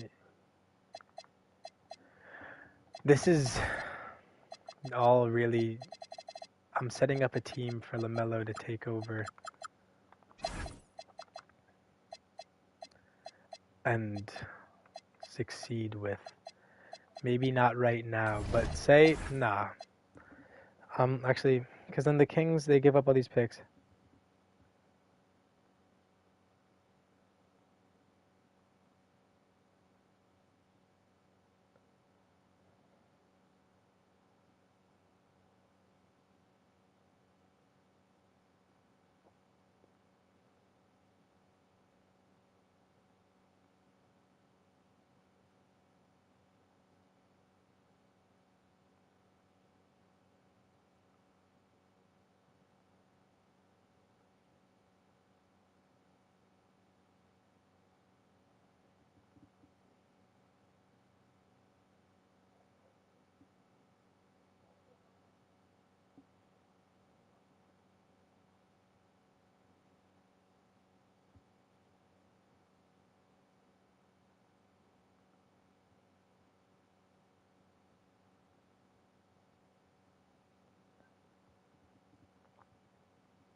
onto the...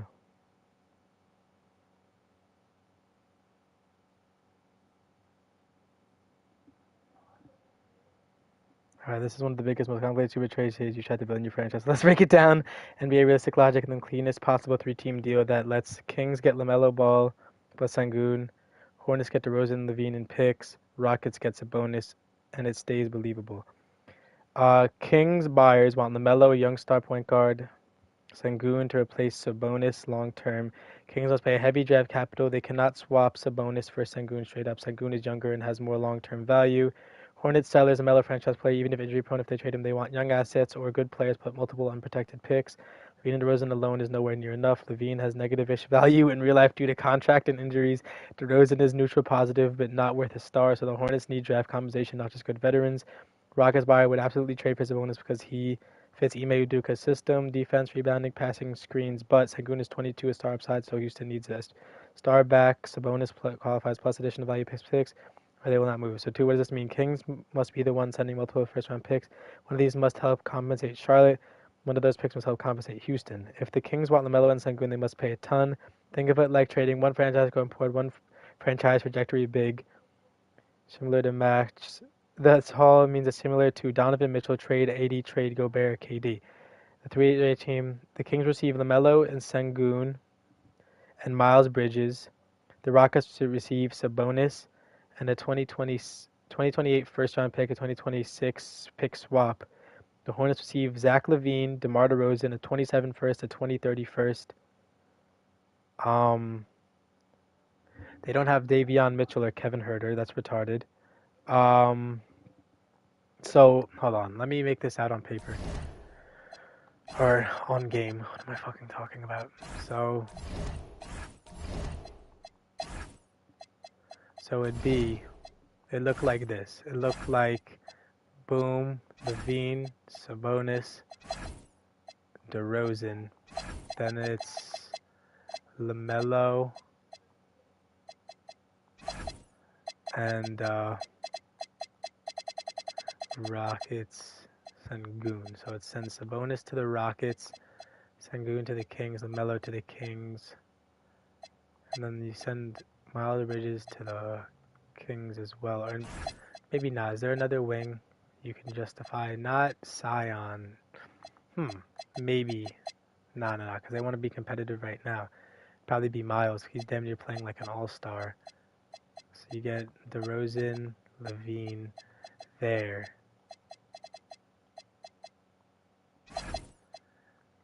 Okay, good thing they have extra picks. Kings receive... The Hornets receive 2 firsts. Let's probably get 3. The Rockets... Okay, so they're saying the 2026 first... No, 2027... What the fuck are they saying? 2027 first from the Kings, unprotected, to the Hornets. And they're saying the Hornets also get a 2030 first, unprotected, to the Hornets. And then they're saying the Rockets get a 2028 first, unprotected. So the Rockets get Sabonis and a 2028 first. The Hornets get 2027 first, 2030 first, DeMar DeRozan, Zach LaVine. But they low-keyly need more. So then I have them give up...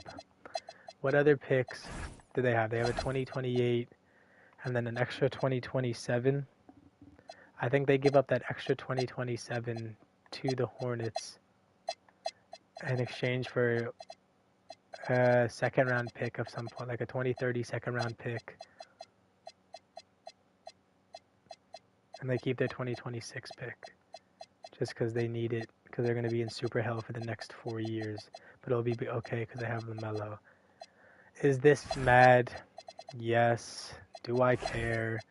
No. This, again, we're just hypotheticaling here.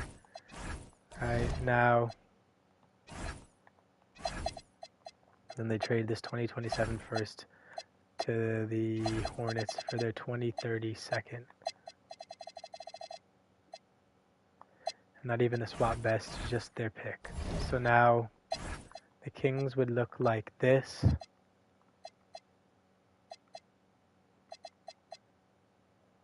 The Hornets would look like. Nah, that's retarded. That was so dumb. I don't even know why I thought of that. Alright, that's an off-season thing, because there's too many moving parts, and like now that the Hornets have Con Knuckle, who's good, they don't even need to do that bullshit, so we'll leave things as are. Oh, I did want to do the Keon Ellis for the Keon Ellis and Hood Schofino for what's their faces here, for Dillingham and Coffee, though. That I did mean to do. Because then we can move Carter to the 2. Then we lower him in overall and raise Dillingham in overall. And then... But then I think this makes you a little more competitive. Would the Raptors do Oshai, who's a lower over? Would the Kings do it? Who does it benefit? The Kings want the defense. Oshai has the defense. The Raptors want the size. Saric has the size.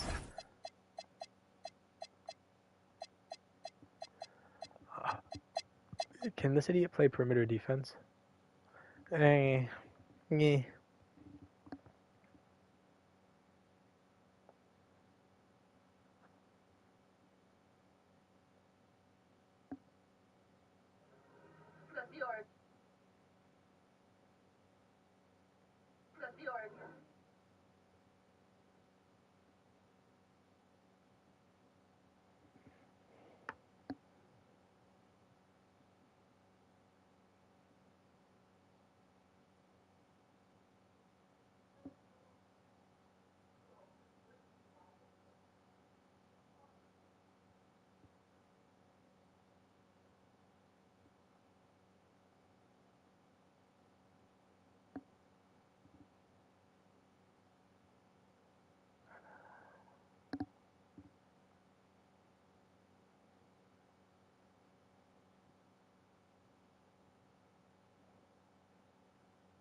Hold on, I need to look up the definition of something.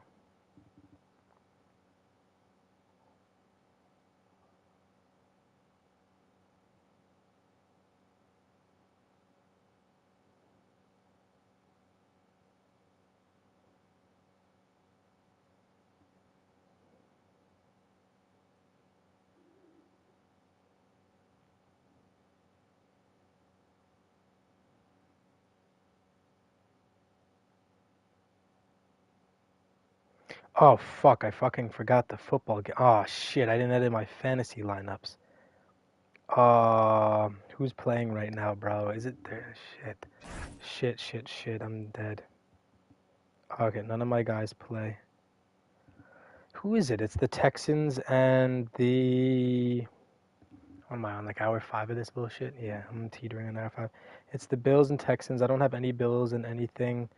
The Texans, I have Schultz, who got me 1 point so far through a half. Oh, jeez. Jesus.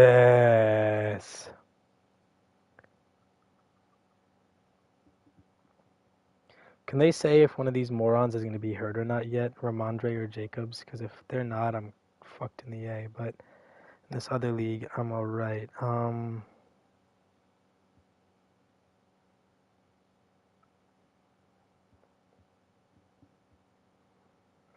Jacobs and Jones are questionable, so I got Brissett, Travion. So we look okay. I guess I'm still projected to lose. No, I'm not. Because Prater and Allen. Let's hope they continue to do bad. Oh, God. Oh, no. Alright, well, let's just fucking... Let's lock in on this, bro. What was I doing? I was doing Oshai for Saric. He gets 13 minutes. He averages 5 and 7 per 36, whereas Oshai is 13 and 4. So I mean, then even really need the size because when Murray Boyles comes back, he's solid. So no, they don't do that trade. So then the Kings are fine as is.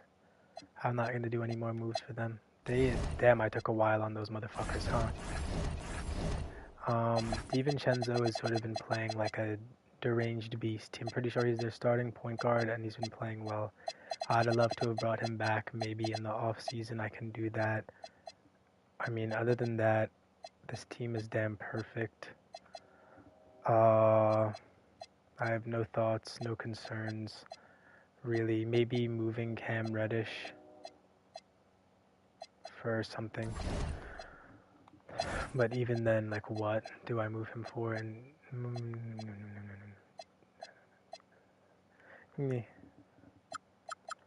like, what if? And then this is where I create the Cam Reddish reality. I trade Carlo for Cam Reddish, and I have Cam Reddish become a fucking 9. I might do that. I wouldn't hate that, because I've always wanted Cam Reddish to be a star, and this is my league of fun where I sort of control what happens. So why not? Why not do that? Cam Reddish become a star.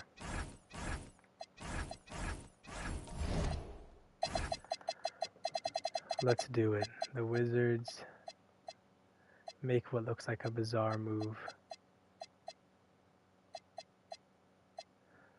Hold on, because I also want to move that Riley retard, idiot, for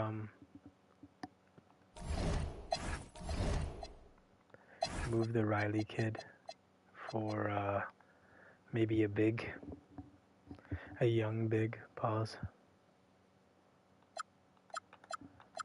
Damn, how much value does this fucking kid have?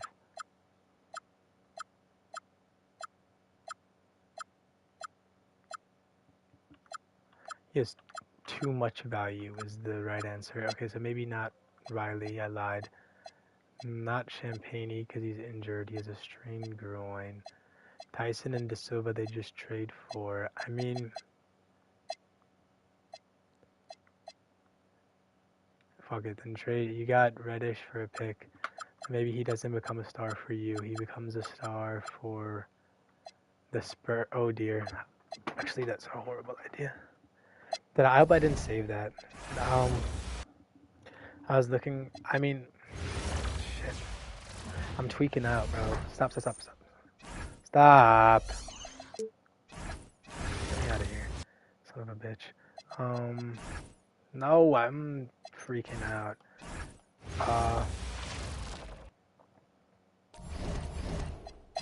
Let's see. They still have Reddish.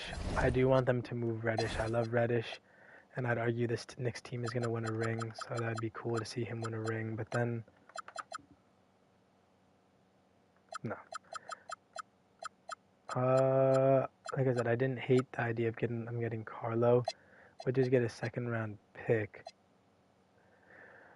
But then, why not involve another team as a young center like Sean Behringer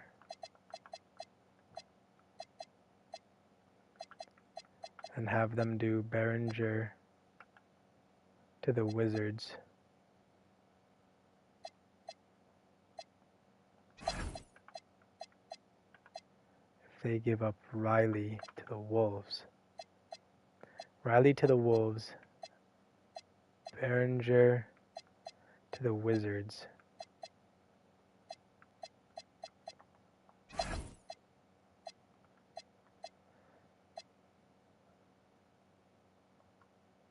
And then have them go to the Wolves. And then give the Knicks. And give the Knicks, fucking Eric Gordon. No, I'm retired. I gotta stop. I have to just think rationally here. Maybe they just don't make a move. They're good as is. They're like, I think they have the best record in this whole thing. They're close enough. So yeah, they don't make moves. Then they're good. The Lakers already got McCollum.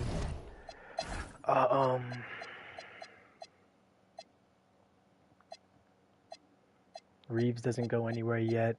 since LeBron, he will be a free agent after the season, but I mean, the son is here. He'll probably just come back.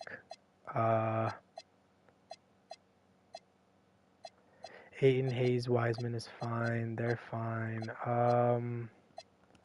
Maybe, I mean, I fucking hate Gabe Vincent, but he's objectively not a bad player. And Smith Jr. has been good. Vincent hasn't. So let's look to move Vincent for a 4 from a team. Wow, interesting. While, who's that idiot? While, Van Vliet is out. They already have 8 fucking point guards, but they have 3. Then you move, I mean, is Aaron Holiday a good playmaker? No. 6 foot tall. But, I mean, move Gabe Vincent to the 2. You can put Vincent at the 2. You already have fucking 100 power centers. Can any of them play perimeter defense? All of them can. Make Bassey play perimeter. And then I play power forward sometimes.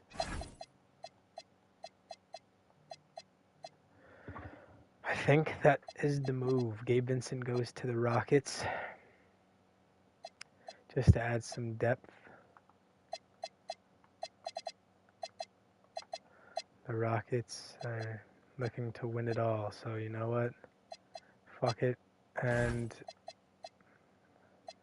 the Lakers want something young and not terroristy.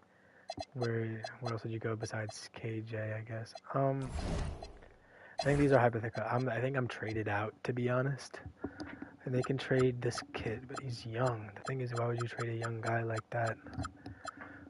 Their evaluation of things are very flawed, and I don't understand how they got this way. But, I don't even know what Carlo is valued at. So Gabe Vincent for Kenyon. I'm just gonna do that.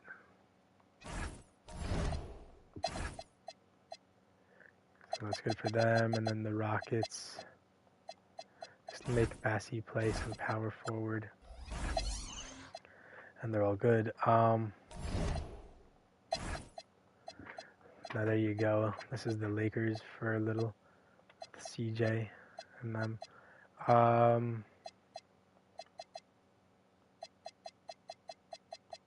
They picked up Kenyon Martin Jr. and CJ McCollum for Connect and Gabe Vincent. Connect and Vincent, 2 terrorists for CJ and Kenyon Martin, who, if you've ever watched one of those live pickup games between NBA players, is a demon. So there you go, and he's definitely not 6'6", he's probably about 6'7", 6'8". Oh my god, I just said 6'7", unironically, but we will make him a little taller. We'll go 6'7".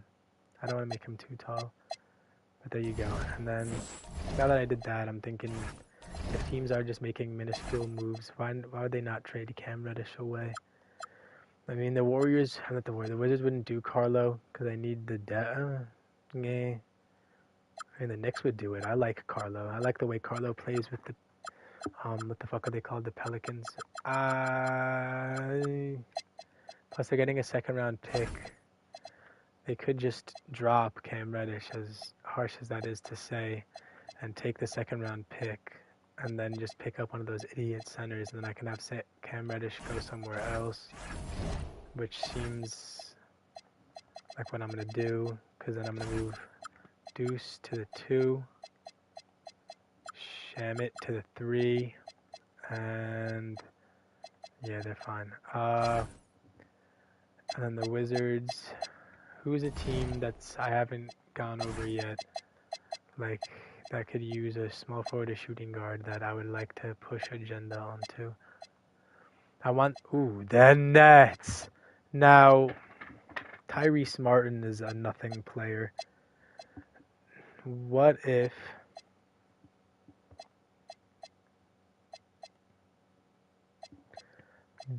I did Jeff Green, matter of fact? Oh god, he's a fucking ass. These guys are dog shit. It doesn't really matter what happens here. They trade Jeff Green for some veteran presence for their young team, for the Wizards, just for the rest of the season. They'll be chilling with Uncle Jeff, who will play some center if needed. And then the Nets get Cam Reddish, who will turn them tweaky. So yes, that is what we do. Sorry, Uncle Jeff, we're moving your home so much, disturbing your peace. But they need your wisdom out there. So now the Nets get the newly deranged and superhuman Cam Reddish. Okay, discard everything I just did. He was a 73. Make him a 73 again. Cam Reddish. I'm gonna bump up. You fucking suck. I'm gonna. No one saw anything. His morale just went down and shit. They're suffering. They need a hero. Cam Reddish. I've never wanted anything more than for you to succeed. Then let's do that. Let's play with everything. He's right now his minimum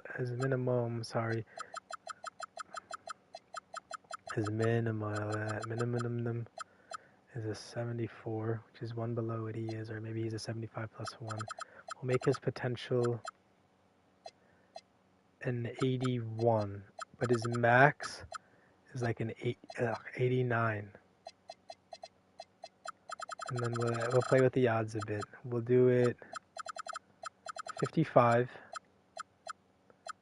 55. Bust is at a 10, so that's 65. That would be 35. Boom. We'll make it like an 85. I don't want him to be too good, but this is just hypothetical talk here. Now Cam Reddish is on the team, and he is here to chuck up some shots alongside some of the greatest shot chuckers in the NBA currently. There you go. Don't ask me why I just did that. It's solely for the entertainment of myself, because I'm going to go crazy.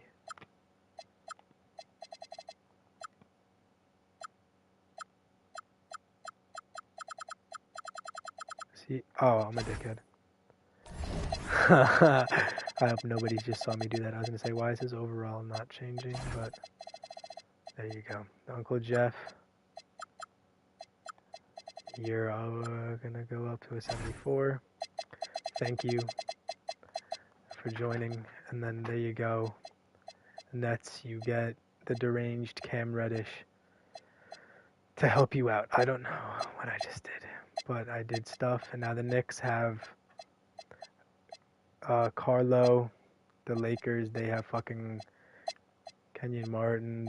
The Magic, I did so many moves for already. I'm not doing any more moves for them. They're moved out anyway. The Mavericks, AD is staying, and I did something here. What did I do? I gave them Proctor. They got Chris Middleton, and they gave up. They're little idiots.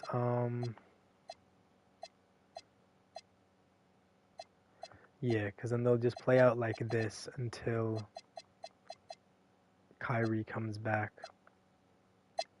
which is solid. The Nets, I don't even know what I would do for them anymore. They're in hell, but it's a hell they've created. Maybe they can move Tyrese Martin for anything ever. I don't know who would want Tyrese Martin. I don't even want Tyrese Martin to be in a league that I own, but all those players will be promptly cut once the season ends.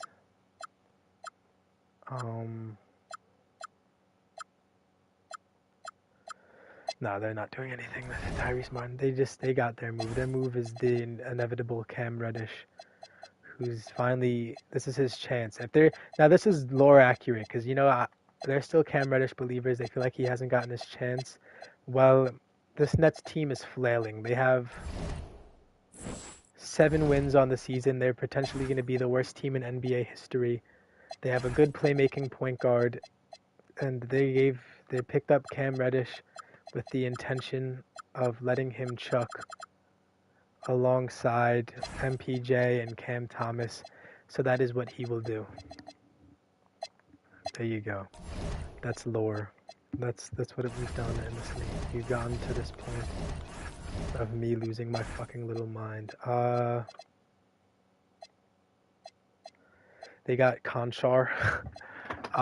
That's it. Actually, they don't have an open spot because they have Tim Hardaway.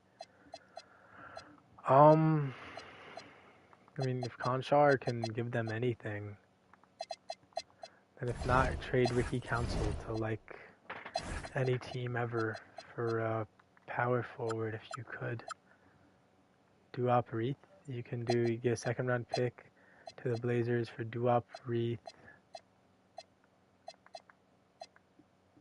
And then you can just pick someone up off of free agency because they have an available slot open anyways.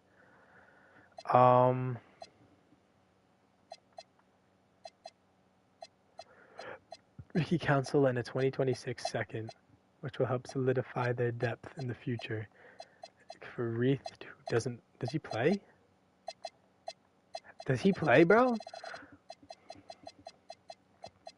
Only when there's an injury then. He's played 4 games all year. So then, yeah, the Nets, they pick up Duop Reith. Oops, I'm wiping all this stuff off my arm. But Duop Reith, second round pick. Boom.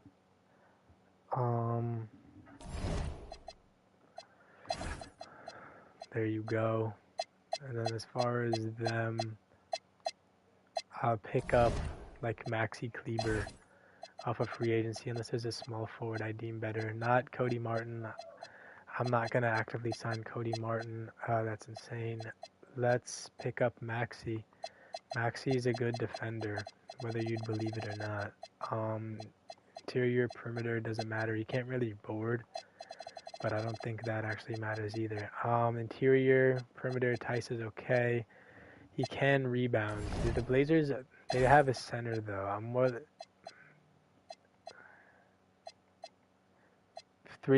5, 8, 11, 15. So they don't even have any open spots available. I don't know what I'm looking at for them anyways. Chris Murray is kind of useless and shitty. They can pick up a... Is that weird that I think that Maxi Kleber makes them objectively more competitive than Chris Murray, who's a 75? You can probably get a pick or something and a droppable player. I would say the Timberwolves, they give you a second round pick. What the fuck? The Timberwolves, they might throw you 2 seconds, and then how many players do the Timberwolves have?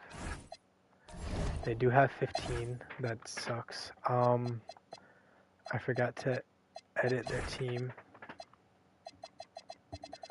Hood Schofino, you go down to point guard, but your overall stays up. Nope, okay. You'll just be a 70 then. Eric Gordon is a nothing player. Now, say if I was them and I'm like, oh, the Trailblazers, they have, what is his name? Chris Murray. We'll give you, what the fuck is his valuation? Okay, so maybe I lied. Let's just go back to where we were, shall we? Where was I? I was only at the Nuggets. Damn, there's so many teams left. We'll deal with that when we get there, right? But yeah, this is now the Nuggets. They're okay. The Pacers. I made a lot of moves with them and for them at the beginning of the year. I think they're fine. Yeah, they're just gonna rock with what they got. The Pelicans, same thing. At the beginning of the year, I sort of played with everything. I mean, Micah Peavy is sort of tweaking. If you can trade him away for a power forward of any use. Trade him for Eric Gordon if they throw you a second. Make them throw you a second. You can give them PV, 69 overall. Yeah, again, you get PV, 69 overall. And you're just going to drop him. So they'll throw you a second round pick. swap worst. They'll throw you a swap worst pick for so it's essentially they're giving you a second round pick for PV, which you're gonna immediately take, drop Eric Gordon, and assign. What do you need more? Do you need more center play or wing play? Kevon is hurt, and your centers aren't good to begin with. You have Queen and Zion who can both play it. But then either way, Maxey or Tice, whoever you get, I like the idea of. I mean, just look at the defense. I think the defense is what matters more. Sign Maxey, because if you're in the Yoffs, Maxey might actually play some meaningful minutes and he can help you out. So there you go. You traded PV for a second round pick to the Wolves, and that's fine. The Pistons are one of the better teams in the East right now. They have Sasser, Payton. Levert can even play the point. Ivy's been good. Osser, Javante. And you actually have an open roster spot to pick up a small forward. Now, there was a recently dropped Eric Gordon, who's not good at basketball anymore, so I think he's going to stay there. But there's the Gambler. I'm going to look up, will Malik Beasley play this season? And if it says yes, will Malik Beasley play this season? Status of his ongoing NBA photo, which are affecting his ability to sign with the team. While his attorneys reported he is no longer a target of the federal probe. It's unclear when the NBA will conclude its investigation, leaving his playing future in limbo. Teams are hesitant to sign him until he's cleared. On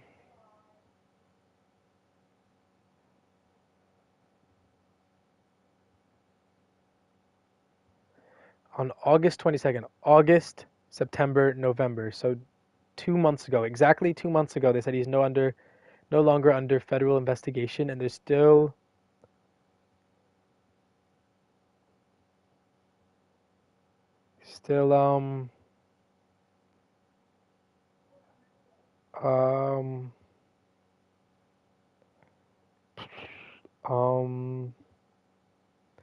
so it's essentially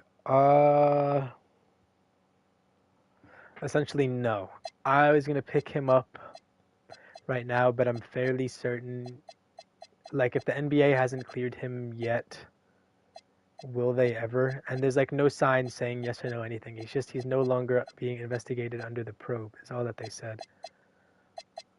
Lonnie Walker could still easily be in the league. I'm looking for just a guy that I would consider putting on the Pistons.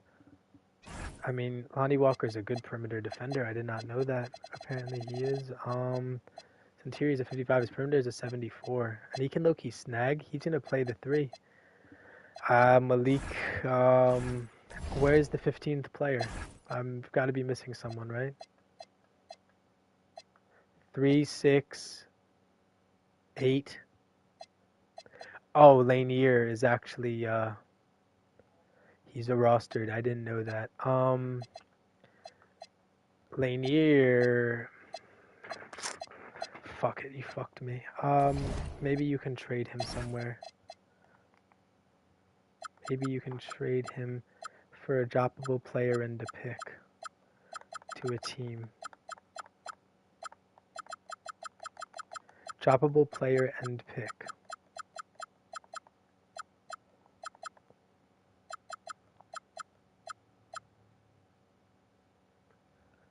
Seth Curry's droppable, but then they would have to give the pick. Or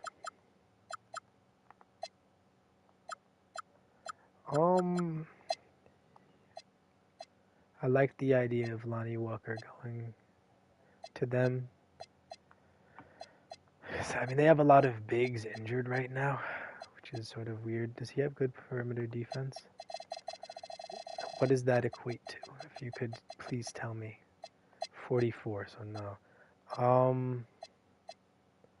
Javante Green is here. He's actually a good defender. He's actually a great defender. Yeah, my brother, I mean, Osser can play the 4. But,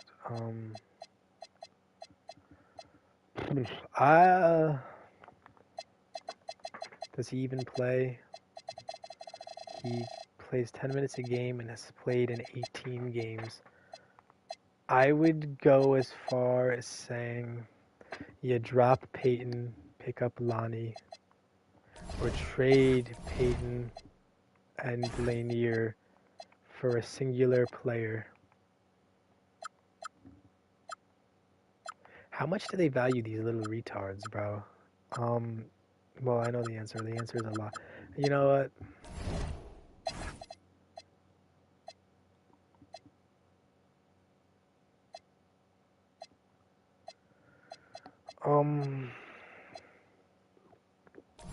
Bobby Clintman is a nothing fucking player at all. What is his valuation?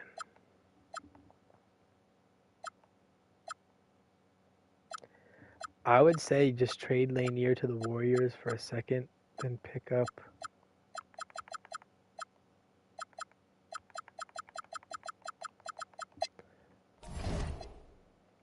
because the Warriors, I know.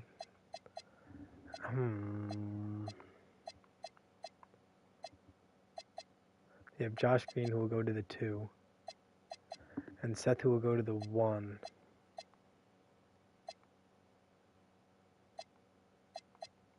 And they got Ben Simmons who can play power forward and center. Their team is fine. Yeah, I don't know if the Pistons can even make any moves, which is sort of bad for them right now, though. Because you sort of need help. You need immediate help. So Lanier is holding you in purgatory, essentially. You need... Like, how long are these guys out for? He's day-to-day, so he'll be back in a moment, and Holland even comes back soon. But then it's like, they get hurt again, you realize, fuck, I can't even play Bobby fucking Clintman because he's dog shit. Javante, he doesn't even play. Then I think you trade Chaz for what? For what? For what is the question? Do you trade him for a 3? Then you want to pick up Lonnie Walker. So then it's like,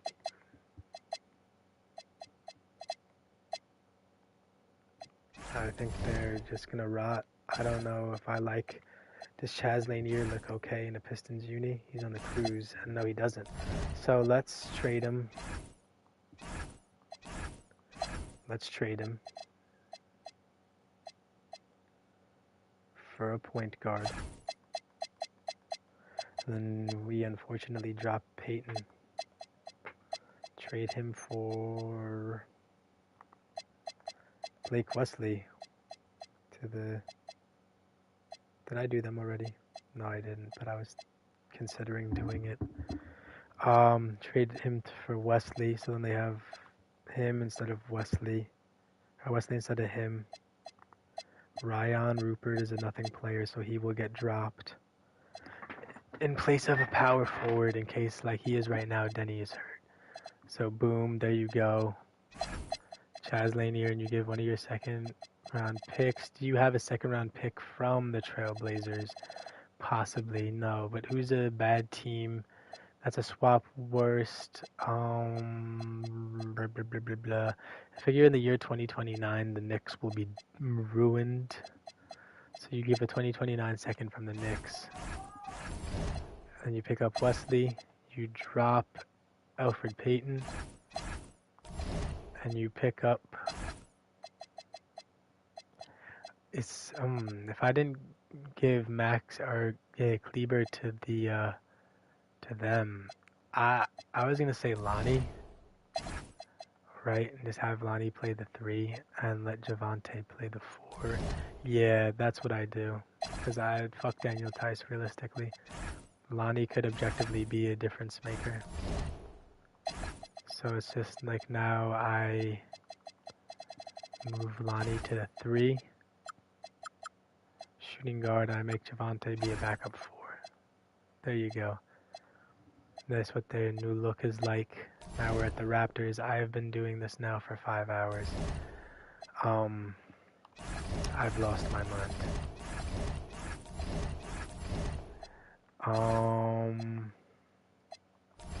We're not the Raptors. I'm sorry.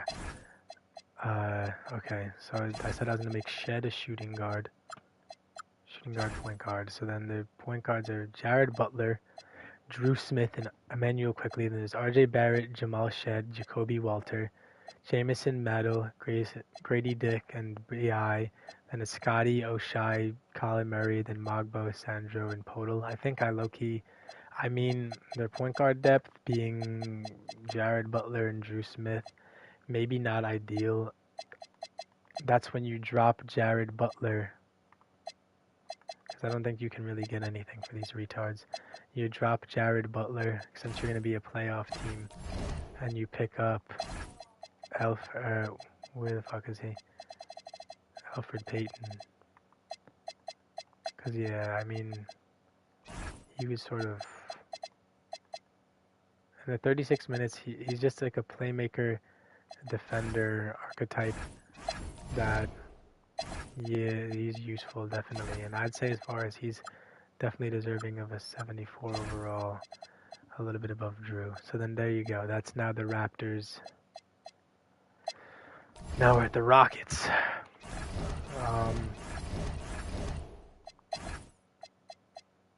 What the fuck is going on here? I'm gonna make Gabe Vincent.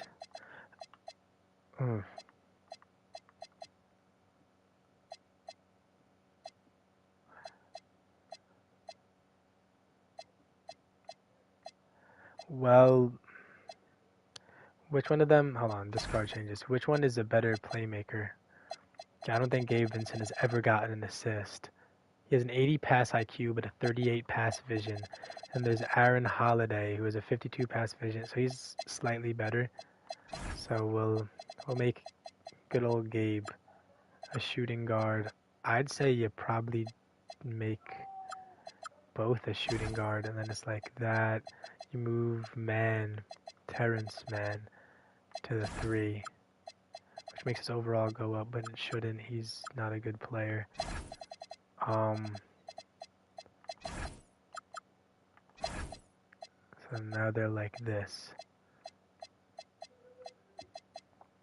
It's not the greatest team, but they'll definitely compete. They're small.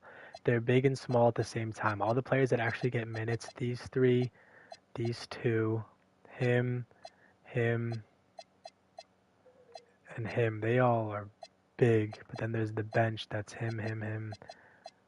We'll see how that goes for them, but they'll be okay. They're currently without De'Aaron Fox for 2 to 4 weeks, so they got Harper, Castle, Vassell, Ron Harper, who I think it was cool having for a little bit, but you definitely drop now that you're getting into the nitty-gritty. But if you drop him, Lonnie got picked up. And then I trade Tice. I trade Tice for Lonnie. Where's Lonnie? The Pistons? Nah, it's bullshit. I do drop Ron Harper, I'm sorry. That was cool for like a minute, but they need comp players, and I mean, Alec Burks is the most fucking spark plug player you can think of ever. I think you sign him to a minimum deal just to spark plug for you if need be. He can play a little bit of point guard. Ron Harper, he can play small forward, power forward. Champagny. They're not going to make any moves just yet. They've been pretty good where they're at. Why fuck it up? Now the Suns, D-Book, and Gillespie are out, so that means Buffkin is not playing, okay? Jalen Green, what is his playmaking? Okay, why did I do that? I turned off this thing, and I know that was me. Cam Christie is here. His playmaking C+. He's objectively the worst playmaker out of this group. And he's 6'6". What the fuck? When is he 6'6", bro? Dylan Brooks, blah blah blah, Nigel Hayes. What did they get? transaction report. I want specifically the Suns. What did they get in return for Cam Christie? They got a second round pick. So I'm gonna drop Cam Christie. He's not a good enough overall yet to warrant having a roster spot anywhere. And if the Suns are trying to make the playoffs, they drop him. They pick up Tice. They take their second round pick and they go on with their day, which is exactly what they're gonna do. So now it looks like this here, a little bit more competitive. Nigel Hayes, that video of him from like Wisconsin is funny, where he said she's beautiful to the lady. But do I want him on a team when it's now nearing playoff time? The answer is no.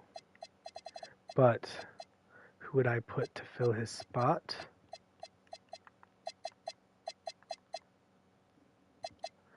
Weirdly enough, I don't hate Chris Duarte. I'm gonna be honest. I know he's not commonly liked because he's a bust objectively, but Nigel Hayes is giving me nothing here. And now that they have an actual power forward, I think he gets cut. And I think Duarte gets signed to play the 3 in a spot just in case he's needed. Teams are bulking up for the playoffs, or for the playoff push, I should say, rather. Because now look at that, Duarte's a 74, which is a higher overall than he was. I think there's now a few teams left, and I'm going to the All-Star break, and I'm turning this off, and I'm probably turning my TV off, and I'm going to do anything else with my night. This has definitely been the trade deadline ever. Topic, there's Dort, Kaysen Wallace, Isaiah Joe. Crusoe should never be playing point guard. I don't know why that's even a thing that he can do. I love their team. I wouldn't change anything about their team literally at all. Besides maybe Ousmane Deng, just because he's a nothing player. You can probably get more picks from him for somewhere else or for somebody else. Let's see. Will Riley. Just switch him. Yeah, what? Will Riley, I know he can't defend. Can Ousmane even do anything? Like, I know... Damn, he's got good defense, but... Like, I'm not even looking at all these teams anymore. It would be... I like him for Will Riley straight up. I don't even hate. Because what is Will Riley's potential? Only a C+? What's Ousmane's potential? C? Has he played at all this season? This is the 25-26 season, so no, he has not played. And when he does play, he doesn't even show that he's very good at defense. He did last season, kinda. But I think you pick up Will Riley.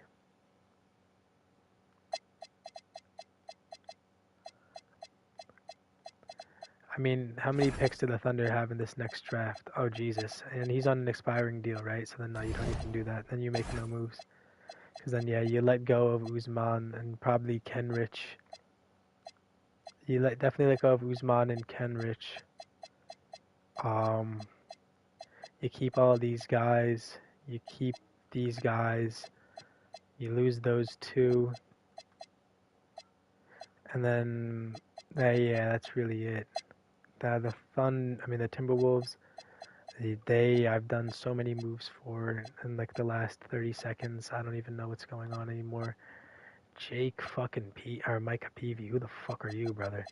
And why did I even get you here? How did you end up here? I wish I could do transaction reports, but solely for Micah Peavy. I did Micah Peavy for a second round pick. So the Pelicans got Eric Gordon and a second round pick from Micah Peavy. So he's supposed to be of some value, maybe, to somebody. But I'm gonna play a little here. I want Terrence Shannon to be a little better. You are realistically a 69 overall. I'm gonna remember that. We'll make it like that. So your morale is still down. It's whatever, but you're out of the way for now, Mr. Peavy. And then there's Shannon, Clark. Doesn't he have good interior defense, or I'm bugging? Stop it. Lock in. No, but he's a great perimeter defender, so he'll stay as he is. And then this for them is just as it is. That's the Wolves, the Blazers. You've seen what I've done with them in the last 2 fucking seconds. I said I was gonna add Tice here. I didn't. I said I was gonna drop Rupert. I will. I'll drop Rupert. Make Love a point guard, which he is realistically. Oh, please stop that.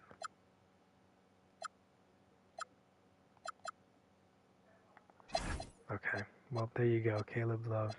His morale is so low that he's a nothing player right now. Then pick up a power forward. Whom you may ask. He's a good post defender, not a good perimeter defender. Kessler Edwards is good at both, and is only 6'7". Oh my god. So then Kessler Edwards is going to go to the Blazers to play the 4, and maybe a little 5 if he's needed to do so.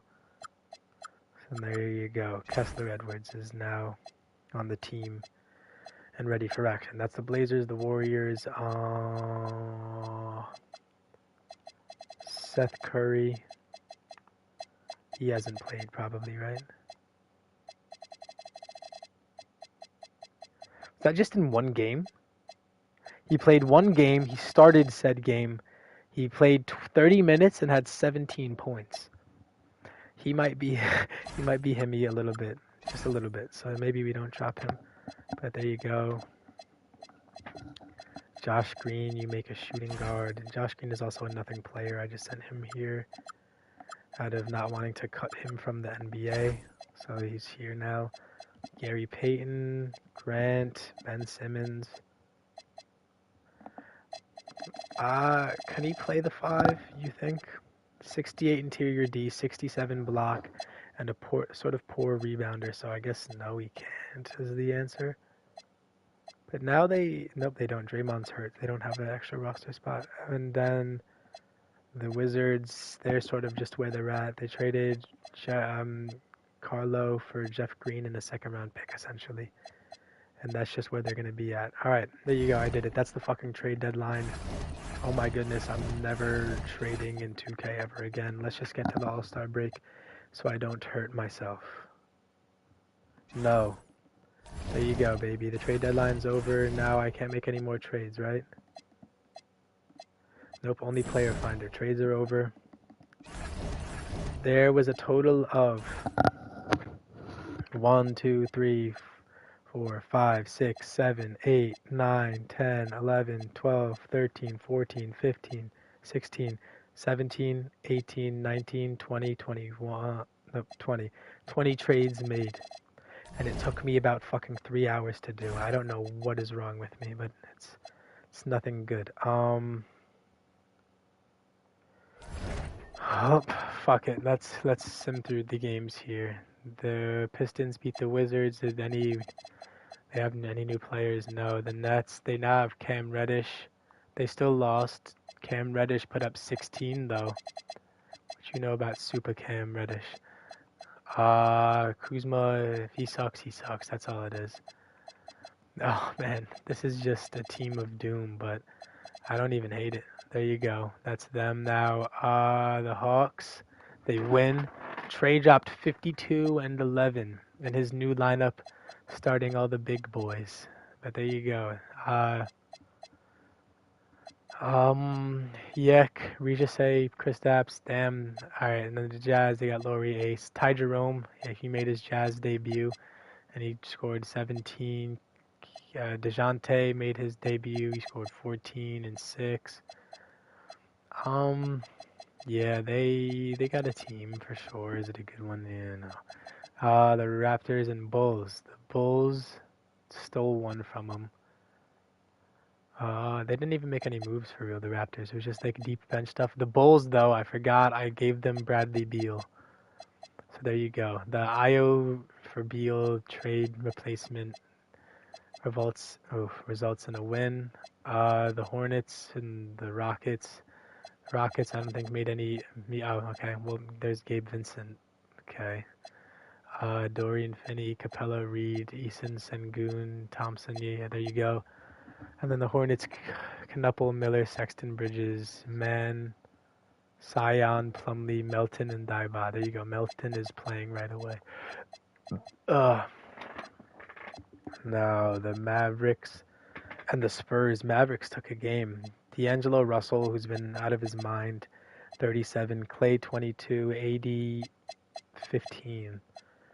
Middleton, 15. There you go. Gafford, 13. Lively, Flag, just shit his diaper. PJ Washington only played 3 minutes. I'm assuming he got hurt. He just left stress fracture in his left foot, so he's cooked. Then the Wemby was in foul trouble and didn't play very good at all.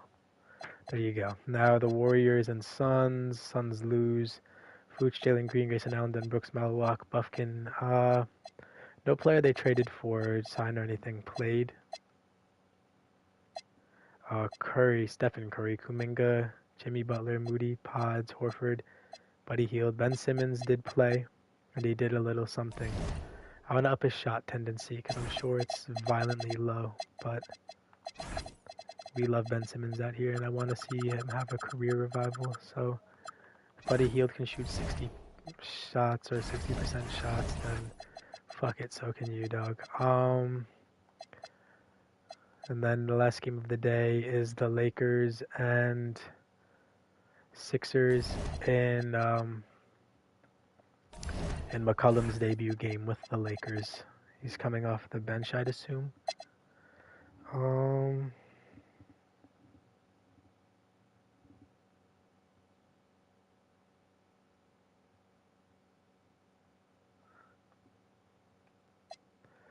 Let's watch it. This is the first day after the deadline. Ow, my little ears.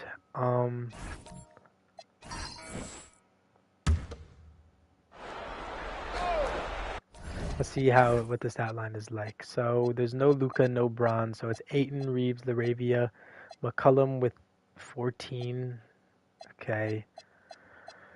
Kenyon Martin actually did play, weirdly enough. In his debut, I thought he would never see the court, but he's here. Maxey, Oubre, Franz, VJ, and it's a close game. This Lakers team could actually win without Bron and Luka against the mighty Franz Maxey. Is Maxey playing? Did he play? Did it say Maxey? Yeah, he has 30. Oubre, a screen on Vanderbilt. Wagner fires.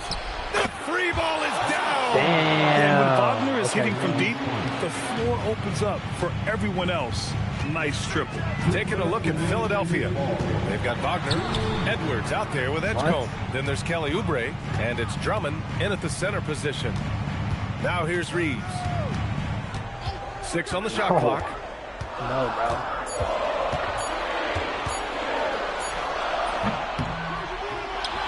Oh, okay, Jackson. And this is something he does all too well. Great position for the putback there. And I like how he doesn't think twice about passing it out. Just going right for the slam. Well, defensively, you've got to...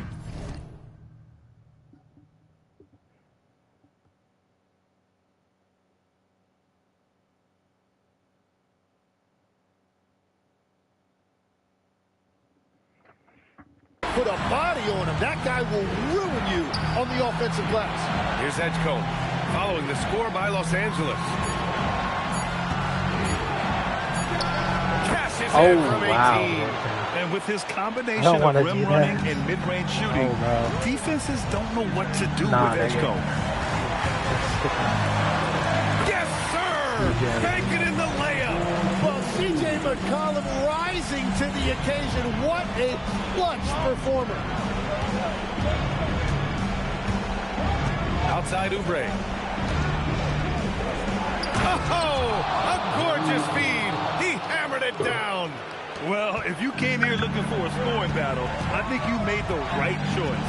We thought this might be the case coming in. Not a lot of defense out there right now. Now here's McCollum. CJ! CJ sold the little game. He had like 8 open looks right there, and he just took the worst one possible. Yeah, but there you go. You should have known the Sixers were winning that. Well, I knew, but it was cool to watch anyways, right? Oh, the new look Celtics versus the Heat.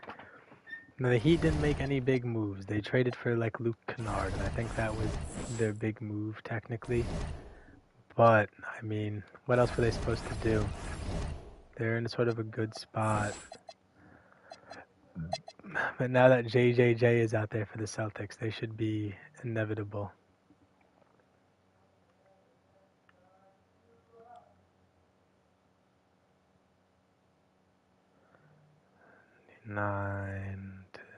Okay. Oh.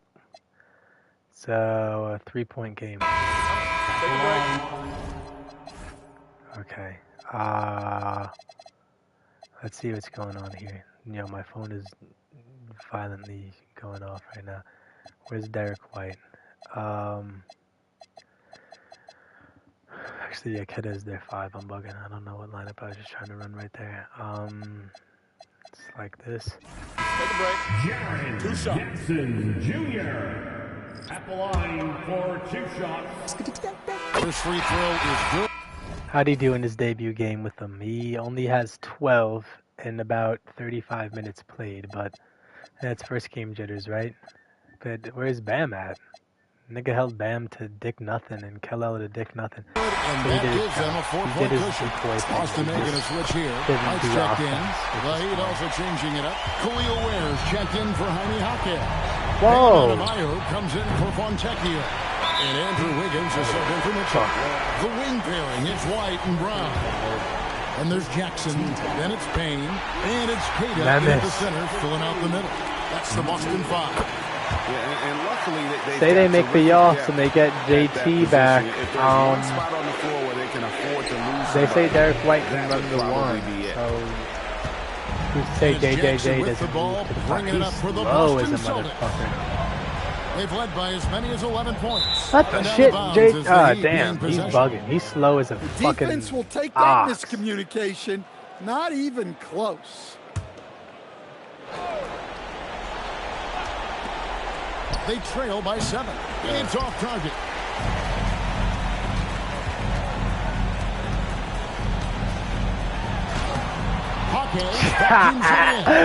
Fuck.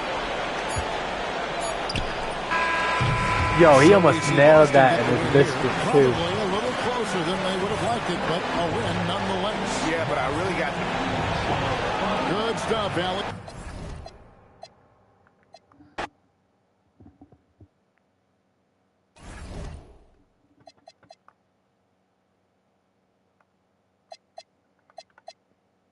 Ugh.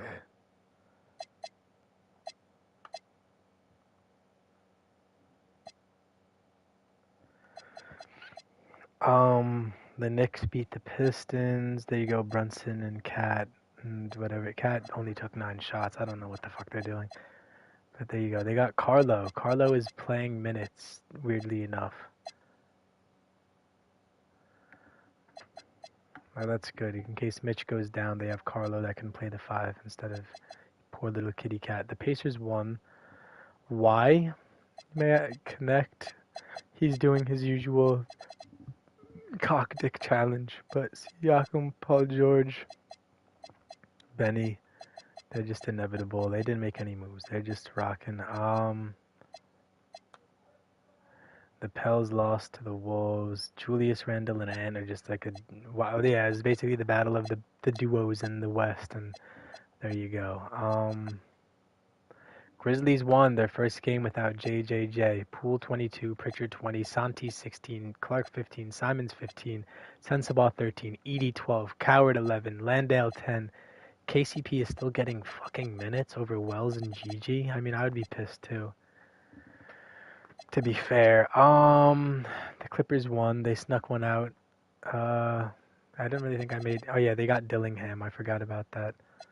But Harden, Zubac, Kawhi, John Collins, Bogdanovich, TJD, and Io, they contributed a little. There you go. Now we're on till tomorrow, or to tomorrow. Sorry. And there you go. The Nets, they turned it around with Cam Reddish putting up a 16 spot for them. Cam Thomas 39, MPJ. Kuzma is taking less shots, but is that really hurting anybody? No. Is he on a multi-year deal? Did I just fuck them?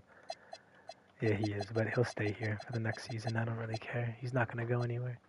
I'm not doing a whole league reset. Like, I want to do a few big moves like Sengun and LaMelo to the Kings maybe, but like, other than that, I don't know what all I would do, right?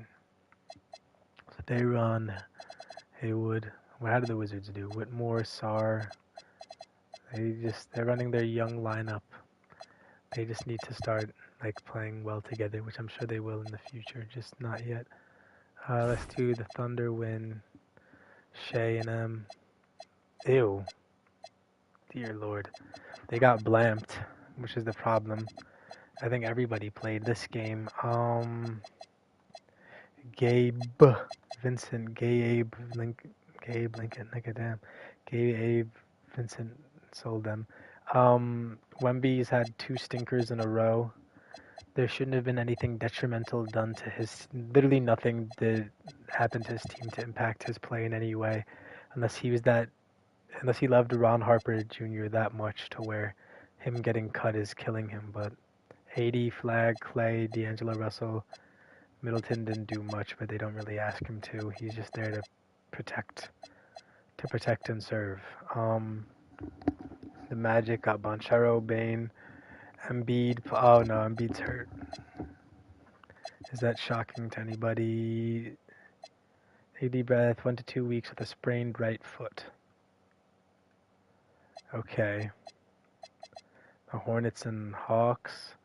Ooh, the Hawks are on a bit of a hot streak right now. Trey, Porzingis, Registre, Nickel, Richwan, Dyson, Lindy Waters, Gaia, Yek. Okay, and then Mikal, Knuppel. It's just Knuppel and Mikal Bridges. That's it for real. Not Mikal. God damn it, Miles. Why do I keep doing that? And then yeah, there's Brandon Miller, but he had a shit game. That's not it. Ugh. Ew, bro. Like, no, nigga.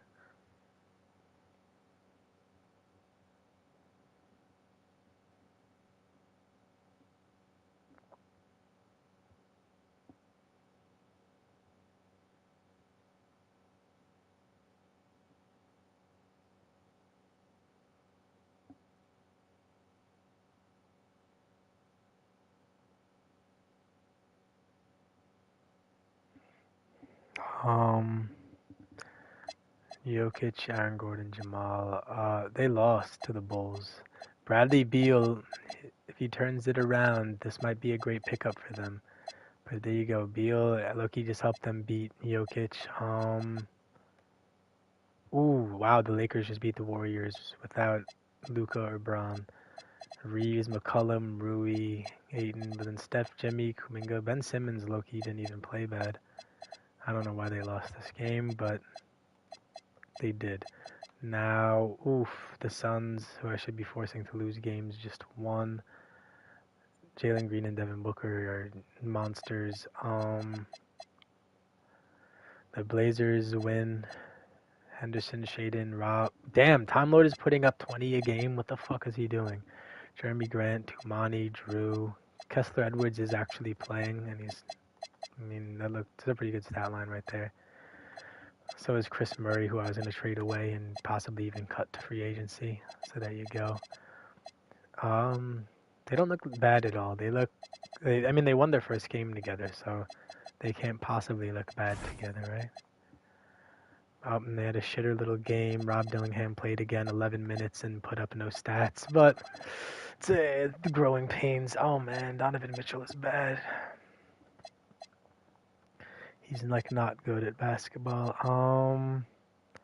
Knicks beat the Celtics still, even with JJJ. Jaylen Brown got hurt in 4 minutes. What happened to him? Sprained left foot day to day, so he got hurt, and the Knicks just mauled them. Carlo is apparently a monster.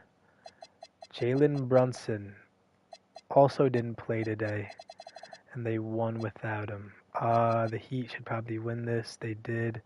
Sarr did score 24 on Bam though, but Hero 36, Bam 33, Powell 30. Damn! That's 99 points between 3 players? Holy shit, they went crazy.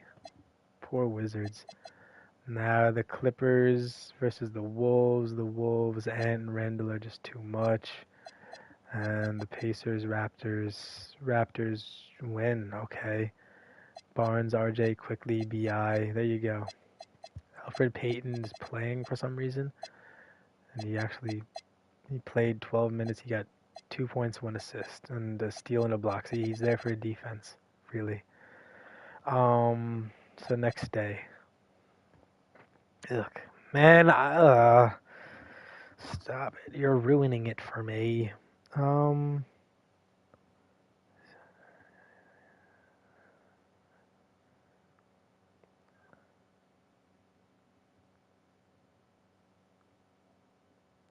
What are they right now? They're 8-2.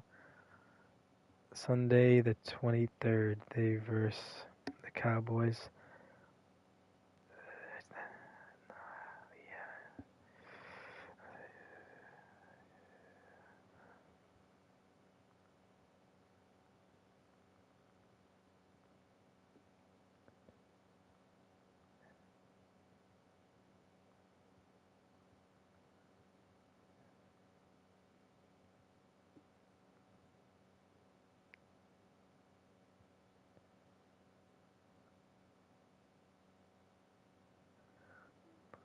Okay,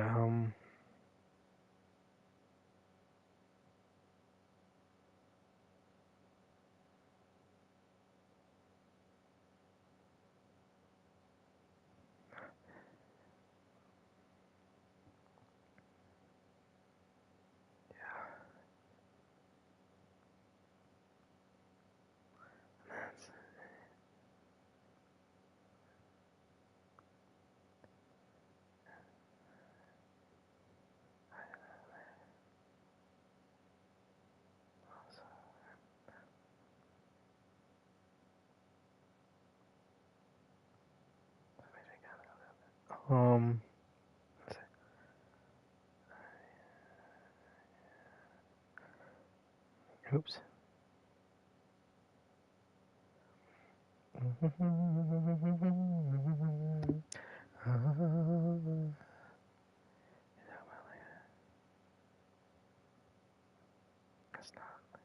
That's not like a secret.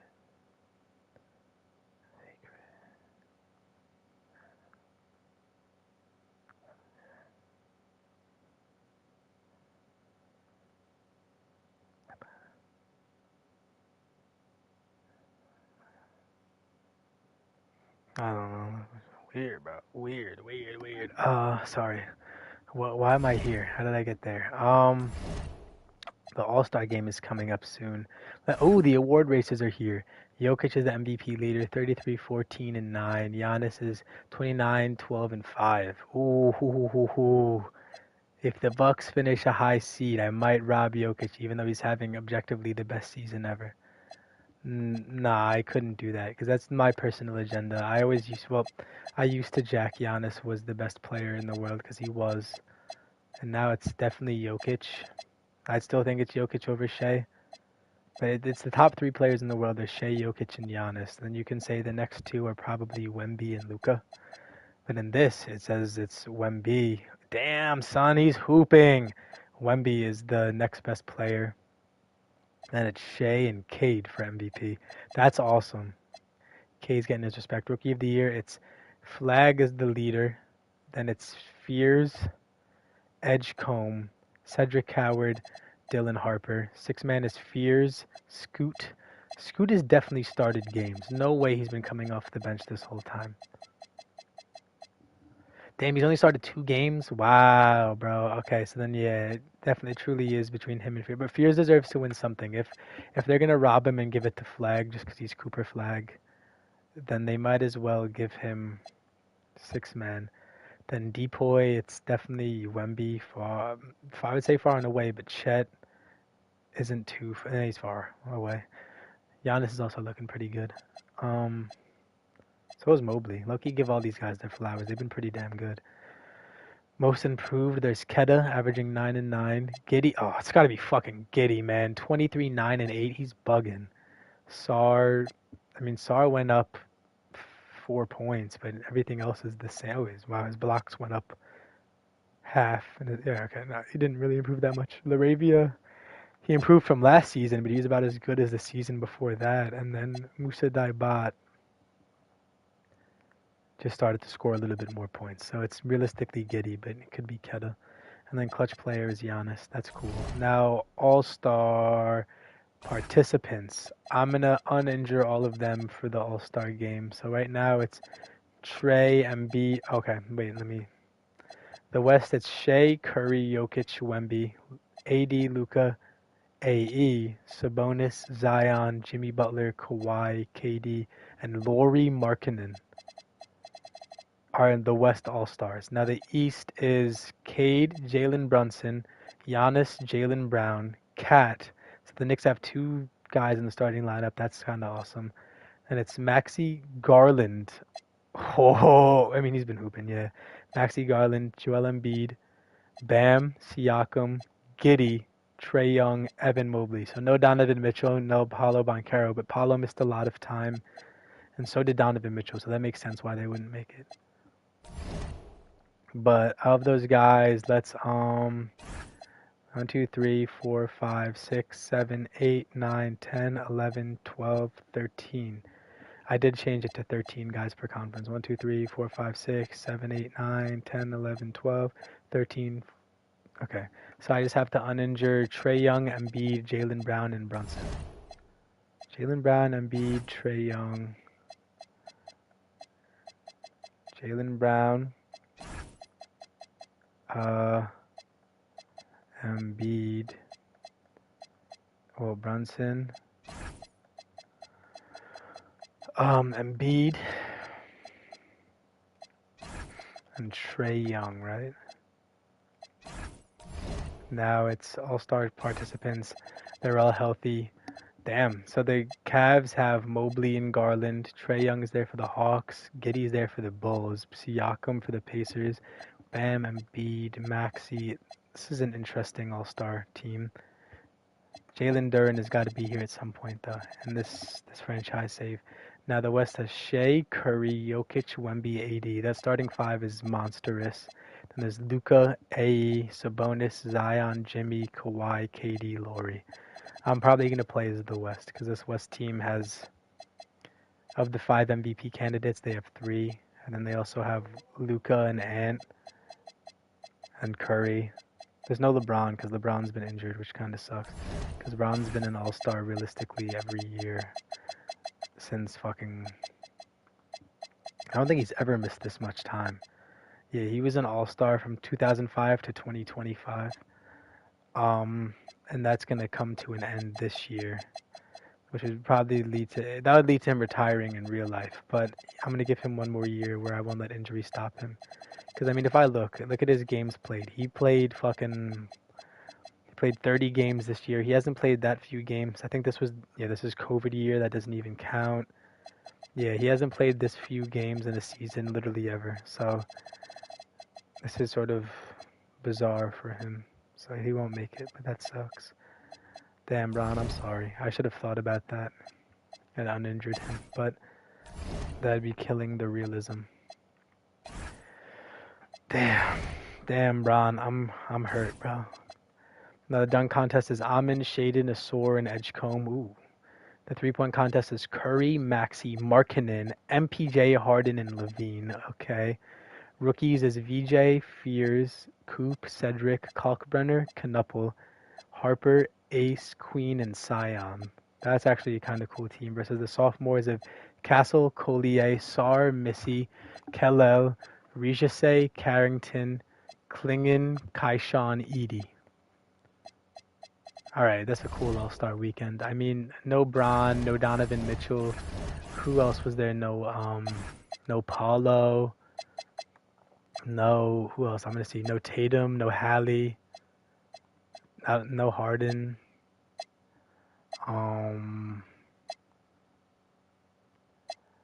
No LaMelo.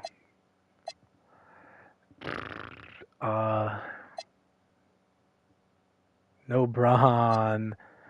No Kyrie. No Jamal Murray, but I don't think he's ever been an All-Star, which kind of sucks. Because he's never going to be an All-Star, but he's averaging 25 and 6 right now.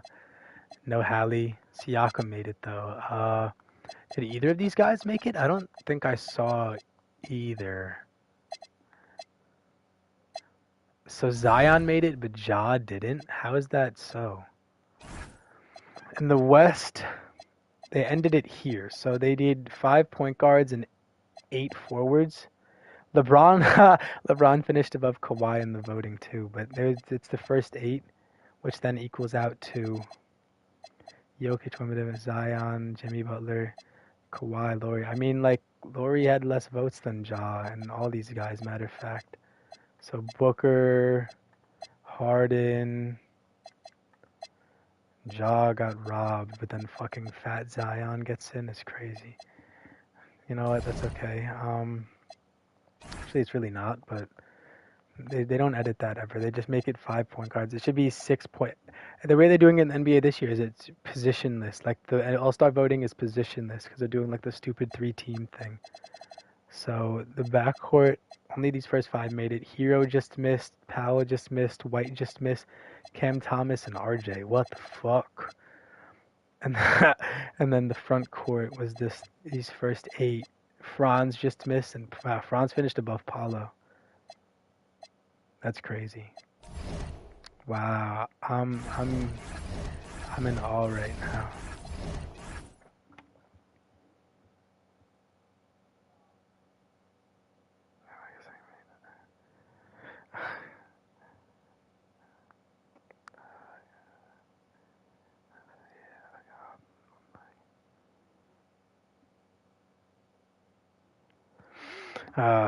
I don't like that.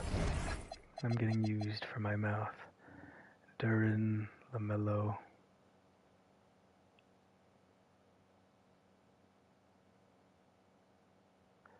Duran versus, well, no, there's no LaMelo. The Pistons win again. Cade has sort of a shitter. Duran's, I'm shocked he wasn't more in consideration. He's got to be averaging close to 20 and 10, right? 17 and 10, which is crazy. He should be damn close to consideration. He probably will be next season. Giddey, the 1. Cam Thomas hooped. Beal has been playing all right. Kobe White is back too. They're taking the scoring load off of Giddey, which is kind of, I mean, he's an all-star already, so it's too late to fuck him over now, right? Hero, Powell, Kellel, Bam, and then DeJounte, Laurie. I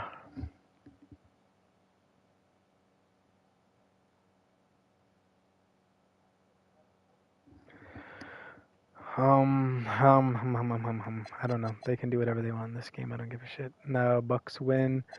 Paulo and Embiid still failed to beat the evil Giannis. Connect. He played good, actually. Trae Young. Yeah, and Julius. I'm surprised Julius wasn't even on that list because he's been a monster for for a playoff team. So I don't get that at all. Did Trae Young not play even though I uninjured him, or I gotta make sure none of the all-stars are out injured again, because yeah, they didn't play Trae, but he was there healthy. John Zion. Oh, damn, the Cavs lost again, but the Nuggets. Jamal Murray should be an all-star, you fuckers. Robbery, that's robbery. Let the Grizzlies win some. Let them feel good like they're Hemi, because they are a little bit now. Now they're Hemi. They're showing that they're Hemi. Now, through 55 games, Doncic, Reeves, Shea, blah, blah, blah. This Sixers team is nice, bro. Maxey, Franz, Shaman, Wendell. They're good. They're playing really good. Shaden, Jeremy. Scoot. Okay. Tomorrow it's Knicks versus Pacers. Pacers lose. I mean, yeah, they lose to the Knicks. Brunson is back. Force win Rockets. Sengun and KD. There you go. Kawhi and Harden. Yeah. Mavs. The Mavericks are on a little run right now. D'Lo, Middleton, Flag, AD is a nothing player, but we knew that.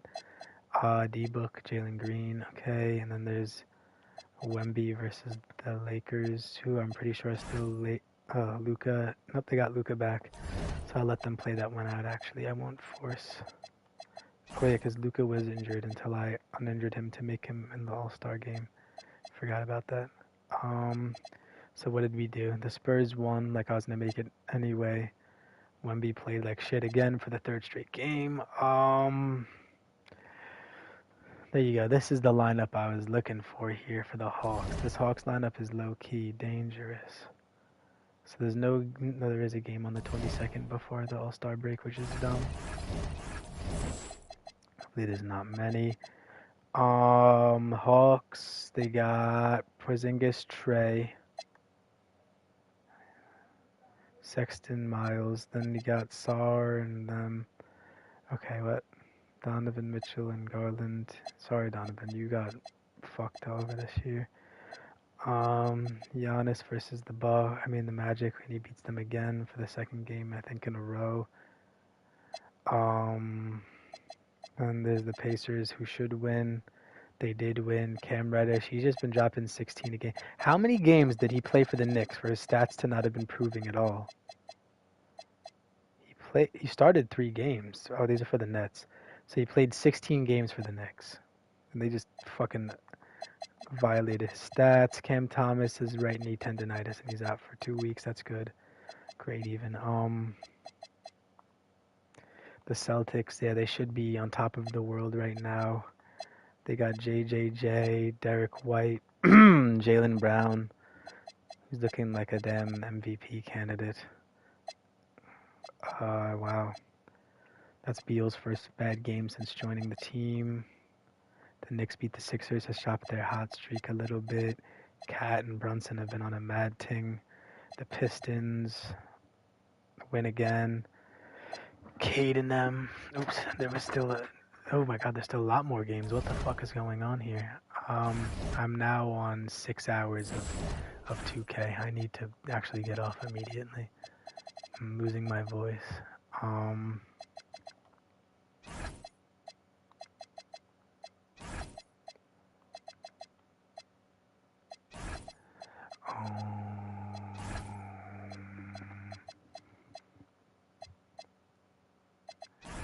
not gonna force anything there, not gonna force anything there, not gonna force anything there. And then here, they can do whatever they want. Thunder win. Sarian. Blazers win. They're just looking good. They're looking really good. Denny, I wonder if Denny would have been in contention if he wasn't hurt. I'd say probably not. It's without their co-stars, Bron and Kyrie. Who's gonna win? The Mavericks do. Oh shit. AD, the pickup of Middleton has got them on a hot streak here. And yeah, Luka's scoring has went down a little, but that's fine. Now that day is over. We're officially at the All-Star break, and I'm officially ending this video. Let me just make sure the All-Stars are all healthy. Yep, the East is all healthy. Shea twisted his knee, but it's okay. I'm gonna uninjure Shea just for this All-Star game. You get away lucky this time, brother. Yeah, all All-Star participants, if they're injured, they'll get healed by me for the moment. Klingon, he has a broken right ankle for 1 to 2 months. This is gonna, now this is kind of a cheap move, but I'm playing these games, so you know what? they get out scot-free. They still have no Denny for 6 to 8 weeks, so it's not like they're gonna be like thriving right now. But I just saved them from 1 to 2 months. No clinging. So there you go. We look all-star breaky. Thanks for rocking with bro. I'll see y'all next time after I look at the season and award winners. I stopped looking around here, so it's Maxi Luka, Evan Mobley, Devin Booker, Giannis Jokic, KD, Kat Jokic, and then Siakam and Shea. Then there's Giannis Jokic, Cade Wemby, and Gideon Jokic players of the month. VJ Fair, damn it, I'm freaking Fears, Igor Demon, Cooper Flag, VJ Edgecombe, Jeremiah Fears. Alright, that's pretty cool. Alright, but anyways, thanks for rocking with bro. I'll see y'all next time. Peace.